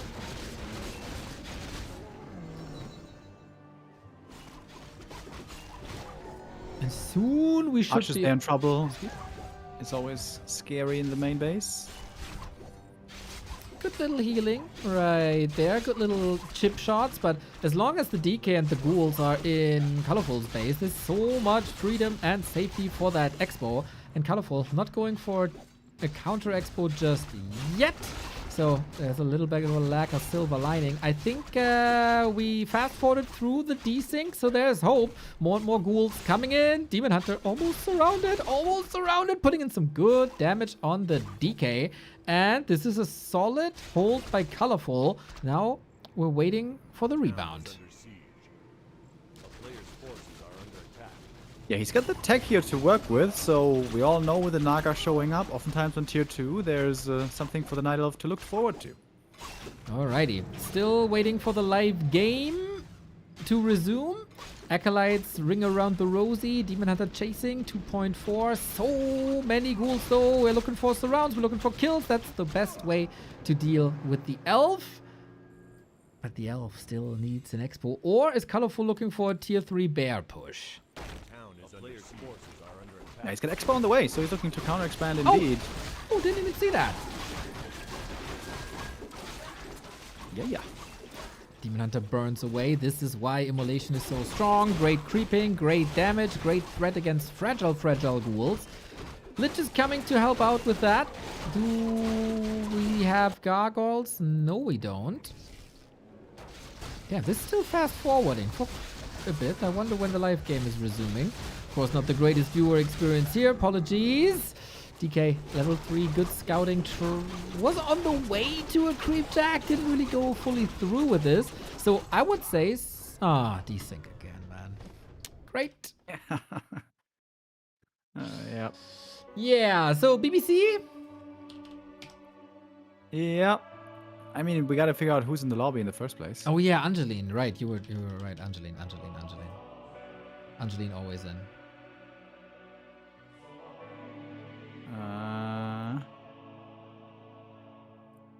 Let's go. Yeah. Okay. Back to the old days of 160p streaming. Yeah, I don't know if we call it there when we were running through the replay, but Labby had the expo mining earlier, but with the Naga coming out, during the tech, ColorFul killed 4 out of the 5 acolytes at the expansion, really making up for, or really almost breaking even in economy for a long time. And that slowed down the tech. Acolytes had to be remade. ColorFul was creeping a lot. He's got strong heroes now. And it's like ColorFul somehow comes out of this mid game with the lead, despite that tough looking early. He got a sick inventory as well. Claws, Boots of Keltalas, the Ring of Protection, the Naga with the Sobi, amazing levels. This is by far the best ColorFul we've seen all day.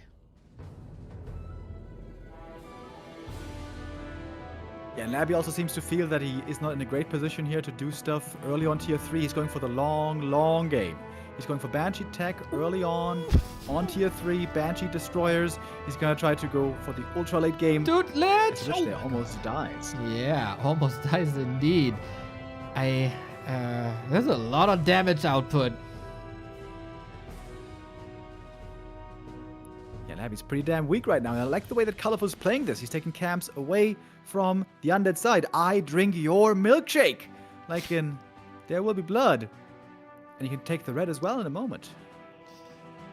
My milkshake brings all the boys to the yard. I hope that ColorFul is scouting well and that ColorFul is able to get Mountain Giants out and any other solutions to these Banshees. It would be so heartbreaking if he fights back with a 0-2 and then falls into a Banshee possession trap. Yeah, you gotta try to avoid that now if you can. There needs to be heavy scouting by ColorFul. Even using some reveals for a bit of gold would be worth it. Because, yeah, fighting bears into Banshees would be very, very terrible indeed. Demon just checked out the main base. He does have Ultra Vision, so I think he figured it out. Would love to see a Shredder here. Get all that lumber in. And get ready for MGs. MGs and then kill the bears. Except one that you keep at home. Okay. Magnetor goes down as well. Hard to even further pimp these heroes, I have to say. Gets rid of evasion as the Demon Hunter has that already. Auras would be phenomenal. Movement speed in general, but also more attack speed and int for the Naga. These Fork Lightnings will hit so hard, especially against Banshees. It's rare for me to see Hood of Cunning on the Naga. It seems like most Night Elves put all the agi they can on the Demon.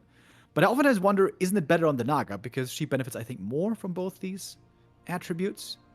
ColorFul now is looking for an early fight. I like this timing a lot. He knows Banshees are coming, but they're not really ready yet. Yeah, he's trying to get value out of these bears. Fork Lightning again onto Acolyte, slow things down. He got Banshees confirmed. Oh, see the item?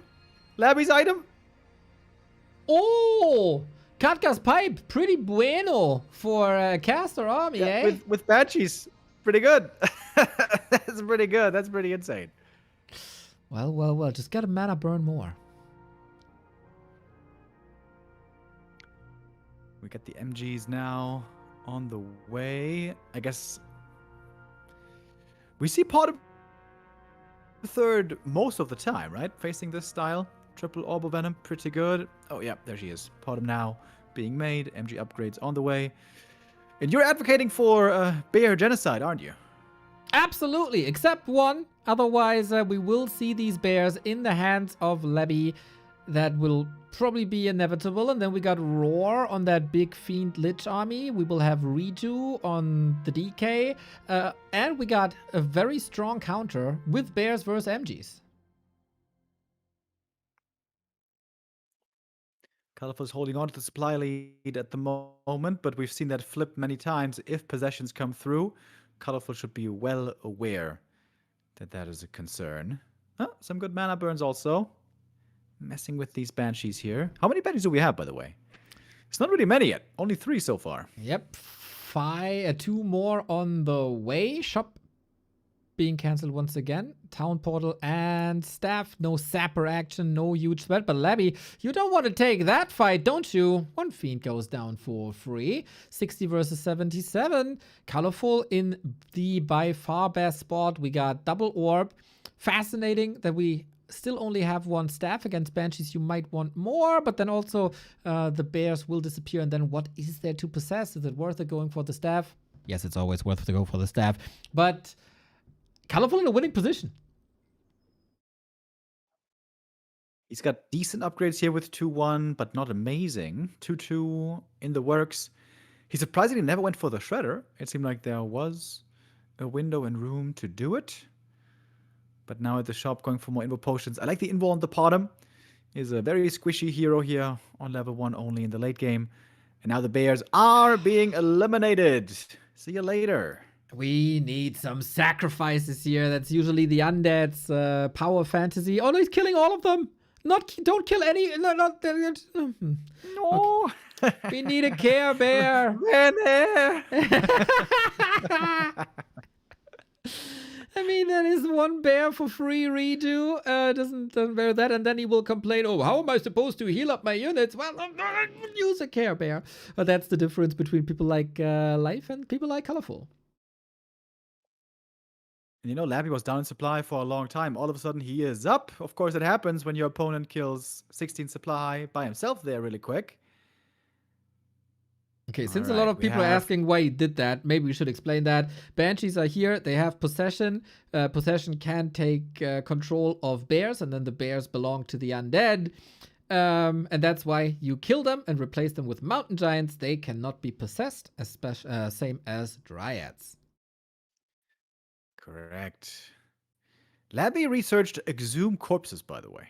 Yes, we get a Necrowagon transition. That is oh my god! Oh my god! He's going for Skeletal Mastery. Yes, sir. This has been the new norm for Labby. Really? Yes, sir. It is. I still think refinable. I mean, what do you want to do against MG Dryads, right? With this army, destroyers don't attack anything. Fiends don't have the necessary damage. A-bombs, okay, but it's also not crazy damage. You just overwhelm everything with so many skeletons, and Frenzy is kind of nice as well, Cripple as well. But just overwhelm, and got wagons for a lot of damage there as well. I love this new transition by Labby. Yeah, I guess in theory, anti-magic blocks the damage from the Frenzy as well, if that's something you're worried about. Frenzy is 75% attack speed increase, which is crazy. Yes. Labby has to figure this out. ColorFul has to figure this out. The number one solution to this would be Wisps and DK kill. Wisps and Fairy Dragons. If you get these up, then Necro Wagons are obviously terrible. But if it's a secret transition, and it's not even that a building is giving this transition away, right? You got the buildings already. If you see production in these buildings, you could think like, okay, it's more Banshees. But yeah, Necro Wagons at the right time is sick. And so far, I don't see adjustments by ColorFul in that direction. Yeah, cool. I haven't seen this yet, so this is new for me. As we're seeing Master Training being researched for the Necros. No Necromancers yet on the field, but they're going to be added in. So is he going to sit at 80 here and then break 100 with Necros? I would like to think so. Also, amazing point by Mr. Vess. Great source of knowledge and wholesomeness. Necros scale amazingly with the pipe. Yeah, true. And that is nuts, man. There's so much mana on Necros. You can dispel them a couple of times, right? Especially with Wisps. But then you just get more corpses as the fight lingers on, and then you get more Necros. And at some point, like, what do you want to detonate? Yeah, Kaga's pipe is pretty crazy here. That was one hell of a find, man. I wonder if that encouraged the strat even more. You know, experience-wise, though, ColorFul is far ahead. Can his heroes outclass all the Necros, then will be the question. There's still lots of army missing for the ideal undead army, I suppose. Only 2 Necros so far, and not even any wagons yet. That's right. Oh, yeah, they're not loading up the corpses. Angeline has a weird idea of in-game camera control. Here it is. This is not the moment to fight for Labby. Maybe he wants some, like, false security. The DK is very, very, very hurt. He's trying to reduce the number of Dryads in the back. DK plowing forward. There is an Invo Potion. There is a Mana Potion. Maybe the Necros aren't needed after all. But Destro safe to the side. Everything softened up a little bit. It's the beginning of nighttime, though, so moon juice should be plenty. But yeah, I feel like you're right. Necros wagons are necessary to load the wagons up with corpses. Could have emptied the graveyard twice already. So I think 2 Fiends were lost. It seems like you don't really need mass Fiends or want them when you play this style. I mean, I'm just spitballing here. This is very interesting. A very slow late game. One that is not too well developed yet. Oh, the owl. Very interesting. The owl gives it away. And by the way, this is also the kind of game that ColorFul doesn't want to play. Oh, Mr. Remo. ColorFul, he's kind of used to Banshee play now. Mr. Remo. Necros. This was played. I wanted to make that point earlier, but I kind of forgot. Labby tried that in the group stage on game 3 on Autumn Leaves versus ColorFul.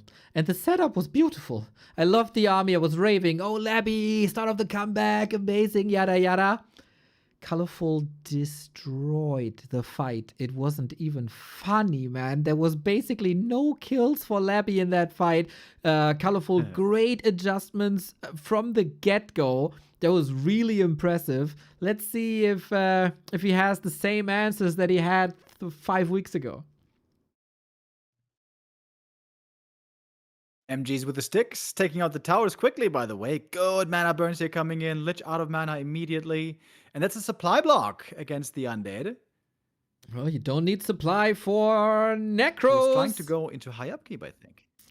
He was, but that is not possible anymore. 1,000 gold, 1,800 gold on ColorFul's side. That A-bomb denied. Kind of nice. ColorFul still staying at 80, and he has so much room to grow against this Mass Caster army. Like, imagine Fairy Dragons in this fight, dude. This is so much AoE. But yeah, not going for that just yet. I wonder if Labby is intentionally trying to wait for daytime to go for the real fight in earnest. The Disease Cloud gets way stronger at daytime when Night Elf units don't have natural HP regen. Seems like ColorFul is going to need some heal scrolls pretty bad. At the moment, only 1 on the bottom. I feel like he has to go for more than just the 1.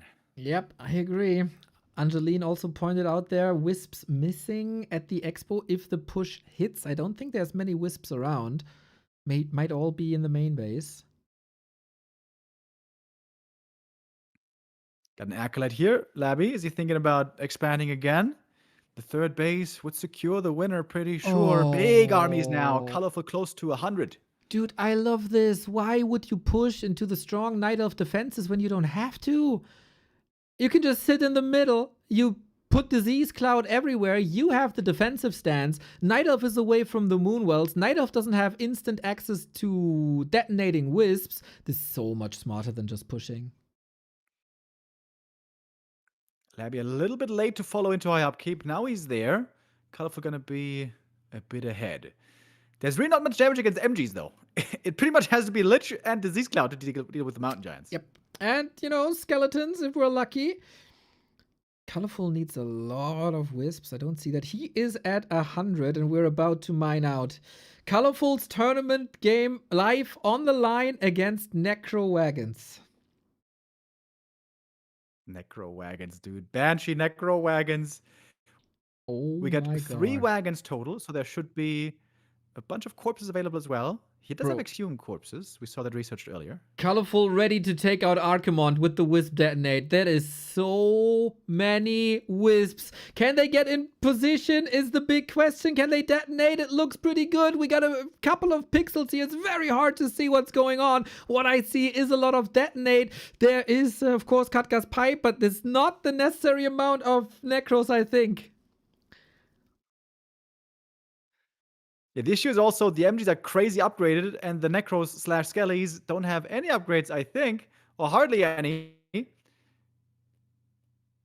Looking pretty good for ColorFul here. He is smashing these fights against the Necro Wagons, man. I'm not too sure if Labby was ready. As you said, he didn't follow into 100 supply. And if you have a 20 food lead, then games be looking like that. We still get with every corpse new material for the Necros. Demon Hunter! Oh my god, a Demon Hunter loss, of course, could have turned things around. Still, the Mountain Giants standing tall with so much damage here being thrown onto them. It doesn't matter. We'll see. Where is the damage in ColorFul? It surely is in the Demon Hunter and the heroes. Tri-hero, Night Elf, triple orb, so strong. Hero nuke for LabyRinth, last chance. And of course, there is a possibility. Nuke, FoCuS, DK about to die as well. DH, so close between the first heroes. ColorFul, Invul Potion, last second save. Lich with Unholy Frenzy, crazy damage output. Waiting for the Demon Hunter to run out of Invul, but then the staff was ready again.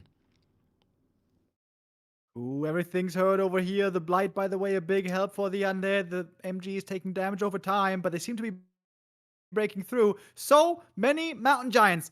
And of course, the mass orb play, Orb of Venom doing damage from the back. It's mass tank on one side, I guess on both sides.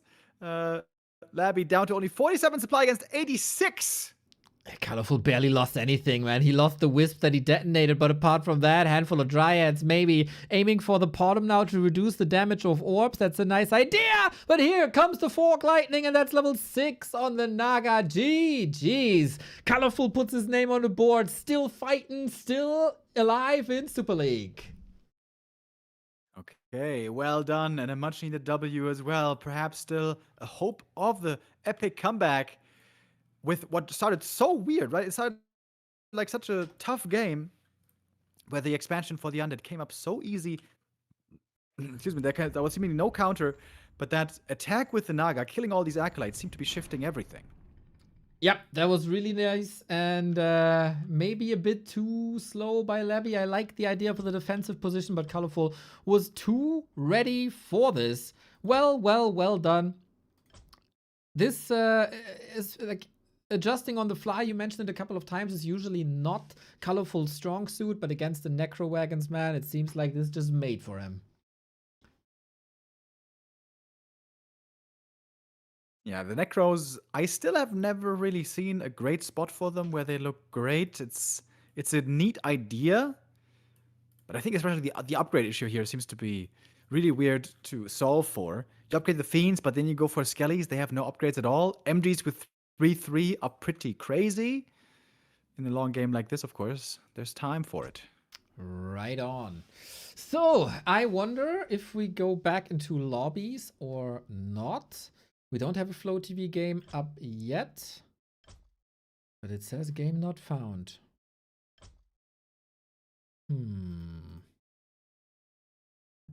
Oh, maybe it is now. They have a lobby up, but they don't share the game name. Admin's probably discussing what to do here. We can tell you that it's Echo Owls.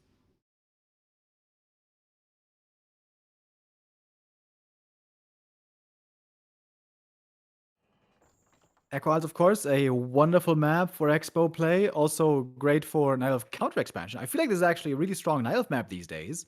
Labby picking it does make sense for him, of course. He loves the expansion. If the opponent is able to counter expand well, he might not really care about it as long as he's got his own second base secured, which on a map like this should be very easy to pull off indeed.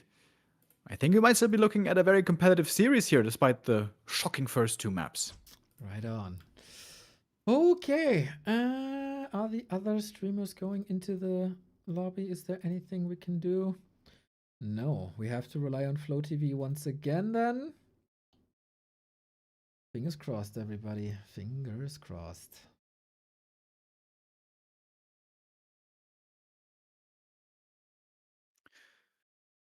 Okay. Echo Isles is up. Is it the password? Yes, it is. Yes, it is. Okay. Then I count you down this time. Checking if our overlay is ready. Yes, it is. We go on to map 4. ColorFul's fight for survival continues in 3, 2, 1, go!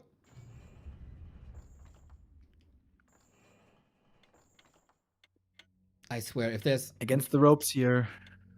If there's one viewer out there in the whole wide world who's not crossing their fingers right now for this FlowTV connection, I'm gonna be real angry. I might even curse on stream. Oh my god, don't do that, Neo. We're a family-friendly stream over here for the entire family, old and young. Everybody loves Warcraft 3, especially if we should go to a map 5. Right. Finally, where is the map 5 today? That might be coming down the road. Mr. Remo, do you have a feeling that we're lagging quite a bit and there's like a second between what we are saying? Yes. Do we want to, like, do I have to restart Discord? Let's all restart Discord. So hopefully we can talk in real time, because that is annoying. So you, wait, where's the Discord icon? There it is. Okay, hopefully this was just delay building up and now we can fix it. So, can ColorFul do it again? I think the plan should be pretty straightforward, as it is expansion Labby. Everything but an expansion by Labby would be a great surprise. Question, Lich or DK should be the DK.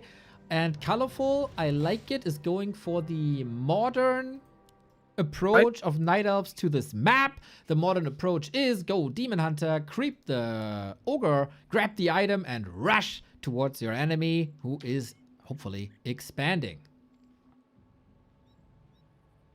Yeah, and I feel like Night Elves have perfected this very well. Honestly, the Acolyte pull here might be pretty relevant. Ideally, want to leave a Wisp behind here to make the pull harder for the Acolyte. Archer is here, ready to try to counter. The early seconds will matter quite a bit. Okay, creep pulled, Wisp block, creep turns around, and that should be fine for ColorFul then. So with this modern spin of the Demon Hunter creep route, we've seen some undeads not expanding anymore.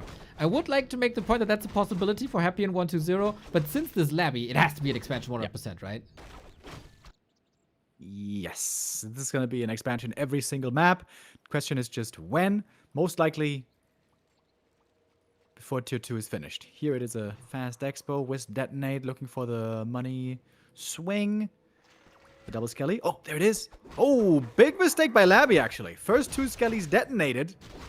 That is going to make this quite a bit harder. Exactly. Demon Hunter coming in, only Gloves of Haze, but this ghoul is ensnared and can't flee. Immolation not the greatest targets. Wisp is coming in, waiting for another Rod of Necromancy being used here to detonate against that. High damage also coming from the Ogre Magi, never to be underestimated. Coil hits again, but that's a lot of mana gone already for Labby, and so quick, ColorFul against the skeletons. Bro, he's heating up, man. Labby here with an unclean creep, heavily getting punished. Demon would love to get one kill here for the level 2. Even the Archer is now joining. And this is what I was talking about earlier. When you have the Immolation pressure like this right away, the early counter expansion at 2 minutes 40. You can start the counter expansion when you go for this build against this kind of an expo play. This is a great start for ColorFul right here. I'm with you, man. Finally, we see the power of the Demon Hunter Immolation in full force. This is what we expected all along. This is what is the meta, and this is what makes life so strong as well.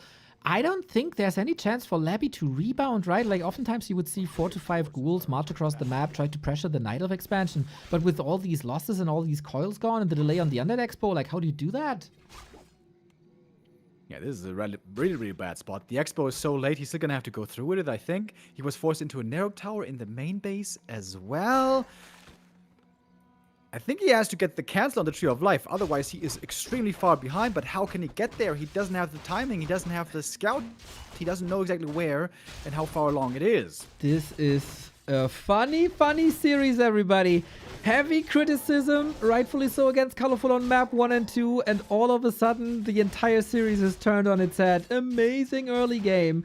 No expo attempt currently by Labby. He has the gold only now. And ColorFul, not only is his expo up, but also his tech is at 1/3. Yeah, this is a dream position.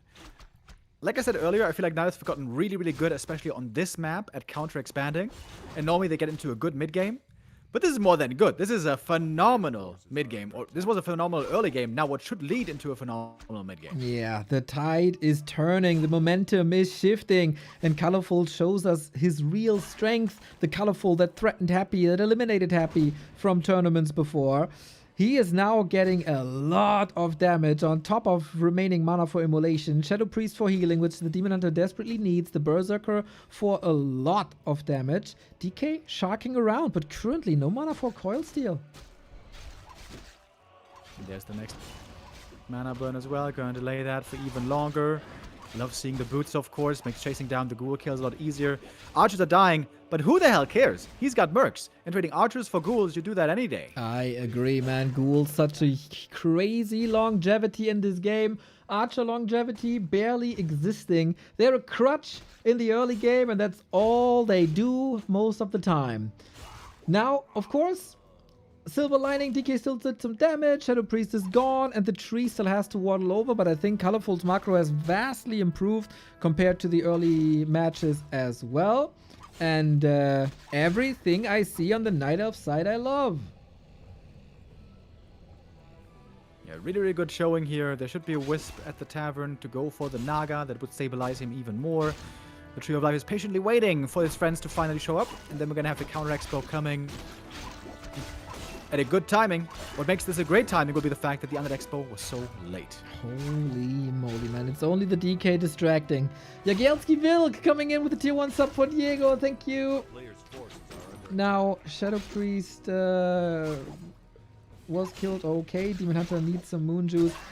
It doesn't have a staff, I guess. It's still fine. Naga, so much pressure. We can finally creep that expo. It's a little bit of recovery possibly for Labby. And now I'm curious if he goes Gargs, as we are in Equals.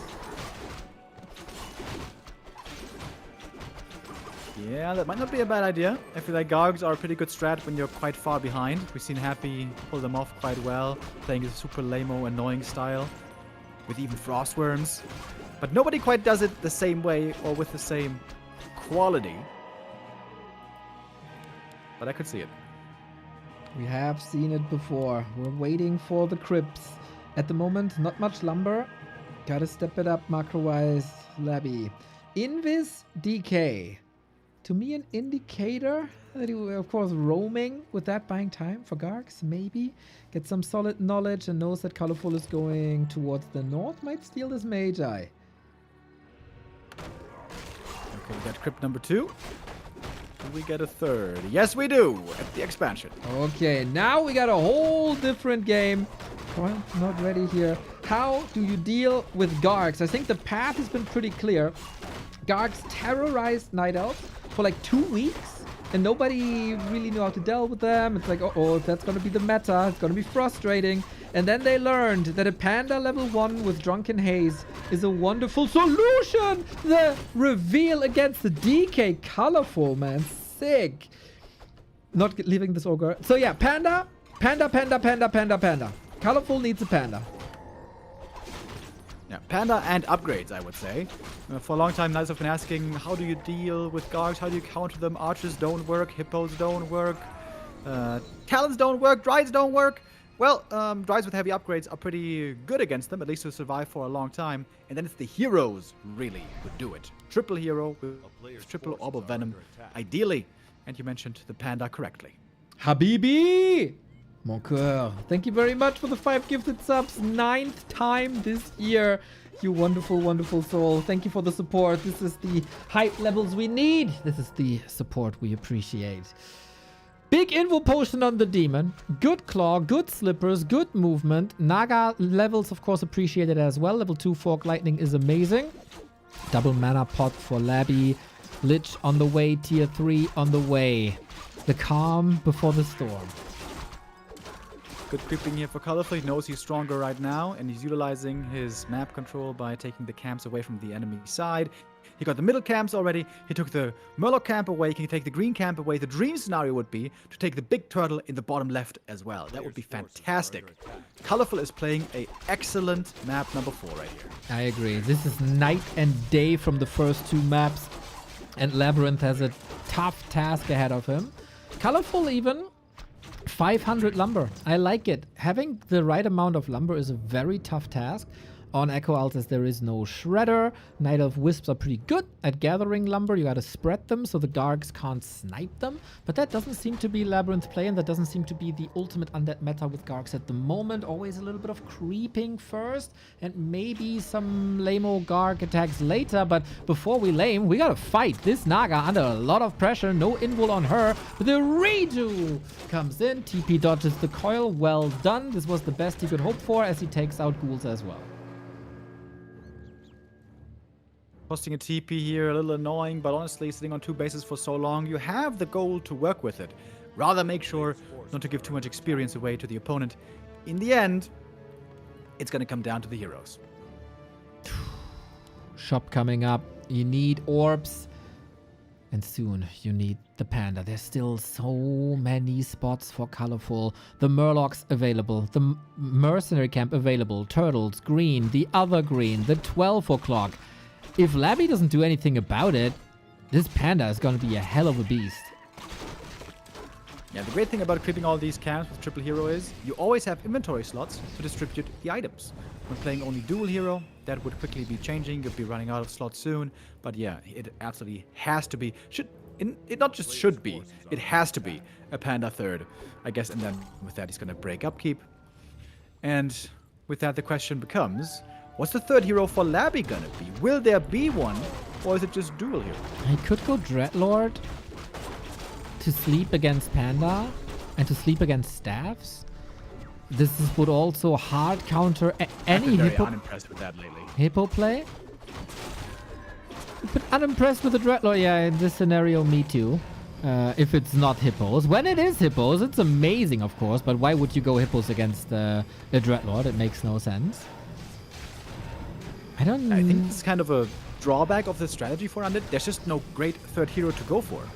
Dreadlord, rare to be effective. Naga, good against heroes, but garbage against the mass riots. So maybe the better thing is to just play dual hero and either worms or wagons. Could go Alchemist But too. I feel like there's no easy answer. Yeah, not an easy answer for sure. Answer for ColorFul is Panda and my lord. I'm flustered. I'm befuddled. There is Wellspring for ColorFul and Ultravision in the same game. Love to see it. Love to see it. Panda gets a level 2 fast, can pick up more items. 2 heroes fully started already, and the Panda's gonna start working towards it as well.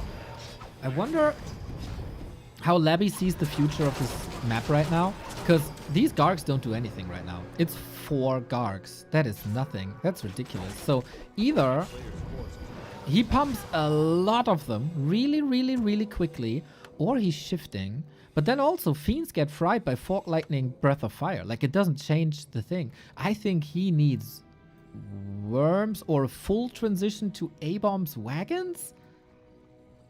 Yeah. A-Bomb Wagon is super hard counter to Dryads, but of course then that could be adjusted to by the Night Elf. Pims would be crazy there, even lots of Bears could be good there.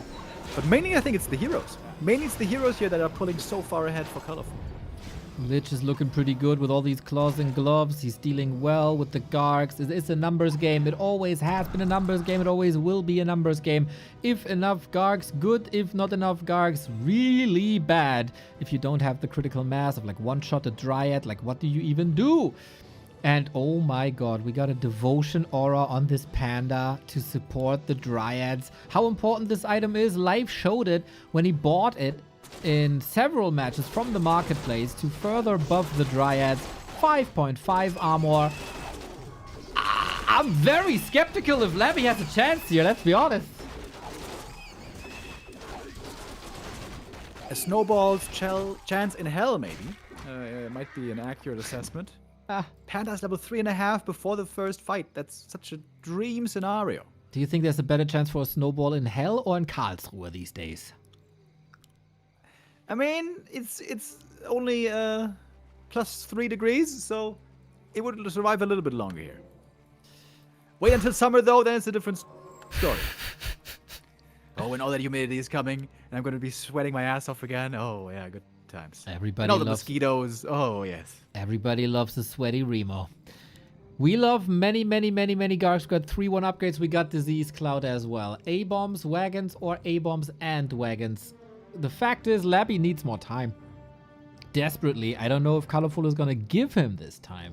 Double heal scroll, heal pod, big invul pod, an amazing panda. Labby has to solve this by buying time and find an amazing fighting position. Okay, ColorFul, though, you gotta make sure to keep playing this clean. The easiest way to lose this would be to go into Mass Disease, into Mass Towers, on Light, and take the worst fights possible. ColorFul has had full map control for at least 10 minutes. Okay, exaggerate. At least 7 minutes. Why is there no third base? ColorFul, you had all the control in the world. It's Labby taking the third right now. It is. Can he hold the second, though, is another question. Drunken Haze, Breath of Fire, amazing stone form. I still think it's a numbers game, and 8 is not the biggest number. DK far forward, soaking up the damage. Target fire by these Dryads, not ideal. Labby doesn't like this DK position anymore. Breath of Fire, rocking through Fork Lightning as well. And from 8 Gargs, we make it 2 Gargs. And that is also the percentage of winning for LabyRinth this game, it seems like. Absolutely wrecking these armies here. This enemy army, I should say. Doing this very, very well. The heroes, man, they're just absolutely killing it. Breath of Lightning is quite a nice answer. Can Labby stall so much that he gets the third base up, but then it's still only 2 base? Very questionable here. Labby is not getting the ultimate time that ColorFul gave to Happy in their encounter in Super League at the very beginning of the season.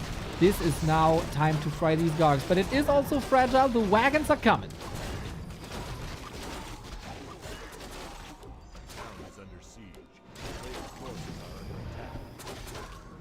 Let's see how far he can chase this. The Demon Hunter, everything is just right-clicked on this wagon. Loses a bit of oversight here about the Dryads, I think. Only 9 Dryads remaining. Drunken Haze, Breath of Fire, amazing.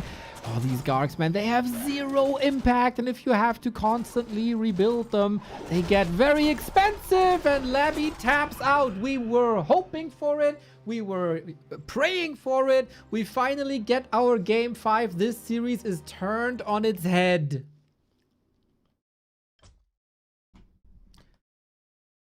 It seems like so is Mr. Remo Demo, who is speechless about the outcome of this tournament again.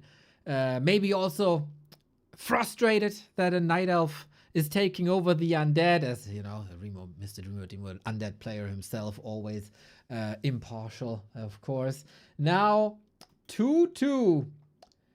Tournament life on the line. The finalist of Super League Season 1 might get eliminated by the rank 11 player in ColorFul, who had an abysmal start to the series, but he finds his groove, he finds his rhythm, and it's getting better and better. And I think the macro was good. I think the micro was good. I think the decision making was good. The timings were amazing. ColorFul does a lot of things very, very right. And we have said this so many times before. Labby, you're getting predictable. People are starting to hard counter you. And this might fall on his feet right now. We got a game. I would love to sync with Mr. Remo. Oh, he is back indeed. Sorry, I had to get the door. Sorry. You are We're so back. loud right now. Holy moly. That hopefully will even itself out in a second. We go into the last deciding map. Last Refuge. Oh, how fitting. And this is again a map where LabyRinth usually goes for expansions. We do have the password. In a second. Okay, we're ready to go. 3, 2, 1, go. Last Refuge. Labby, do you have answers, man? Do you have answers is the question. Or will ColorFul take 3 maps in a row and a reverse sweep? Let's get it on. And Last Refuge, as many of our viewers will know, is also known to be a very good map for Lich First. I think this might be the best way to victory, because ColorFul has perfected the build and gameplay against DK Fast Expo, but I think against Lich Fast Expo, he doesn't have it so perfect. Okay, this is interesting sound dynamics here that I have to fix. Let's see how this goes. Okay, Labby, usually on maps that start with L, the chances for a Lich were pretty high. Last Refuge was one of them. This was... What? Yeah. This was the birthplace of a Lich First many, many, many times. How deep is the pocket of LabyRinth, strategy-wise? He is the innovator here, he is the master of the Lich First, but ColorFul must also know this. He must be aware, and he must have felt how bad that early game felt on Autumn Leaves. What felt like a different set of players, felt like a completely different game. What a turnaround it has been in this series, 2-2, and now we're on the decider, map number 5. And Labby decides to go for Death Knight here. That surprises me quite a bit. The Lich worked so well. Yeah, me too. I am not sure if that's the recipe for victory, but... Cool. I think we just restart and hope for the best. Again. Yep. You know, guys, sometimes casting Warcraft is very, very fun. This was supposed to be a very, very fun day. Sometimes the fun is spoiled a little bit by technical difficulties. We'd love to spare you that, but you know how tech is sometimes. We start this again in 3, 2, 1, go.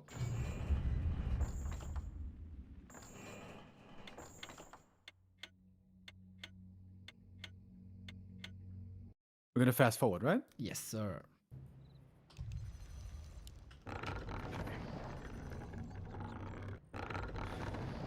Would be quite shocking now if Labby suddenly decided not to play expansion, but that would be very much against his playstyle, would be against what has brought him success over so many tournaments now.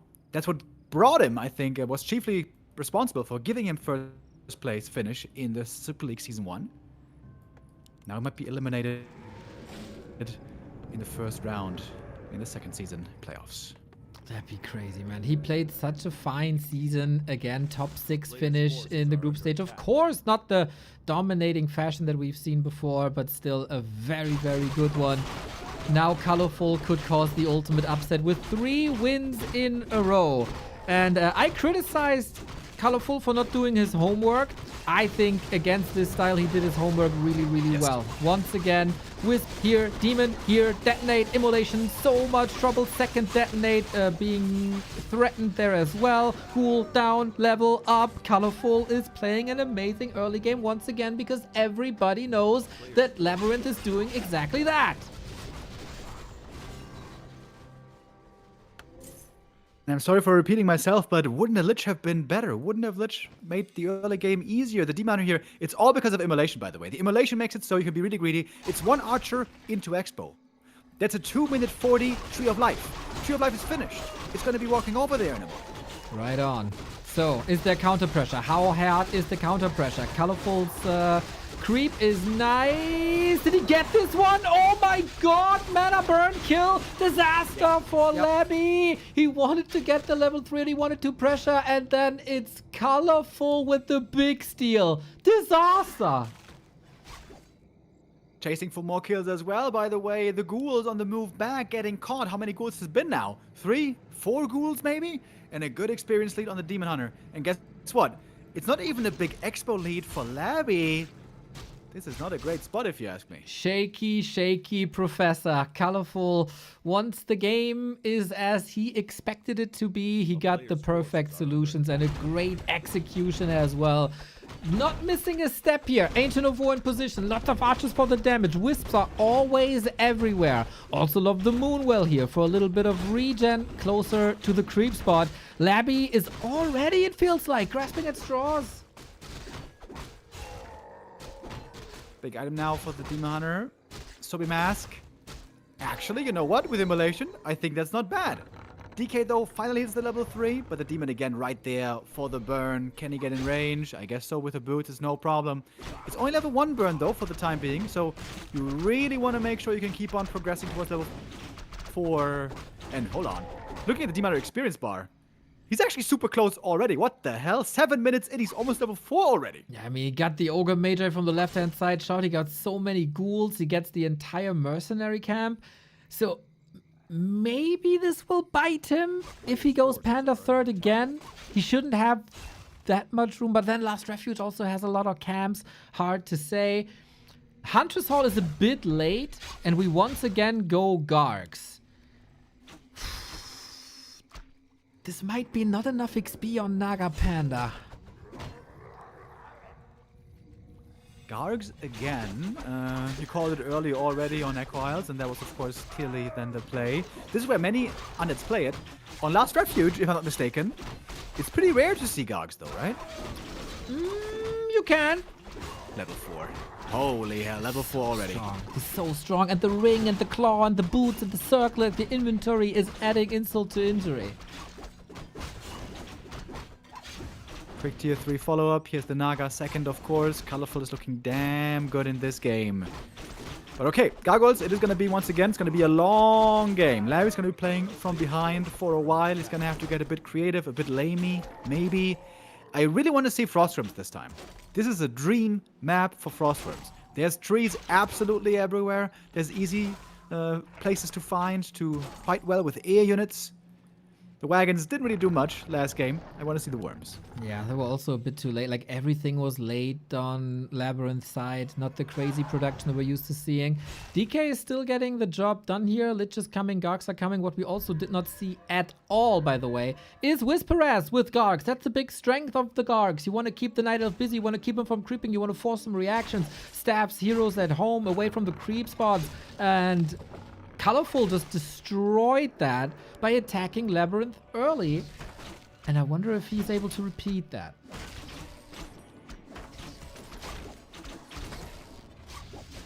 The Naga surrounding a kill here. Might be able to go a long way. And does he have it?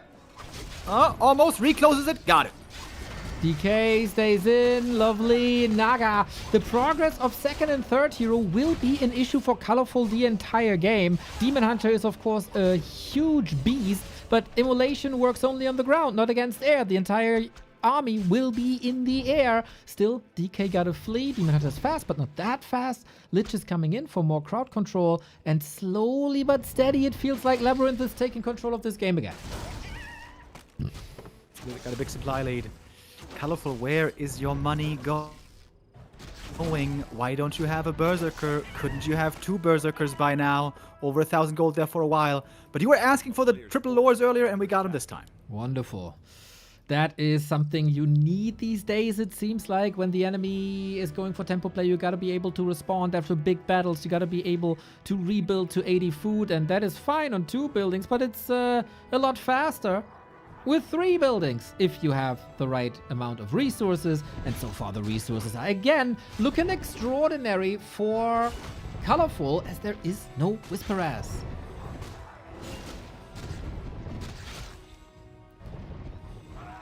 Some valuable time here for ColorFul to set up and get ready on tier 3. When are we going to be seeing that panda, I wonder? He could fit it right now into his 50 supply army. That would be kind of perfect, wouldn't it? Maybe even a second shop could make sense here. ColorFul had so much gold for so long, but at least finally he's spending that money. And is seeing himself at a bit of a supply deficit. It feels like he's going for the panda when the Naga is 3. Like ColorFul, a very flowcharty player, I would say. But I pointed it out before, like there's not much XP left, and there's maybe not too much HP on the Demon Hunter left. Nice creep jack, again, shaving off XP from every single creep spot. Labby's answer to these low-level 2nd and 3rd heroes is probably the way to win.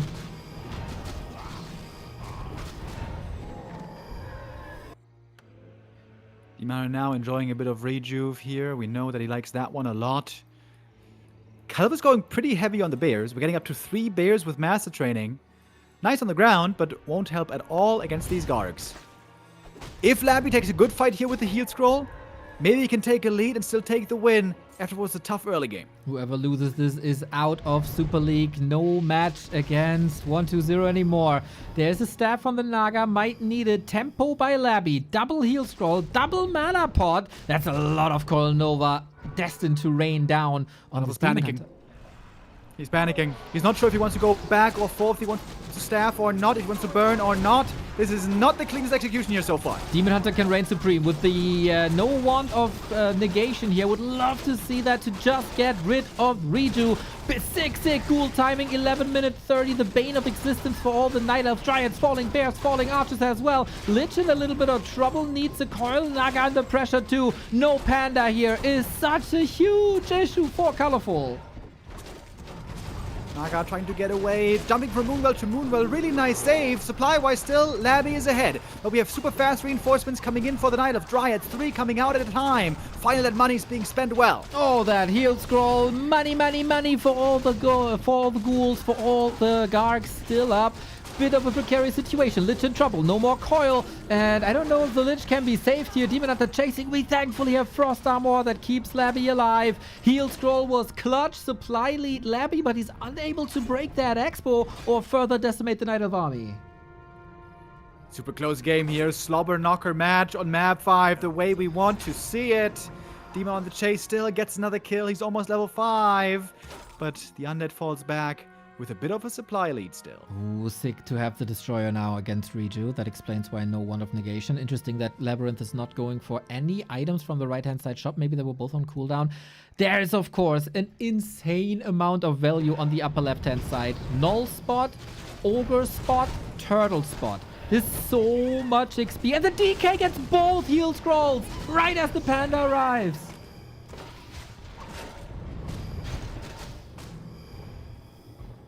Panda did go for Drunken Haze first over here. He needs an Orb of Venom as well. Then he's a decent counter to these Gargoyles. Very interesting game. Still very much up in the air. It feels like now Labby has to go for some kind of a tech switch, I'd say. Either Wagons or Frost Worms, I think, would be good. I want to shout out as well for a moment. ColorFul's base build. Absolutely beautiful. The way he paved the way from Expo to main base. He knew he was going to be getting hit there. Then he would have a retreat path towards the main with the Moonwells to heal and save those heroes. That saved the Naga, that saved the hold, that saved the game maybe. That was just beautifully done, anticipated, executed. So cool. Right on. I still worry about the hero levels though. This is one of the last spots on the map. We got a powerful Lich on the other side. We got heal scrolls, nice shop control by LabyRinth. We finally also have this fight for survival, the playoff thrill, no fallback net, no lower bracket, no additional series if you lose this one map, and a Sobi mask for the DK. Level 5 already. We got a Lich on 4.5 with a lot of bonus damage as well. Upgrades, of course, will be hugely important here along with everything else. Garg's working on 3-0. We got the Dryads on 1-2. Both working towards rounding out their 80 supply. Upgrades 3-0 versus, as you said, 1-1-2, 2 in the making. Turtle spot goes to the Night Elf. We got a close to level 5 Demon. We got a close to level 3 Naga and a Drunken Haze Breath of Fire Panda. ColorFul is able to get levels that I thought were almost impossible. Reap Jag here could be painful though. The Naga's in the back. He's got the TP. Using the TP here might be a blessing in disguise. This is a good way to reposition. He got the last hit, not the item. Harry out on the ground. But good levels now. The Demon just got 5. Also smart to portal to the Expo. The shop is there. The Moonwells are there anyway. Otherwise, it would have taken a long time. Free reign over that Expo. LabyRinth sees, okay, we got a respectable army, man. You got a bigger army. Let's not do that. And the Panda also has finally respectable levels with the Drunken Haze, so you can't push without Stone Form. A player's forces are under attack. And there's really not much missing for level 3. A little green camp here still left over. ColorFul feels like he has the time. I'd say the momentum starting to shift towards ColorFul's favor again. Yeah, again, no worms is a bit of an issue. The magic damage is missing. The hero control is missing. The additional nuke is missing, as we don't also have a third hero. But if you go into worms now, that will take 2 minutes. 2 minutes that you probably don't have. One strength of Labby in the past couple of weeks has been expand as much as humanly possible. 4 or 5 times on some maps even. We don't see any of that, but we do see ColorFul scouting for that. Oh, good start here for Labby, taking out 2 Dryads almost for free right away, but now we're going in full force. With a Breath of Fire coming in right away, Drunken Ace after trying to minimize the effect of Stone Form. We also have Dispel from the Destroyer. That one now full mana. The statues! Forgotten! Labby fighting without statues right now! Oh, Labby, that's not right! Huge mistake indeed. We got 2 more heal scroll. Will he fix that issue? He needs it. He's going for the Naga. Is there anything to save her? Another TP. Wake up call for the statues. Finally, Regen is coming in. He would have had the entire time. Regen and mana. Here we go. Staff again. Panda on the menu next to the shop. Nova seals the deal. The Panda's down. So close to the Moonwell. He could have cancelled some units to get items. We have a million Dryads queued on these lures, but they're not in the fight at the moment. Oh my god. Even supply, and there's a lot of supply on the menu here. Statue's about to fall, Destroyer's about to fall. We get the Naga back with the Dryads in. He's going for it. He's going for it. Potion right there to save the Naga. Needs it so much. Hero focus. Nova level 3. How do you save that? Lit, though, might be a bit of an issue. Six saves. And also, Sig kills this Demon Hunter 5.5. Labby is running out of steam, has to retreat, can't crack the base. Huge hold right there for ColorFul. Beautiful save down the Naga as well, by the way. TPs her away, then she's in trouble, buys the staff on the Panda, saves her that way. The Panda just an inch away from getting to the Moonwells. It was almost the perfect hold. Not quite perfect, but still good. Still good enough, it seems. Destroyers are falling. Labby is 20 food down. It's a disastrous last leg of the fight here. Demon Hunter is getting stronger and stronger. In these moments, you don't need the Panda anymore. You need his Dryads, Naga, Demon Hunter for the damage. Panda can easily come back from the altar. You don't need an instant Tavern Revive. And Labby is in a world of trouble. He can't win the fight with 80 food and 3 heal scrolls, and he will never be in such a good position ever again. Yeah, maybe that was his last opportunity already. He can get some more from these gold mines. The main is going to expire in 2.5 minutes. Can he get back up to 80 with all those heal scrolls? I kind of doubt it. At this point, I wonder, does the Death Knight ultimate have to save him? Maybe. He's looking dreadful right now. Actually, Dryads would be a good counter to Dryads if you think about it. Yeah, sometimes we see the Death Knight ult skilled these days. Needs a lot of It's mana, much better than though. it used to be. Yeah, it's 125, so you can guarantee it with a mana potion. Crazy back and forth, man. The thrill, the drama.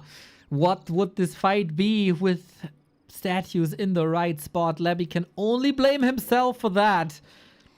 Double mana pot, heal scroll, invuln, strong lich, but Panda is also back.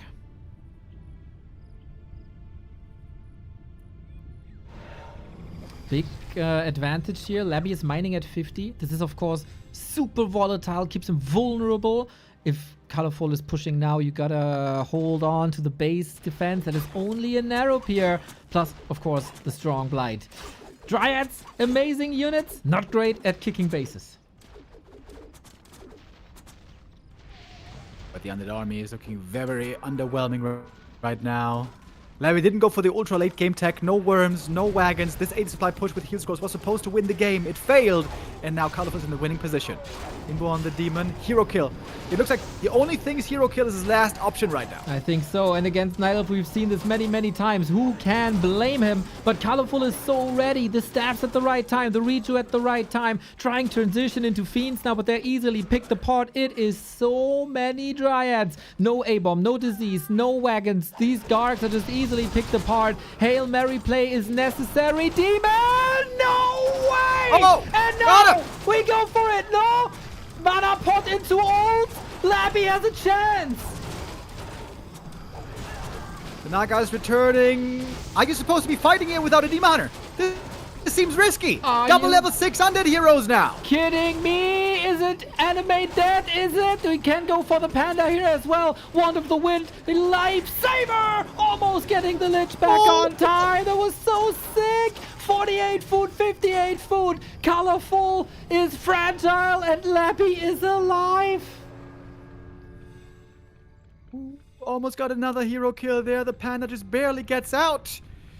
Coil Nova, dude, you gotta respect it.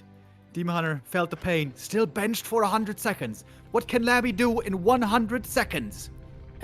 He has to scout that expo on the bottom right. ColorFul was fighting. No, the Destroyer against the creeps. Help. Yeah, that expo is the game-winning maneuver for ColorFul, it feels like. If that comes through, that is the win. Labby has to restock on armies. Once again, 20 food down. He needs another base or tear down the other base while getting items and consumables as well. Still not an easy task for Labby. Sick bomb burner here for the final map. We're not done yet. It seems like ColorFul has that lead. But that bazooka that the undead heroes possess can turn any game around. 1 hero kill to give him the lead. 2 hero kills probably to give him the win. Labby has one chance still. When are we mining out? We got 400 gold left. The main base is empty. Tree of Eternity stays at home. Demon Hunter 30 seconds. This army by Labby is not necessarily designed to tear buildings apart. He will have a lot of acolytes that he can instantly kill with the Lich then, who has Dark Ritual 2, by the way. No ultimate. I really like this. 1 level in Frost Armor is enough. Dark Ritual now, absolutely amazing.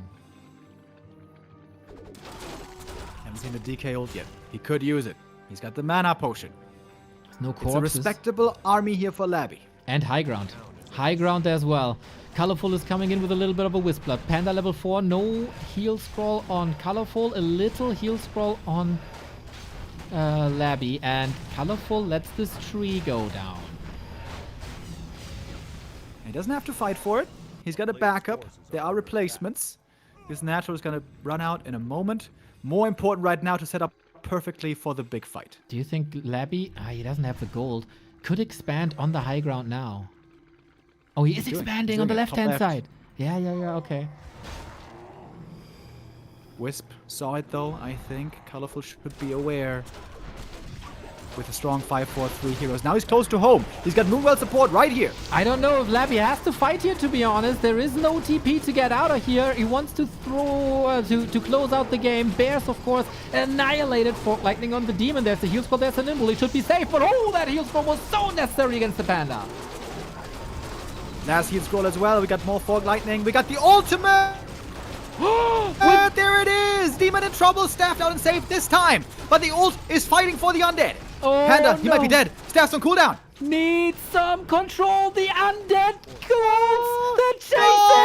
Go! Kyle. Oh my god, he did 7 use HP. You gotta be kidding me. No 7 hit way. points. The destroyers are completely falling apart now. The bears don't do that much. It's Fiends coming back. The heroes are safe. ColorFul holding on by 7 HP. Next nuke on the Panda. There's an Invo Potion still. Staff out. Panda saved. And the ult is over soon. Lich can eat the unholy units, by the way, that were summoned. They can be eaten for more mana. He did it. Nova, Wisps, dead. Nobody's mining right now. Oh my god, the expo is soon up for Labby though. Was that a calculated Dryads. push? Dryads all caught off guard here, but they will also get some more crowd control in. Lich doesn't have a Nova, can't eat any units except that Fiend. Demon Hunter is marching forward with the heal potion close to level 6. Big mana burns now, of course, coming in. How many more calls are we gonna get? Demon low HP, he's got the heal potion. Where's the burn? Didn't see it here. The Lich. Is he dead? I The think Lich is stuck so. behind, getting heavily slowed. Invuln needs that Invuln for the 7-second safety. Statue heal as well. Are the 7 seconds enough? If you're trying to run away from Demon Hunter, he's positioning forward. Can you somehow outmaneuver that with a heal pot? Maybe you can. Now home turf advantage. Things are crazy on LR. And there's no money for ColorFul. Coil, There's no money. Needs it! Oh my god, Lich is alive! Had to make a decision. Does he use it defensively or offensively? Do you want to take away the Demon Hunter or take care of that Lich? So much pressure. Demon Hunter alive. Naga! Expo. Oh, Left behind. Has a TP, she's gonna use it. Ooh, ColorFul was really panicking there. He could have uprooted the Tree of Life a long, long time ago, but too many crazy things are happening. And now we got only the undead mining. ColorFul up in supply. But the Coil Nova doesn't care about supply. That's right. 6, 7, and 6, 9 the levels. Panda's back. Demon Hunter close to 6. Almost no units on Labby, but the value of the statue right now. Invo Potion also an absolute lifesaver. This could have been the game for ColorFul if he kills that Lich, but Labby always has the answer. Does he have an answer to the Tri-Hero Night Elf though that's pushing towards his expo? Dude, Frost Armor is gonna be crazy now if there's no Dryads, but there is. Oh my god, that nuke. Oh my god, the demon feels the pain. This time there is no mana potion! Oh my god, the Lich is in trouble. There's no coil. He's overestimating this Labby! guy. Labby! Labby is Nice. dead. He's so dead. Oh, if he gets the DK, game surely over. The demon's almost level 6. He's looking for that kill. He wants it. He wants it so bad, but the DK is fast. He gets the way. 17 supply only left for Labby. He's still mining. Wisp block not working. Statue might help. The Dryads were busy with the statue and the DK is alive. Lich, yeah, needs some time. DK stops walking. Bro. Panda What a though. sick game. That's Left one of hand the side. craziest games we've seen in a while, dude. Holy. Panda will take that expo apart. There's no way he holds this. It almost seemed like they slipped away from ColorFul. Oh, man. Forces are under attack. Labby fighting back well. Almost grabbing it. But now, with the Tree of Life soon to be mining again, we got 3 Knight of Heroes here ready. And Labby only has the heroes and statues. That's it. Oh, he can eat an Acolyte maybe, but he can't go for the Coil Nova. There's always so much pressure. He has to use the coils defensively, and if it's not Coil Nova, but only Nova, that is survivable. Drunken Haze, Breath of Fire. Drunken Haze, an amazing slow at this level. The Lich is in dieback, and Labby, our finalist of Season 1, has been eliminated. Reverse sweep, ColorFul. Whatever happened between Map 2 and Game 3, it was a lifesaver for ColorFul, and doom for Labby. God damn, what a series. I was really worried this was going to be another stinker, another 3-0, where ColorFul had no chance. But what a bounce back. What a bounce back. Amazing play on the following maps, following the standard. Demon Hunter Immolation into Counter Expo. This is what he's been practicing. When he plays, what he practices, ColorFul so strong with it. And Labby almost clawing it back. What a final map that was. Super sick. Absolute banger of a game. I still think Labby can only blame himself for this loss. The fight without statues, not ideal. The predictability of his builds, obviously not ideal on this level when the builds are out there for a long time.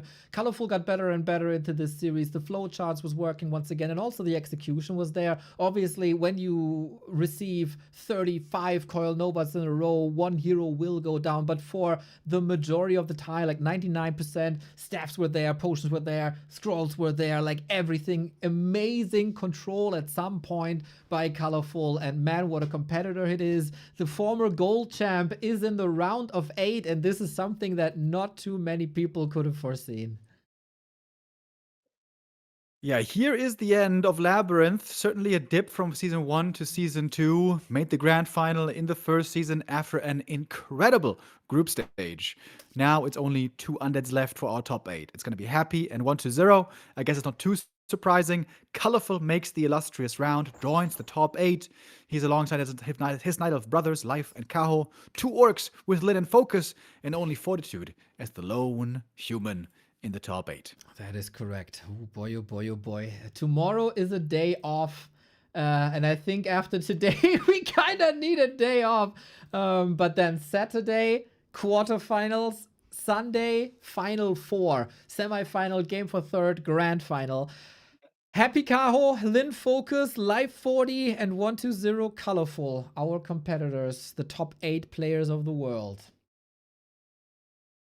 Yeah, this top 8 is shaping up to be a wonderful exchange indeed. I hope that today was just a little bit of a startup. I hope that this was just a little bit of a tease of what we're going to get the next coming days. Indeed, tomorrow we're going to have a day of a break. No Super League tomorrow, but I'm going to be here to stream whatever is going to be occurring. And then our champions to be forged in the fire of the final matches Saturday and Sunday. We're bringing you the Super League for 5 weeks in a row, and of course we're going to be there for all the games here, day in, day out. We're only able to do this because you allow us to. Your support allows us to be in the middle of the day here in front of our PCs and broadcast you the games. If you want that it stays that way, we gladly take your Prime subs. We take the regular subs, everything that's listed at backtowarcraft.com/support. It was a phenomenal day indeed, and we're looking forward to the rest. If you want that we are getting rewarded with a little trophy, then you can help us out with !award. We're nominated as the best non-mainstream streamers of the year, and we want the 3-peat. We got 2 titles already here. We want the 3rd one. And if you want to make Super League better, we got a feedback survey up. It's !feedback or !survey. One of the 2. It's also shared on Reddit and will be shared on our Discord later. Feedback towards the season. What did you like? What did you not like? What can be improved? How can we make the Super League even more super? And is there more? You have to plug more? I don't know.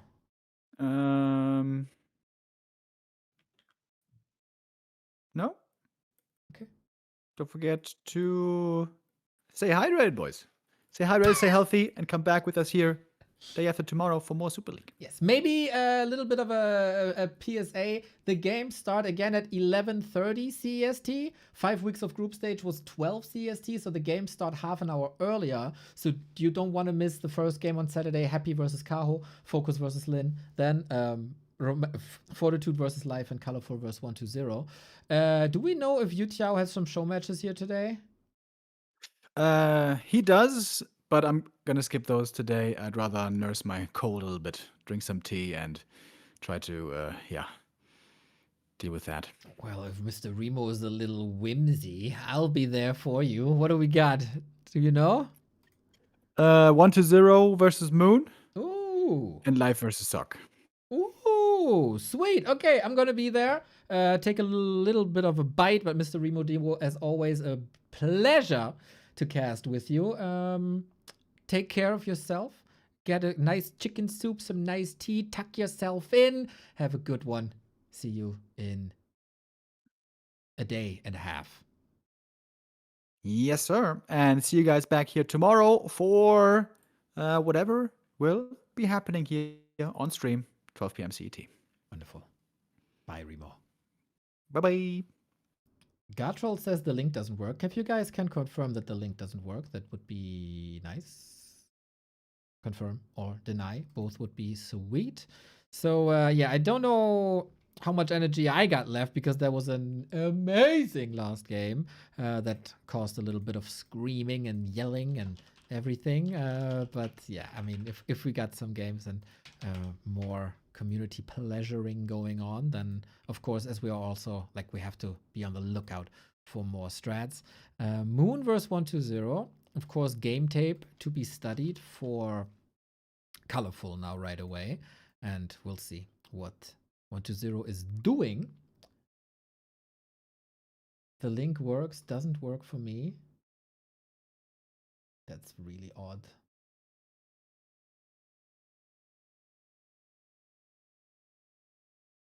So yeah, 1-0 with a little bit of practice. The games have already started. I want to shout out the people that predicted the quarterfinal, the round of 12 perfectly, as we have a little prediction game going on. Perfect score for King Dodic, Azrael, El Umbral del Mal, Finrod, BFR Jonathan, Pavel, and Zetrix. Only 7 people out of 69 with the perfect prediction. I think I got 0 out of. Do I have 0 out of 4? No, I must have had 40 right. Yeah, I'm 1 out of 4. God damn it. There is a prediction called I hope I'm wrong with 0 correct predictions. So goddamn, this person is wrong. Nice to see. Nice to see. So, from one game to the next, we have to go for a little bit of a restream, as Yu Tiao is always insanely fast hosting these games, and I can't follow, but I can eat an apple right here with you.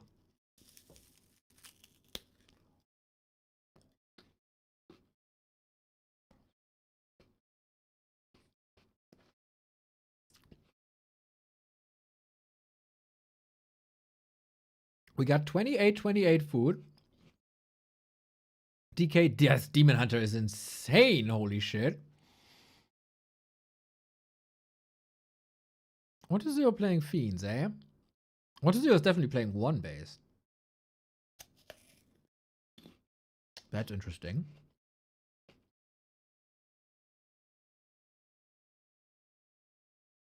Mute? Mute? Why mute? Link is 404 not found. The Google Docs thing is 404 not found? The survey one?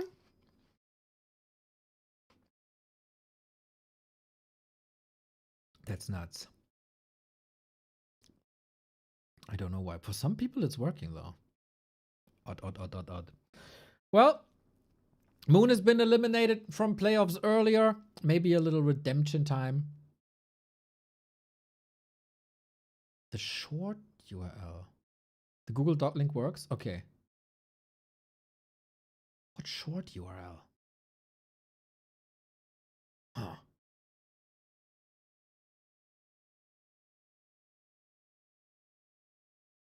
Don't have a short URL, do we? Thank you, Langustel, for the 29.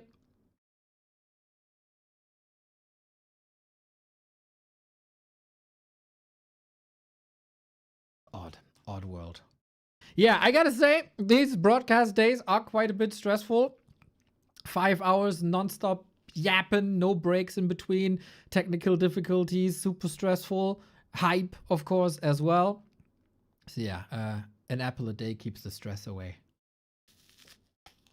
Oh, the muddy one. The muddy one is shit.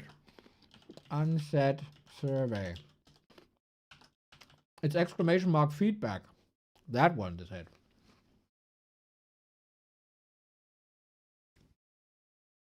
The muddy one is the outdated one.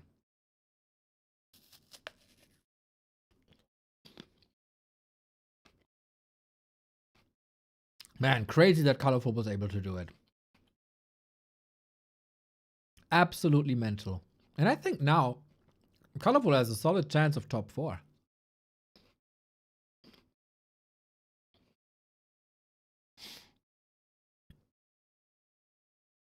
I think a couple of players really got unfavorable matchups these playoffs.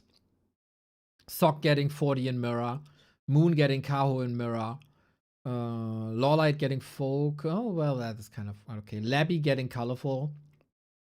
Lin getting a Mirror match. Kaho getting Happy, but okay, I guess Happy. Everybody is unfavorable, I think. Life getting 40. Also 40 getting Life. I think none of these players is happy about it. Labby would have loved an orc or a human, I guess. Yeah, that was sick though. From 2 months no competition to this performance, it was insane. Well done.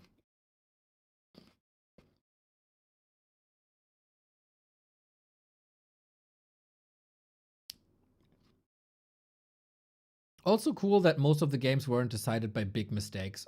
Warcraft is oftentimes a game of who makes least mistakes. It was just awesome craft.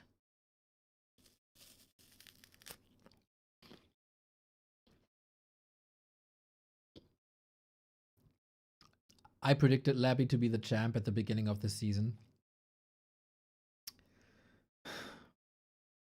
Close, I guess.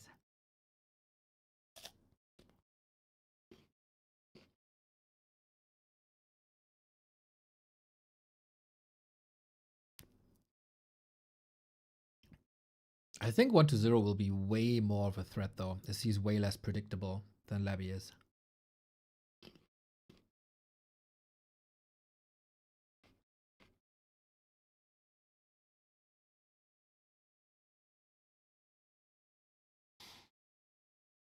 It's a fine game so far, isn't it? Oh my god, these scrolling text thingies annoy me. There we go. It's super hard to predict. Bro, my predictions are abysmal this time.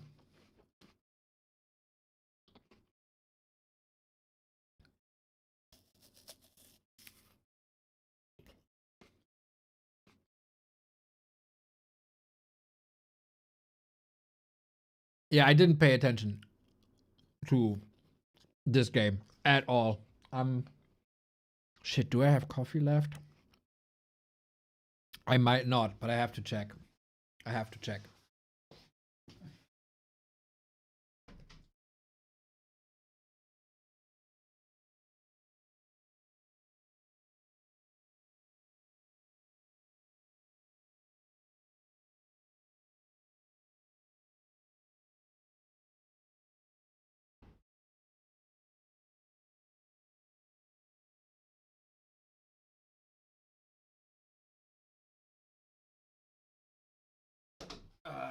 Just a sip. That sucks. Thank you, Ree, for the sub, by the way. Shout out. Hope you're doing fine. Hope you weren't woken up by the Royal Rumble fireworks recently. So, Moon going talents. 1-0 again with his one base worm. I think that was the fall of Labby to not go for the worm. There was an issue, wasn't it? Imagine the late game with a worm on LR, man. The amount of control he would have had. But then, of course, he would have lacked other stuff. And Moon at home, able to hold.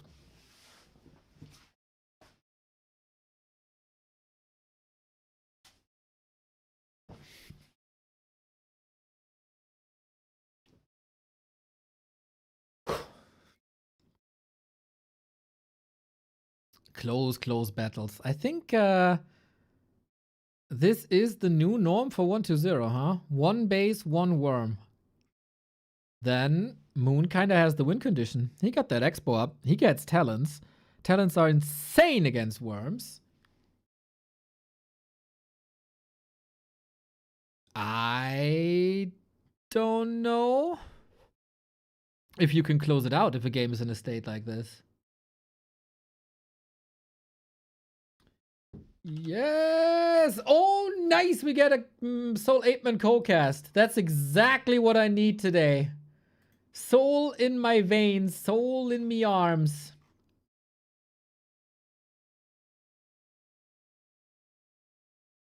Nice. Hell yeah. It is not Super League, it is a Gladiator Cup. Show matches that are played after Super League is done. Yeah, Soul has to carry this broadcast, that's for sure.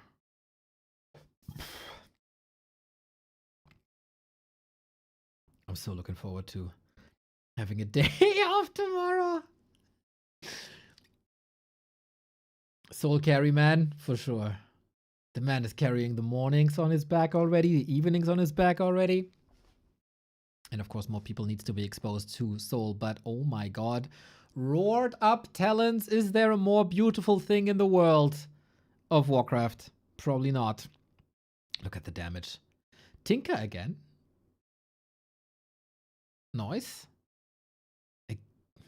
Is Tinker nice? It's Factory. He really wants this Expo gone, huh? Okay, then he doesn't have Fork Lightning or Breath of Fire or Rockets against these Crows, and this Worm a bit too far forward. Yep, that's the problem. You might be able to nuke them now. There is more slow AoE against anti-air by Worms now, and the Destroyers pick up the Crows. And he deals with them without losing the Worm. Oh, that's crazy. Yeah, Tinker might die, but who cares? There's barely any anti-air. Still needs more mana. Oh, what a sick game, man. Moon's still ahead and the Demon Hunter is still up. What beautiful, beautiful Warcraft.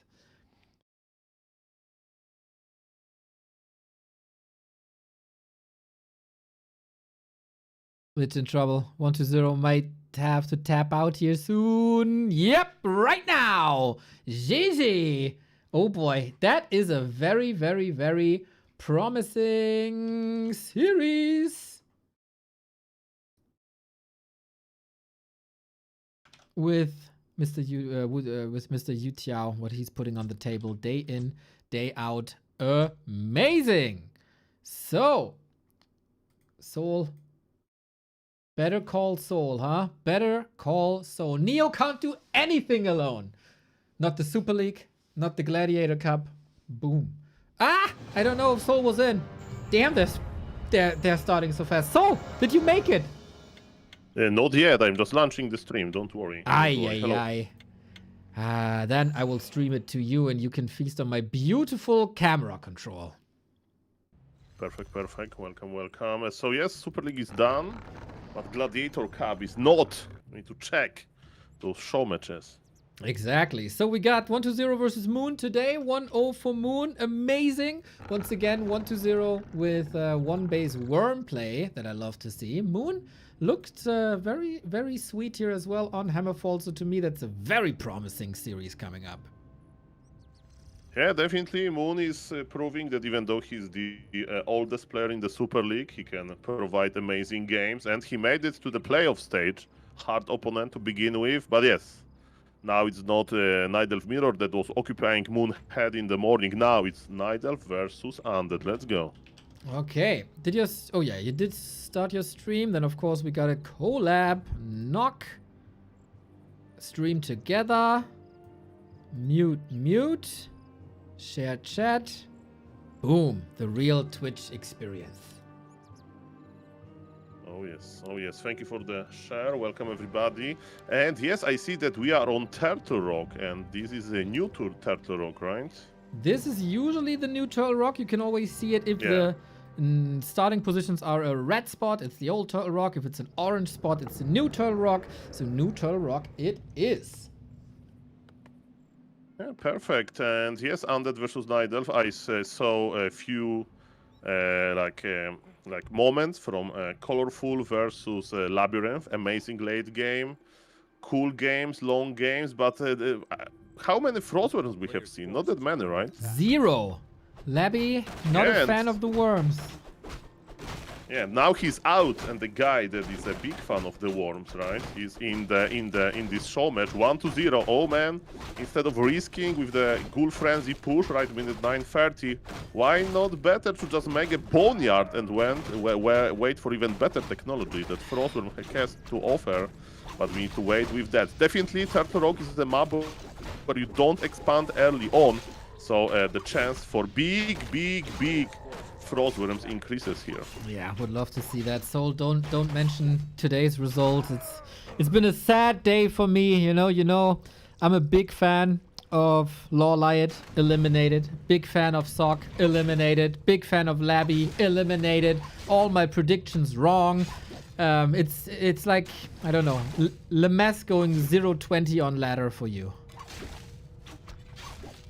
Orlemes not playing at all. I mean, I made prediction with scientific method, but my first scientific method didn't work as well. But that's okay, ladies and gentlemen. Yes, I mean, I just made like automatic prediction, you know. But yes, I just assumed that Undead will ever beat Night Elf, that Night Elf will ever all the time beat Orc, and that Orc will all the time beat Human. And judging by this, I made a prediction by I was wrong. But it means that games are amazing. Welcome, welcome everybody. And let's focus on beautiful casting. Yes, this is Turtle Rock, so players like to, you know, open those permanent level 1 items that green camps can offer, the turtles I'm talking about. I see a beautiful coil. Just to spend your mana, you don't want to give mana to mana burn, right? You better lose it by coiling Demon Hunter. That's right. Otherwise, it's not worth anything. But yeah, threatening the Demon Hunter is quite sweet.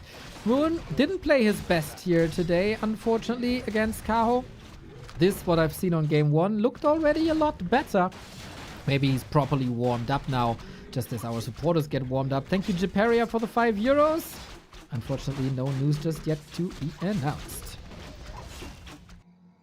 Understand. We have Immolation, even though there is no expansion. Night Elves, they really like their double mana spender build, right? So if Undead expands, then Demon Hunter will always go for Immolation, right? It's very good to damage. But wait a moment, the Ghoul is low HP. Death Knight is trying to block Demon Hunter, but Moon is setting the trap. This one Ghoul would like to go back home, but he is forced to go another way. And Moon is already working on another Ghoul, but look at this. 1-2-0 is the protector of Ghouls. And then he loses the Ghoul. And the Ghoul died. Oh, thankfully, like not only better with it, you know? Not only my predictions are wrong, but yours as well. It makes me feel better. Shared misery is half the misery, they say. In Warcraft 3, there was a beautiful item called Unity. When you wear it and your you know, friend in the party wears it, you both split the damage, right? So it's the same. It's the same. But 1-2-0 is trying, you know? He put effort on, and yes, I see beautiful lores. So it's going to be a standard game. Lich as a second hero. Happy sometimes likes to buy Znaga second on this very map. But, you know, Mr. Neo Eyes played a lot of Warcraft 3, actually, like before the patch. And I was trying to make Frostworms work, you know, the fastest Frostworms on, like, the server. And let me tell you one thing. If I think, if somebody tells me, Sol, invest 250 gold in Boots of Speeds, for example, I would say, but it's almost one Frostworm. I can't. I need to save my money from the Frostworm, so maybe that's why we don't see Naga for the Undead. Now the coil saves Acolyte, and look how comfortable this Demon Hunter is in the Undead base. Yeah, he can town portal out whenever, trying to do lots of damage. This hurts, has to abandon the tech. And yeah, that's one Acolyte down. You can't support that. Not too many ghouls are falling, but the tech timing is amazing now, as the Frostworm rush has been ruined. I mean, again, that's another reason to actually go for Frostworm's Rise. If the tech was actually delayed, it means that Ghoul Frenzy Power Spike is late, right? So another reason for beautiful Frostworms, but instead Undead can of course go for a tier 3 expansion, so we'll see about that. Definitely that's a new thing in Warcraft 3 in general, that Frostworms can be kinda meta. Mr. Neo have been casting Warcraft 3 for a long time. Do you remember Frostworms being meta in any matchup? I don't think so. A very, very, very long time ago, they were played versus Night Elf also. That was when, you know, at the moment when the Frostworm attacks a hero, it slows for 4 seconds. Back in the day, it was 10 seconds. A little bit stronger, these Frostworms. But yeah, that was the only time, maybe 2007, I would guess. Okay, so 20 years later, we are observing these rare species of amazing Warcraft 3 units. That's nice, but of course it's a long build-up, and both players are just killing a little bit of time in the middle. Undead is waiting for a tier 3 army. He's spending mana to not get it. Mana burn, and look at this. Oh, the Lich is in trouble. Look at Moon micro. Moon is trying to slow down the Lich with the Dryad. Death Knight is blocking Demon Hunter. Is Lich going to survive? I don't know, but 1-2-0 is trying. Oh, can he reach the Fiend and trying to get up front? The Fiend is a lifesaver. Now he turns around. Coil. Oh, he wanted to spend the Nova to not get burned, but there was too much heat to handle. Dryads up front now. Moon's micro is beautiful. full. He can reach for the shop for another potion. The DK is at least alive. But yeah, heavy losses for 120. Yeah, Moon is squeezing. Moon is preparing this Undead Lemonade, but Undead is holding, right? Losing level 1 Lich that had 0 mana is not the end of the world. Of course, that's some extra experience for the Night Elf, but again, it's not that bad, and there is an Obsidian statue. Obsidian statue can forgive you a lot. And yes, we are going to heal, and I keep eye on Lumber. Look at this Lumber values. 120 has 1000 Lumber, I think. There is no excuse to not go for the mighty Frostworms. Yeah, he wasn't using his ghouls at all, right? There's nothing. Oh, look at this Bondia. Oh, beautiful. I'm using your beautiful overlay. I was just not even looking at his base, I was just looking on the bottom left corner for this beautiful icon. That's what I do all the time. I never look at the middle. I only look left and right and tell the people what's there. Perfect. I mean, you know, of course, this a joke that Happy made, right? It's like a story that Mr. Todd shared, that like they went to some restaurant with Happy. You know this story, right? No, I don't Happy think so. Made a joke about the barbecue or something. You I don't know? remember. No. Like there was like so I wasn't there. It was before I was even active in Warcraft 3 community. But apparently they had like a dinner, right, in the States or whatever, like pro players, including Happy, and you know, Happy ordered ribs. And when you eat ribs, right, in a restaurant like that, they give you like extra plate where you like put the bones out, right? And Happy accumulate a lot of bones. And he pointed at this plate full of like bones, and he said, "Boneyard." Haha.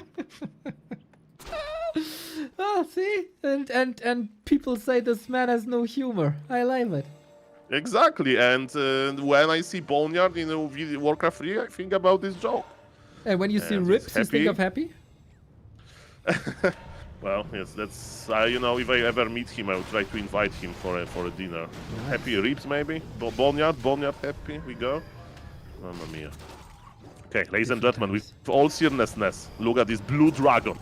And it is at 48 supply, and he can squeeze this beautiful Frostworm. What Moon can do about this? He's already producing Ancient of Winds. They see on the bottom right, of course, on production tab. So he'll try to counter the worms with some anti-air. That's right, and it looked really good. The kiting by 120 against the crows also looked really good. I think ColorFul will be very thankful to Yu Tiao. Thank you, Shishir, Mr. Yu Tiao, for giving me game tape. I can study for 2 days how 120 plays against Night Elf. Shishir, Yu Tiao.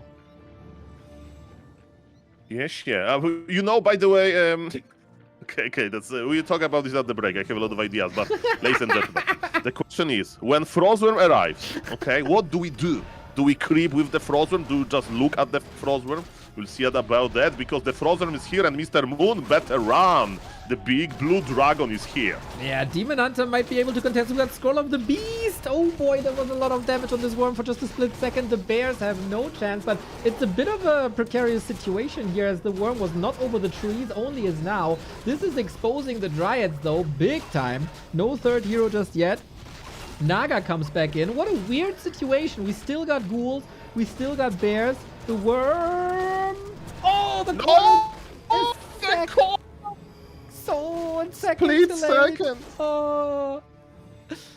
As you mentioned, positioning of the Frostworm is very important because he's so fragile and so costly. Of course, you can eventually make another one, but it's so expensive. There was a big supply lead on the Undead, but then puff! 7 supply evaporated, and yes, Demon Hunter with the Orb is an amazing anti-air. Even Frostworms needs to be scared of this hero.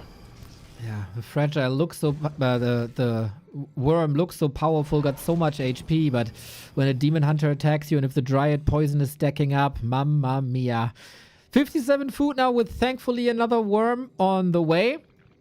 But Moon is also getting crows, and those do a lot more damage to the worms than the Dryads did.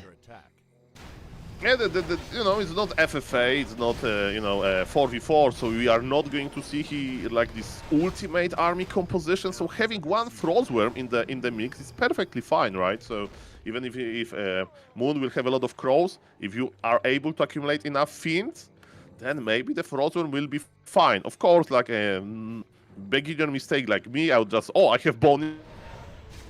That I will make 3 Frostworms and 0 anti-air. But yes, ladies and gentlemen, I think that Mr. 120 is already getting ready. He's researching web, and he'll take a good care about the Frostworm yet again. Or maybe he's switching! He actually cancelled the Frostworm, and he's going for Temple of the Damned now. Oh, okay. Interesting. Perception, thank you for the sub. Yeah, with what though? Banshees or Necros? What is better on 1v1 situation? You see about that. So far, the players are trading, and Undead is teleporting out. It's hard to outrun, slow from the Naga and slow from Dryads. And so far, Mr. Moon is ruling on the bottom left on the map, but it opens top right for Undead to creep. And you know what Happy would do? Happy would unsummon the Boneyard, to be honest. I think so, yes. You asked me what is better, Soul. That's the question, like what is better, pizza or burger? Human versus undead or orc versus undead. It's both also amazing. I would like to see more Necros, of course, but I would like to see the ideal scenario, Unholy Frenzy with a worm. That's the dream. That sounds pretty good. And yes, those army compositions that players make in this one-base situation, right? If a player expands, then it's like completely different because you usually are on some kind of a timing. Here, everybody has only one base, and because of that, you know, we can do those crazy mind games. Moon has like all of those production buildings that he needs. He needs to find a perfect combination between the amount of bears, dryads, and druid of the Talon. Maybe even fairy dragons that you mentioned in the series of ColorFul versus LabyRinth. And 120 is like, LabyRinth didn't make Necromancer's work. I will try my best. As you can see, Undead is on under 51 supply, and he's switching to those juicy Necromancers, but Moon is there, and Mr. Moon wants to stop the creeping. 2026, year of the Necromancer. Nice. There is a TP. He can get out. The question is with how many losses. Lich is surrounded. Fiends are getting slaughtered. Demon Hunter is getting better and better and better. Look at this beautiful Demon Hunter inventory. If he could, like, you know, when you sometimes find a magic lamp and then there's a genie and the genie pops out. And, oh, you have 3 wishes. And the Demon Hunter said, okay, I want the Boots of Kel'Thalas, a Ring of Protection, and the Claws +8. And the genie says, okay, here you go, and now destroy the undead. Okay, that's a good point, but what if the Demon Hunter with all of those good items will be just crippled? We know that cripple can debuff a little bit of damage output, and yes, that will be available by the undead. And let me tell you, Neo, on paper, Dryads can dispull all of those skeletons, but it's not that easy to do. So A, you know, you need to click on all of those skeletons with your Dryads and they get exposed. And B, you know, there is no mana. And C, as you are pointing out, Mr. Moon doesn't know, I think, because he's still making Talons. Are Talons good versus Necromancers? I don't think so. No, they're horrible.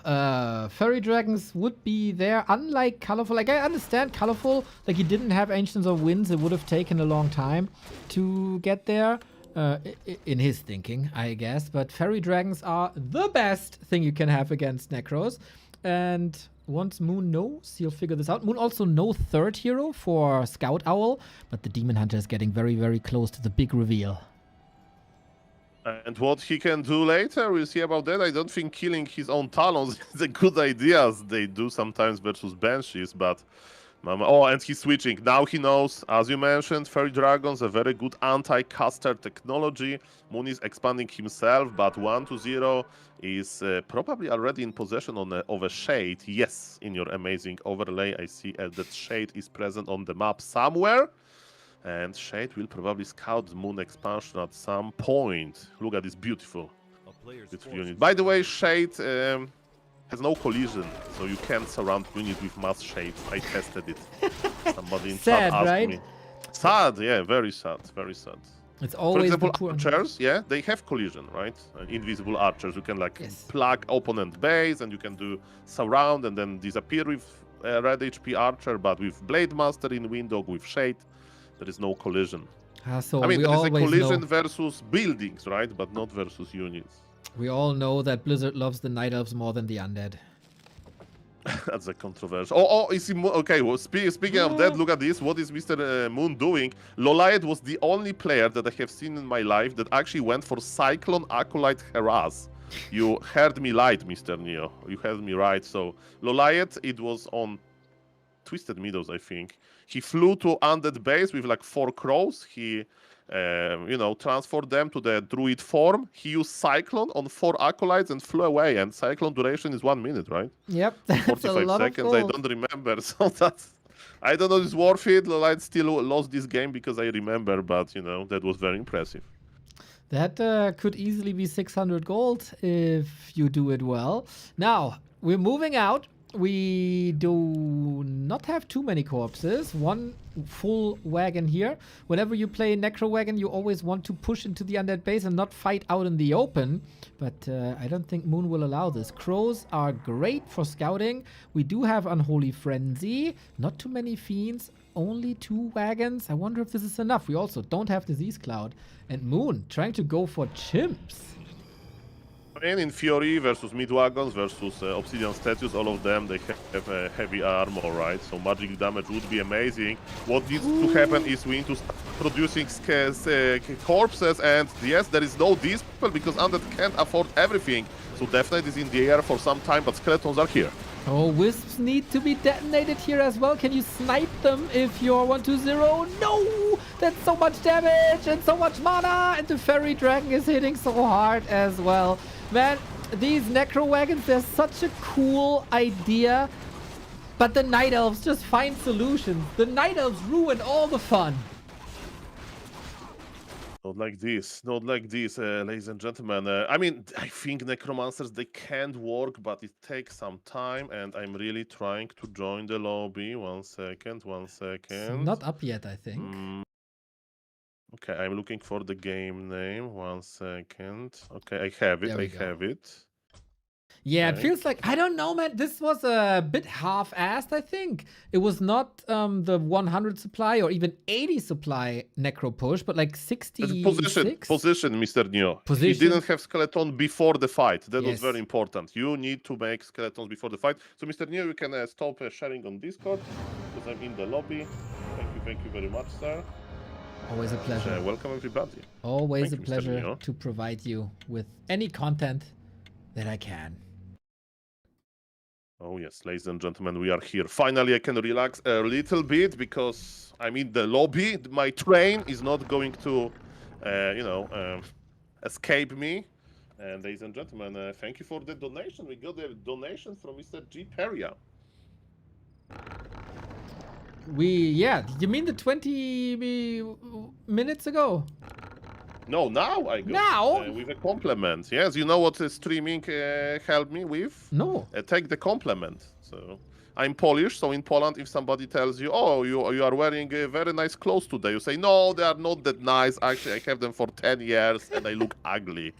That would be an answer. But thank you. That would be a typical Polish answer. But now I just say thank you for your compliment. Ladies and gentlemen, no tavern heroes, no craziness. Mr. Neo, last refuge. You know those undeads. Is Mr. 1-0 an expanding type because on Last Refuge it can be both. Exactly. And with 1-2-0 it could also be both. We haven't seen an expansion just yet, so I don't know. Maybe he has like a dice with 2 sides. That would be a coin, now that I think about it. Maybe he flips a coin at the beginning of the game and think, okay, heads, I do Expo, tails, I do 1 base. Okay, or he's just looking on his clock. And it's like, the number that is even, he expands, and it's odd, he doesn't expand. I heard that poker players do something like that, and they have, on your hand you have a watch, so it's like a random number generator, basically. Okay. During the last game, you said you have a lot of ideas. I forgot what the topic was, but we might have time for wonderful Soul 8-man ideas.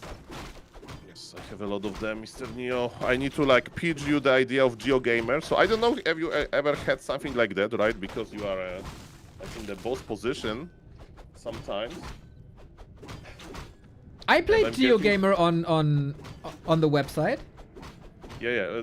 I got another beautiful donation from Mr. G. Peria. Thank you very much with another compliment, actually. So, Mr. Neo, it's not Valentine's yet, but I got so many compliments. But yes, and we need to talk not about GeoGuessr, but we need to talk about GeoGamer.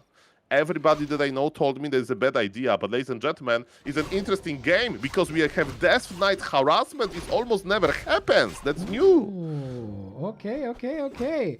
Then we might go Gargs one base then. Japeria, thank you. I do accept the compliment. Thank you for the compliment. Thank you. I agree. Thank you. Yeah, exactly. Thank you, Mr. That's very nice of you, sir. Thank you very much. And yes, this is new because usually Undead, they take ghouls and he tries to creep level 2 to unlock Aura. But now, 1-0, the Undead, he wants to do a little bit of economic harassment and we'll check how good Moon with Micro is. Definitely Prime Moon probably had the best with Micro. But you know what? At the end of the day, there's exactly 0 damage taken by the Wisp. What is really funny, Death Knight has full mana versus Demon Hunter. It almost never happens, but Demon Hunter went Immolation first, and Death Knight is not even coiling yet. He didn't decide on Aura or coil, so nobody's spending any mana. That's crazy. Yeah, I think 1-0 didn't know if Moon has Immolation because Moon held back the Immolation. There's some high-quality mind games going on. And it's a very low impact game, right? Like overholding mana is usually a sign of like a new player. But here we have 2 Super League players, that's for sure. Well, technically 1 Super League player. I mean, yes, currently, Yes. at the end will be only 1. That's right. Who's that gonna be? Soul prediction, man. I mean, my function predicted 1-0. We'll see about that. Like your function, as you call it, said that Undead is gonna win, right? But how do you decide which Undead is winning in a mirror match? Yeah, we have 2 ways, right? So A, the race decides. B, if it's mirror, we flip a coin. And I was flipping the coin in the morning on my stream. Ladies and gentlemen, like literally. Online, of course, because I'm a gamer, not analog coin. But yes, that's what we did. Oh, lovely. I love it. Okay, that of course a very valid reason. Mr. Youngfang is asking, at Seoul, can we organize some show matches? Well, I have some experience with that. So definitely we can think about this, Mr. Youngfang. Thank you. Mr. Neo, what was my like tournament organizer grade? Because I had an internship at Back to Warcraft actually. A+. Thank you very much, sir. Ladies and gentlemen, Death Knight is on level 3, but Demon Hunter is on level 3 as well. Demon Hunter got mana items plus intelligence, and Potion of Greater Mana would be like a Lich Dream, but it's not Demon Hunter Dream. But speaking about mana, there is no mana or 1-0, and Death Knight needs to basically go back. We have Naga already, and Mr. 1-0. Is it Gargoyles are Mighty Neo predicted? Not yet. It just was a weird harassment into standard tier 3. And again, the hope for Frostworms is there. That's right. Yeah, it seems like I've been praising 1-0 for weeks now, saying, oh, he's so amazing. He got so many different strategies and you never know what he's doing. But now he's completely in love with one base ghouls into Worm Rush. That's pretty good. Okay, the coil, there is not enough mana, so this Death Knight is doing nothing. Like Death Knight is like, stop creeping! Stop creeping, but Death Knight alone is not going to make a difference. But what about the Lich? The Lich is there. Demon Hunter has Invul and has a TP, and this was a perfect ground for losing Demon Hunter. As usually Night Elves they do, but no, this time Moon survived, and look at this, he's full mana, full HP. Looking good. Still need some setup time here. Moon this time, no expansion to be seen anywhere. Just waiting for the lures, waiting for the shop. It's a bit of a slow game with a lot of harassment so far. Okay, so both players rushing tier 3. Mr. Moon with mighty lures. He's preparing. Demon Hunter is creeping. One camp. Naga and the rest of the Night Elf army is creeping another camp. So the speed creeping of Night Elf is two times bigger than Undead, right? Yes, we need Coil to behave like Immolation does. You know, you do big time area of effect damage with Coil. It's a very good idea. Okay, now we are going to creep the mighty Rock Golem. Okay, and yes, Hitman is like the best with creeping the Rock Golem on last refuge. Let me tell you, like the idea is you pull the Rock Golem to the full distance and you just constantly body block him with one unit. 1-2-0 basically did that. So yes, that's amazing. You can have like a red HP army and you can still do it. Of course, it takes all of your APM on like one thing and it's very risky, but so far if they're just creeping, that's perfect. Okay, looking good then. Looking good. Worm coming, Frenzy coming, Moon, Demon Hunter hurt, but should all be fine. Reju is coming soon. All the classic setup. I wonder what 120 is trying to fine-tune. Oh, soul lag, man. Soul lag, man. Wee-oo, wee-oo, wee-oo. Lag alert. Okay. Not like this. Oh. Not like this. It's probably my stream. It's No, okay. no. I hear you. I hear you. I got you. Oh, no. Well, I can stream to you. I got you. You can stream how you're lagging. Okay, sorry guys for the problems. Wait for me. Neo is lagging? No, I'm not lagging. No. Crystal clear. I'm sounding like a robot. No, that is not true. That is only on Soul stream. Out. Soul out, man. Now, I have provided Soul with the video camera once again, so whenever he's back, he can be back. And you are here on my stream where I sound perfect and not like a robot. If you have a bit of a brain, you could maybe put one and one together and think, if Soul is lagging in-game and on stream, then it might be the connection. But no. I mean, yes. I mean, maybe. We got more games here. And we got more fights here very soon. Lit with a Claw plus 12. Amazing. We got Heal Wars on the other side. Pretty damn nice as well. Heal Ward during creeping. Perfect. But yeah, 1-0 with a more meaningful rat spot with Worm on the way.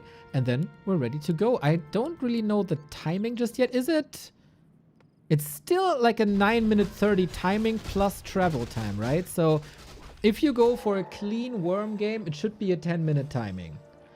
Which is a little... Apparently, yeah, welcome everybody back. Sorry about that. Apparently, cross no internet is mortal after all, but this break was short and there is a short duration for Frozen. As you mentioned, Neo, they move pretty quickly. Welcome everybody, thank you for streaming. I think they're way too slow. It always takes forever. They got these big wings. They should be even faster, but they also have big bones, of course, and a heavy weight to lift off the ground, so I can understand.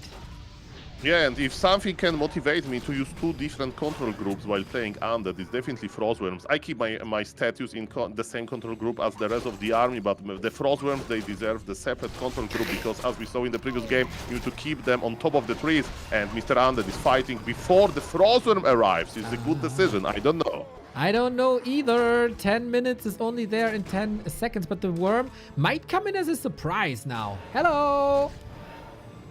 Okay, he's on top of the trees. He needs to target either a bear or a Night Elf heroes. We'll see about that. The first beautiful Frostworm, freezing breath connected, and 1-0 is feeling good. He's losing 0-2. He needs to do something about it. You have two flying amazing units, Destroyer and the mighty Frostworm. Look at the Night Elf army, the Night Elf Dryads, they can't connect. The position of flying units is amazing. Yeah, that was the best position so far, by far. One Destroyer, one Worm. We do have the Dispel against the Reju. We annihilate these bears. Berserker still in, okay.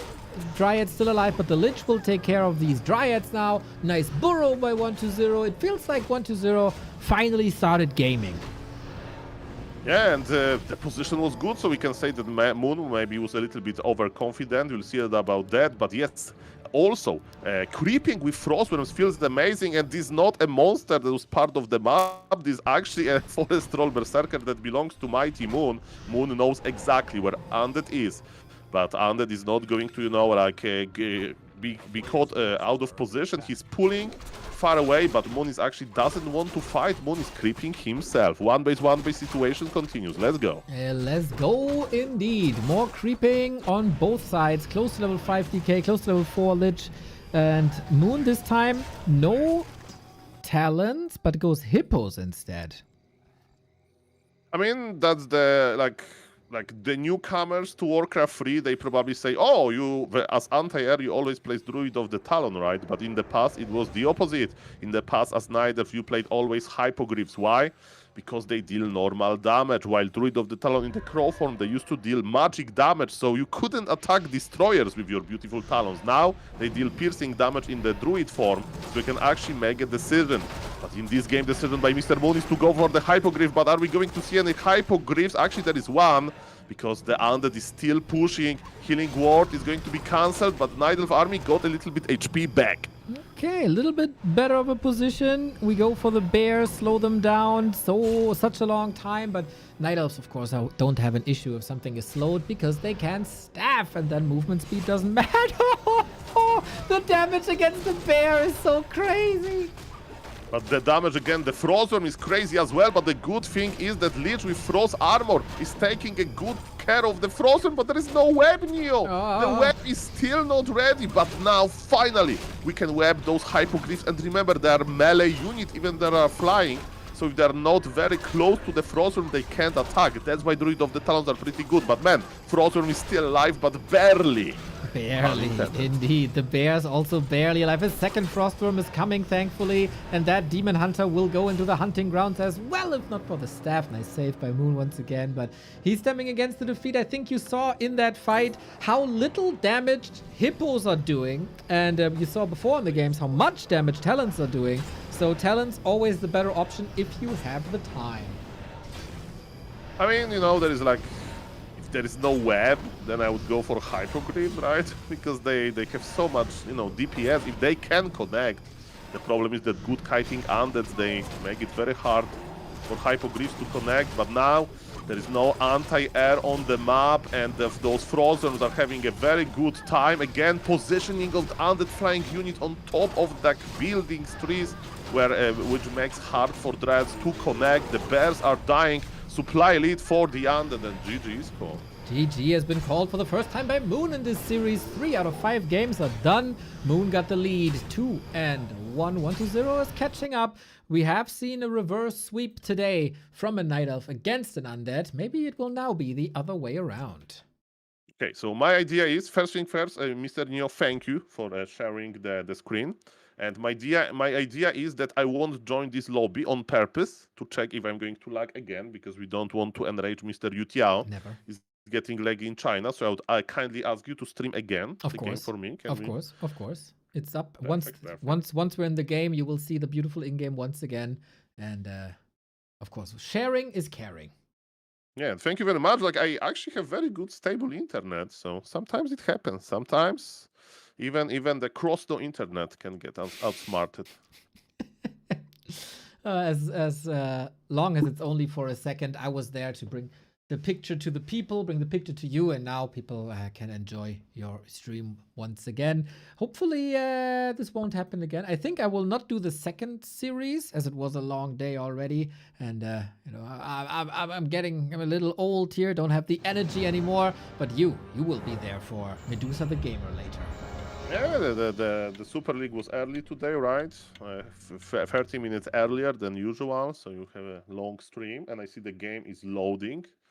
That's beautiful, and it's going to be springtime. Yes, sir. We got 1-2-0 in blue this time, left-hand side versus Moon on the right-hand side. This is a play all 5 show match, so we're going to see all 5 maps, regardless of the outcome. For Moon, a little bit of a redemption, I think, after earlier today where it was eliminated by Kaho. Again, lots of game tape for ColorFul, of course, but maybe it's also a trap, as 120 will be playing ColorFul in the quarterfinal Saturday, that he plays this one-base worm all the time to then play something entirely different in Super League on Saturday. Well, that's a good point that you are making, because Super League has actually crazy prize pool, right? So in those show matches, players are fighting. I will tell you, it's a $50 per map won and $0 per map lost, right? So, for example, in this game, Mr. Moon is up $100 and 120 is up $50, which is crazy money, of course. But when we are talking about Super League is adding zeros to those numbers. That's right. That's true. I mean, adding, like, multiplying by 10, whatever. Some map enthusiasts will say that add 0 doesn't change much. They never do math on stream, even if it's simple one. You can only be wrong. So, will it be, again, the same situation? Will it be the same strat? It is a very narrow map, a very short map. Not too much room for expansions here. Maybe it's just a 10-minute push again. What we can say is that 120 is not Laby copycat, not LabyRinth copycat, not LabyRinth psychofan, because if LabyRinth would be in this game, he would make Mighty Leech, and he would either like claim the middle or something. It's going to be Death Knight. So yes, for example, on Autumn Leech, right, there was also Leech today in the Super League. So there are some Leech-friendly maps, and Springtime is one of them. Okay, not here though. It's only Laby, the only Lich player there is. Everyone else goes with the DK. But with what skill is the question. And which idea on Last Refuge, this Death Knight went across the map immediately, and with all due respect, did nothing, in my opinion. He was like full mana Death Knight without aura running in circles. You don't see that often. On this map is a little bit different, because Undead took 2 ghouls, as we can see clearly, because Undead is competing for this Gnoll Brute. Yes, This is a Springtime magic. Yes, on Springtime, there's this one small green camp in the middle that everybody wants to get. And there's a big fight over it now. Oh, 120 gets it, but Moon gets the item. Another last hit would be great. 120 closes the door, and this time he gets the item. He gets the XP. Mamma mia, ladies and gentlemen, this is important. Item, as you mentioned, for Moon, but experience for 120. Is he like happy that he got that little? I don't know. He's definitely happy that he's taking already. So all of the ghouls, they can take a break from getting lambered and they can go wild while creeping. Ooh, another last hit for 120 against Immolation. That was sick. Sweet last hits here attempted, but the coil was there in time. I think 120 is getting better and better and better here, but this week, Soul, whenever I praise a player, he starts to lose. So maybe 120 can still do better. Well, the famous Neo cares, so you always say that, you know, I'm this cool new streamer, so thank you. Thank you for that as well. Actually, you suck, Soul. You have to learn so much. And tell something about my accent as well. Yeah, horrible. You go. You can't understand me, right? Never. And your Like lighting. every second word. Bah! Lightning? No, the lighting, I have the best lightning on Twitch, okay, Kappa. I saw I made this joke 2 times in the Twitch chat when you had like troubles with your camera, and it was basically you sitting in darkness. And I always, when I like rated you or something, I was like, why Neo is copying my lightning setup? What is he doing? Yeah, I had some trouble the past couple of weeks. That is correct. First health, then tech, then internet. It's a mess this year. Mamma mia, ladies and gentlemen, my name is Soleib and I'm an ape, and I see some weird building going up on the bottom right. This non-standard Moon is expanding, Neo. This is fresh. Well. He expanded 2 times this series on map 1 and map 2, and he won both of the games. And then he didn't expand on map 3, and then he lost that game. So to me, it's just a logical step to expand again and win the game. Okay. Okay, so it means that neither... Oh, actually, maybe tier 2 expansion means that neither will make a lot of dryads, right? and it's going to stop Undead from making Frostworms. So he wants to break the Frostworm fan. I'm not saying that Frostworms are imba, and that's what you need to do it, but definitely Mr. 120 is not going to blindly go for Frostworm, because versus tier 2 expansion of Night Elf, it's not going to work. Not really. No, there should be a lot of Dryads then. And of course, if there's no bears, you gotta raise the question if there is the reason to go for Frostworm, except style. Then, if we have a lot of Dryads though, 120 could go into Abominations and Wagons and still own. Or maybe he can counter-expand. The question is when and if he's going to realize that this tier 2 expansion is going up. And yes, Moon will of course uproot this expo soon. He still needs to creep the spot, but yes, this game is not normal and I love it. Okay, Creepjack, here we go. Onto the ghouls. With the lack of Dryads, these might survive. 120's ghoul micro today. Pretty damn sweet. The ghoul block in the way as well. Moon disabling immolation. Nova. A little bit too late. The rest get burned. And on the one side, the DK is chasing the archers. On the other side, the DK is the DH is chasing everything else. There's a lot of action here. And Demon Hunter might need some healing here, though. Yeah, but that was actually good for Moon, right? He stopped Death Knight creeping while his Expo was moving to the location. Now, when exactly Expo is at the location and Naga is creeping on the bottom right, and Demon Hunter is going to heal now, or even he doesn't need to heal because the Tree of Life, the new expansion, is taking all of the damage. So this is a very, very good movement by Moon. And yes, he'll produce a lot of Dryads. What Undead can do against it? If there is a lot of Dryads, you mentioned Abominations, you mentioned mid-wagons, but also having a lot of Fiends is quite important. And what is even more important, realizing that there is expansion, because versus mass Dryads, you don't even need Destroyer form, right? What are you going to dispel? You can't dispel Immolation, you can't dispel Mana Burn, you can't dispel Fog Lightning, you can't dispel Cold Arrow. So we need to check production of Mr. 120. If he cues Destroyer form, it means he doesn't know what he's playing against. I want to dispel Demon Hunter.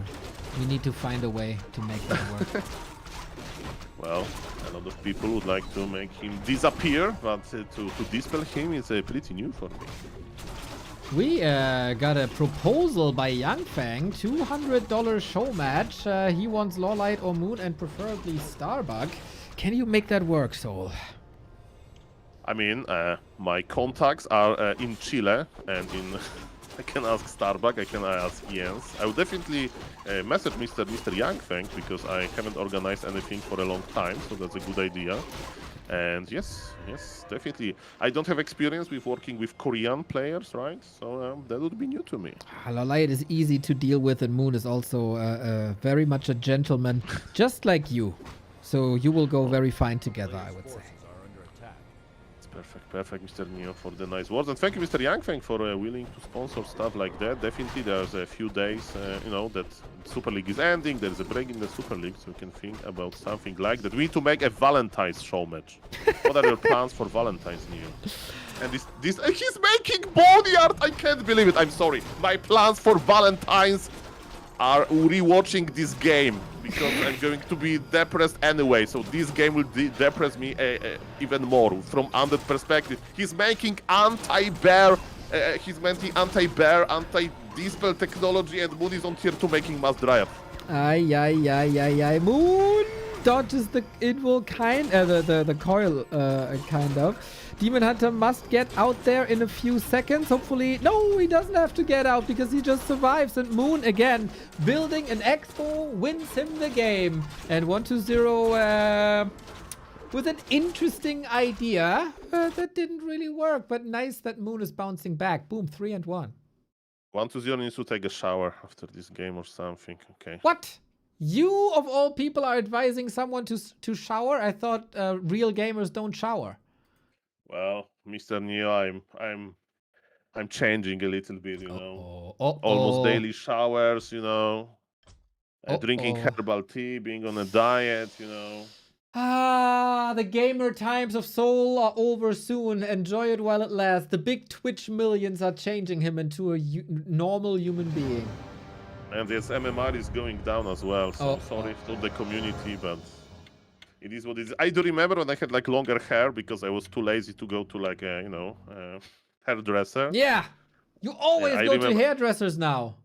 Yeah, I go to the hairdresser as well, so it's beautiful. And I'm in the game again, so if I'm going to lag now, Mr. Yutiao will say.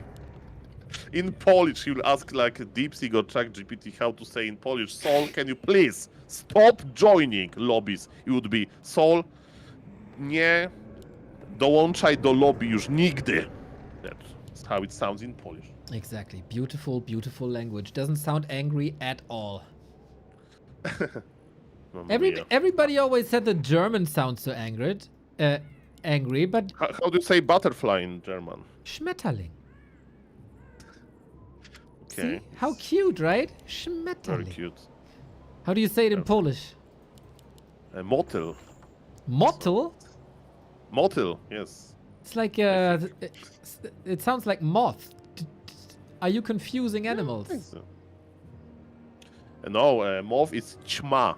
This weird chma sound at start. So yes, it's confusing, but ladies and gentlemen, the only flying insects here are frostworms, and in the previous game, 1-0 went a little bit on the autopilot, and it lost him the game. I'm not kidding. Like, you want to counter the bears, and then bam, mass dreads appear. I don't know if he left because he scouted the expo, or he left because, he was losing too much, but if I wouldn't be too surprised if 1-0 would get a DM from Happy on Discord with text noob after this game. ...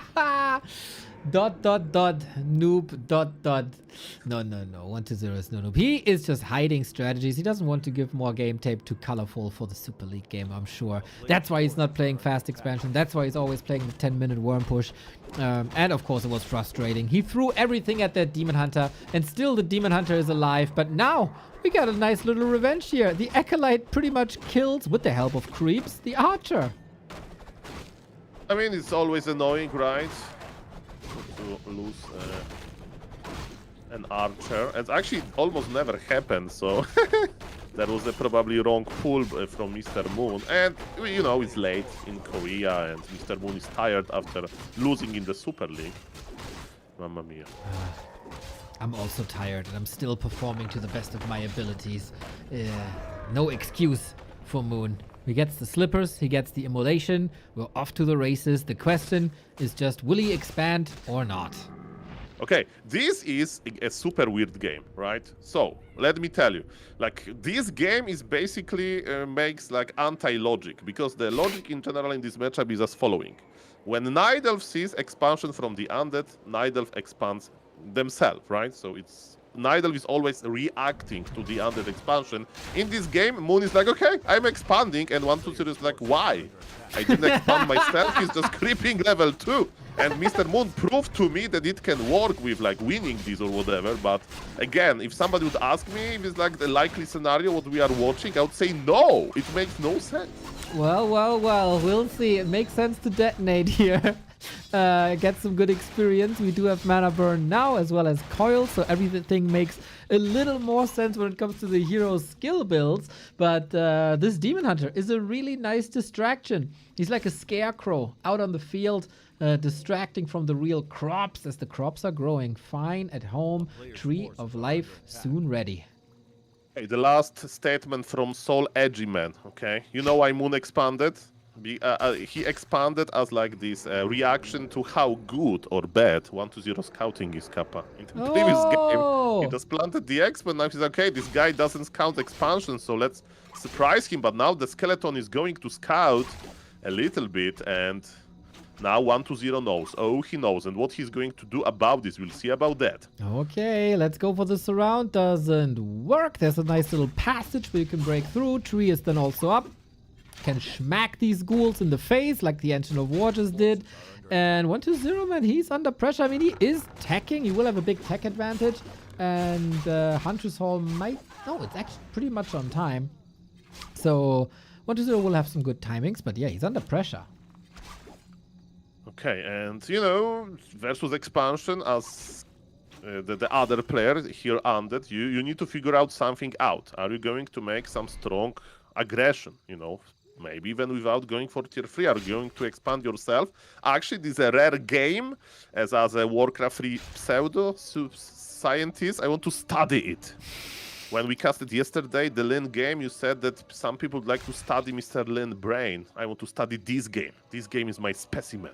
I have to say, Show me Undead. I was pretty proud of that call, of that part of the commentary. I was patting myself a little bit on the back for that line. Perfect, perfect. And look at this. Undead is like, I don't need my orb. I don't need my leech even. I am going to squeeze hard. And Moon, are you ready for it? Moon is awaiting for his own Naga. Naga mirror it is. We are killing Entangle Goldmine, but it's not the biggest of an issue. Ladies and gentlemen, Mr. Moon, are you ready? Yeah, he doesn't have that much, to be fair. Would love to have a Berserker here maybe as well. Lores are coming, Dryads will be coming as well. Question is, was about to say question is if there's a lot of Dryads or attack. And then the next question was, will he start to entangle the gold mine? And first the answer was no, and now the answer is yes. But then the ghouls take care of that entangled gold mine, so the answer is no again. It's a crazy back and forth. But actually Undead is going for tier 3, so the plan is to slow. Okay, the surround. Almost. It wasn't super easy surround. It was okay to actually not surround here, but it's always make me laugh when a pro player tries to surround and he doesn't, close it. It happens. It happens. Nobody is flawless except Happy on a very good day. 120's hero are not looking too intimidating. The block. Oh, Moon, you're so good. Oh! Beautiful. That was beautiful. Naga of the Undead had boots. It means that Naga was fast, but Mr. Moon was like, you know what? If I body block with my amazing wisps, you can have triple boots. Who cares? By the way, the boots, they don't stack.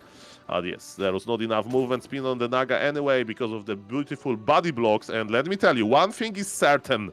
Moon expansion is not dying, but yes, it was slowed down by a lot. You say you're a scientist, right? Maybe like a researcher, an investigator.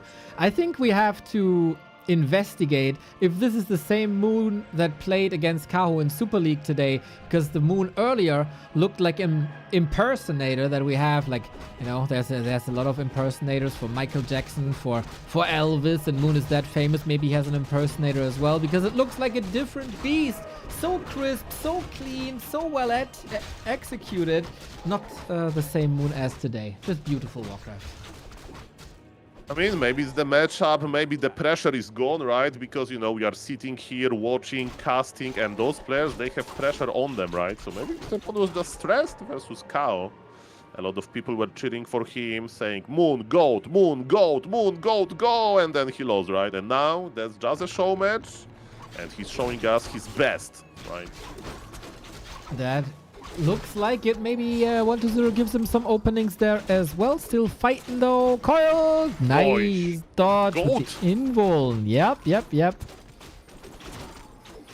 Mamma mia. Undead is still pressuring. Moon is going to make a lot of Dryads. And we have the same question as we had in the previous game, right? Which army composition from the Undead can be played here? Definitely not Frostworms. Definitely, not something like Destroyers, because there is nothing to dispel. And Moon is holding, Moon is getting rich, his shop is almost ready. And with gold, you can actually heal well, because you just buy healing potions. That is correct. Now, statues are coming in. It is no worm this time. It's straight up Destroyers. The old school 8-minute 30 timing, most likely. Or the Acolyte is moving out. He can just go second base on tier 3. I mean, you need to do something, right? So expanding here is not that bad. Like, you can't allow this situation having 1 base versus 2 base, to continue. So either you kill opponent base or you expand yourself. But Moon is in the middle of the map. If Moon has time, he'll go tier 3 eventually himself. And actually, it's pretty funny that both players are coming. Look, when the Leech is coming, is there time for the last hit? We'll see about that. Ooh, Nova. Any chance for that? No, I don't think he got it. Did he get it? Oh, he did get the Sasquatch with the Lich. Yeah, Nice. with the auto attack. So very nice creepjack here, and 1-0 is getting momentum. He'll protect his expansion, but yet again, Moon has the gold. Moon has 63 supply versus 50. Of course, the Knight of Supply is not a tier 3 quality. There is no bears, there is no orb, and stuff like that, but Moon will mine for a long time, right? The Haunted Gold Mine needs 80 seconds to finish, so it's probably like 1,000 gold that Moon will still get. Maybe less because he's actually paying the income, but who doesn't? Who cares about this? Moon is crossing the map and maybe he will not agree on the expansion, or maybe he'll creepjack big because the big monster is still up for grabs and Moon is in a good position. Let's go. Oh, I love how he maneuvers the Dryads to intercept here. Can't move to the Expo now. Ghouls are starting to fall super quickly. Dryads in the hands of Moon, always a sight to behold. Some nice snipes here. Heal scroll. Nice. Berserker snapped as well. 1-0, still a couple of units left to fight with, but most of them are in the ground, either dead or with burrow. Oh, level up in a good moment. The Naga of Moon pubs and Invul. Moon used the kill scroll before. That's why those Dreads are so healthy. And Moon is clearing the undead army. 60 supply versus 34 supply. Lich is in trouble. Lich needs to stay alive and the game is over. And the Lich looks like he's going to die. And ladies and gentlemen, Moon takes this show match with 4-1. And he earned $200. Well deserved. Very, very, very nice. Oh, what a beautiful performance by Moon. A little bit of a redemption after the Super League elimination earlier today. And yeah, 1-0 has to put in some work and refine his builds maybe a little bit. Or he's of the opinion that these builds will then be working versus ColorFul. It was a very, very fun series, I have to say. Yes, and I like Undead versus Night Elf a lot because it's like quite fresh. So we can see Frostburns, we can see Banshees, we can see Necromancers, we can see by the Night Elf, of course, addition of Ancient of Wind. Sometimes there is third hero Potom, sometimes there is double hero combination, sometimes we can have level 6 Demon Hunter as well. So yes, very, very exciting. Exactly. I'm excited now as well for a free evening in your broadcast, but before I go, I have to ask a question. I get I cook the food myself. I'm not a big streamer who has a cook, right? But I order basically a menu and then the ingredients come to me, right? So I have to cook myself, but someone is selecting the meals for me. And for today on the menu is pizza soup. Have you ever heard of pizza soup? Mr. Neo, if somebody has high MMR with eating unhealthy or healthy stuff, I ate a lot of food in my life. I never heard about pizza soup. I presume there'll be some, melted cheese there. So, and I'm a big fan of soup. And like, we have a lot of, viewers from Germany now. Guys, is it true that there is no soup in Germany? Like, it's not popular. No. Like in Poland, if you tell somebody that, oh, I haven't eaten soup since 3 days, they were like, okay, you've like been abroad? Have you been like, busy with work? Like, what happened? No. In Poland, you eat soup every day. Okay, every day. I don't think It's we eat soup that much, but we eat a lot of chicken soup and lentil soup and bean soup and potato soup and pumpkin soup and I think. But how often? How often? I think at least once a week. Once a week, okay. That's I will give you a pass.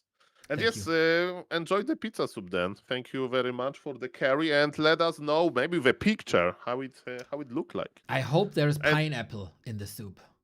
And if you, and don't tell it to your Italian viewers, but if you mess it up, I have a Fallen Gamer advice: just order a pizza and put it there. In the as an extra ingredient, Very, very good advice. I see we've lost a cook with you, but as a caster, you're also pretty phenomenal. And Soul will cast Medusa the Gamer, aka Life versus Sock. I will take a break. I rate everybody to Soul, as he is an amazing caster that more and more people should watch and support. And I will be one of these viewers as well. So do your best, Soul, and entertain me. Thank you for the nice words and enjoy your break. Thank you for the opportunity. Bye. Bye.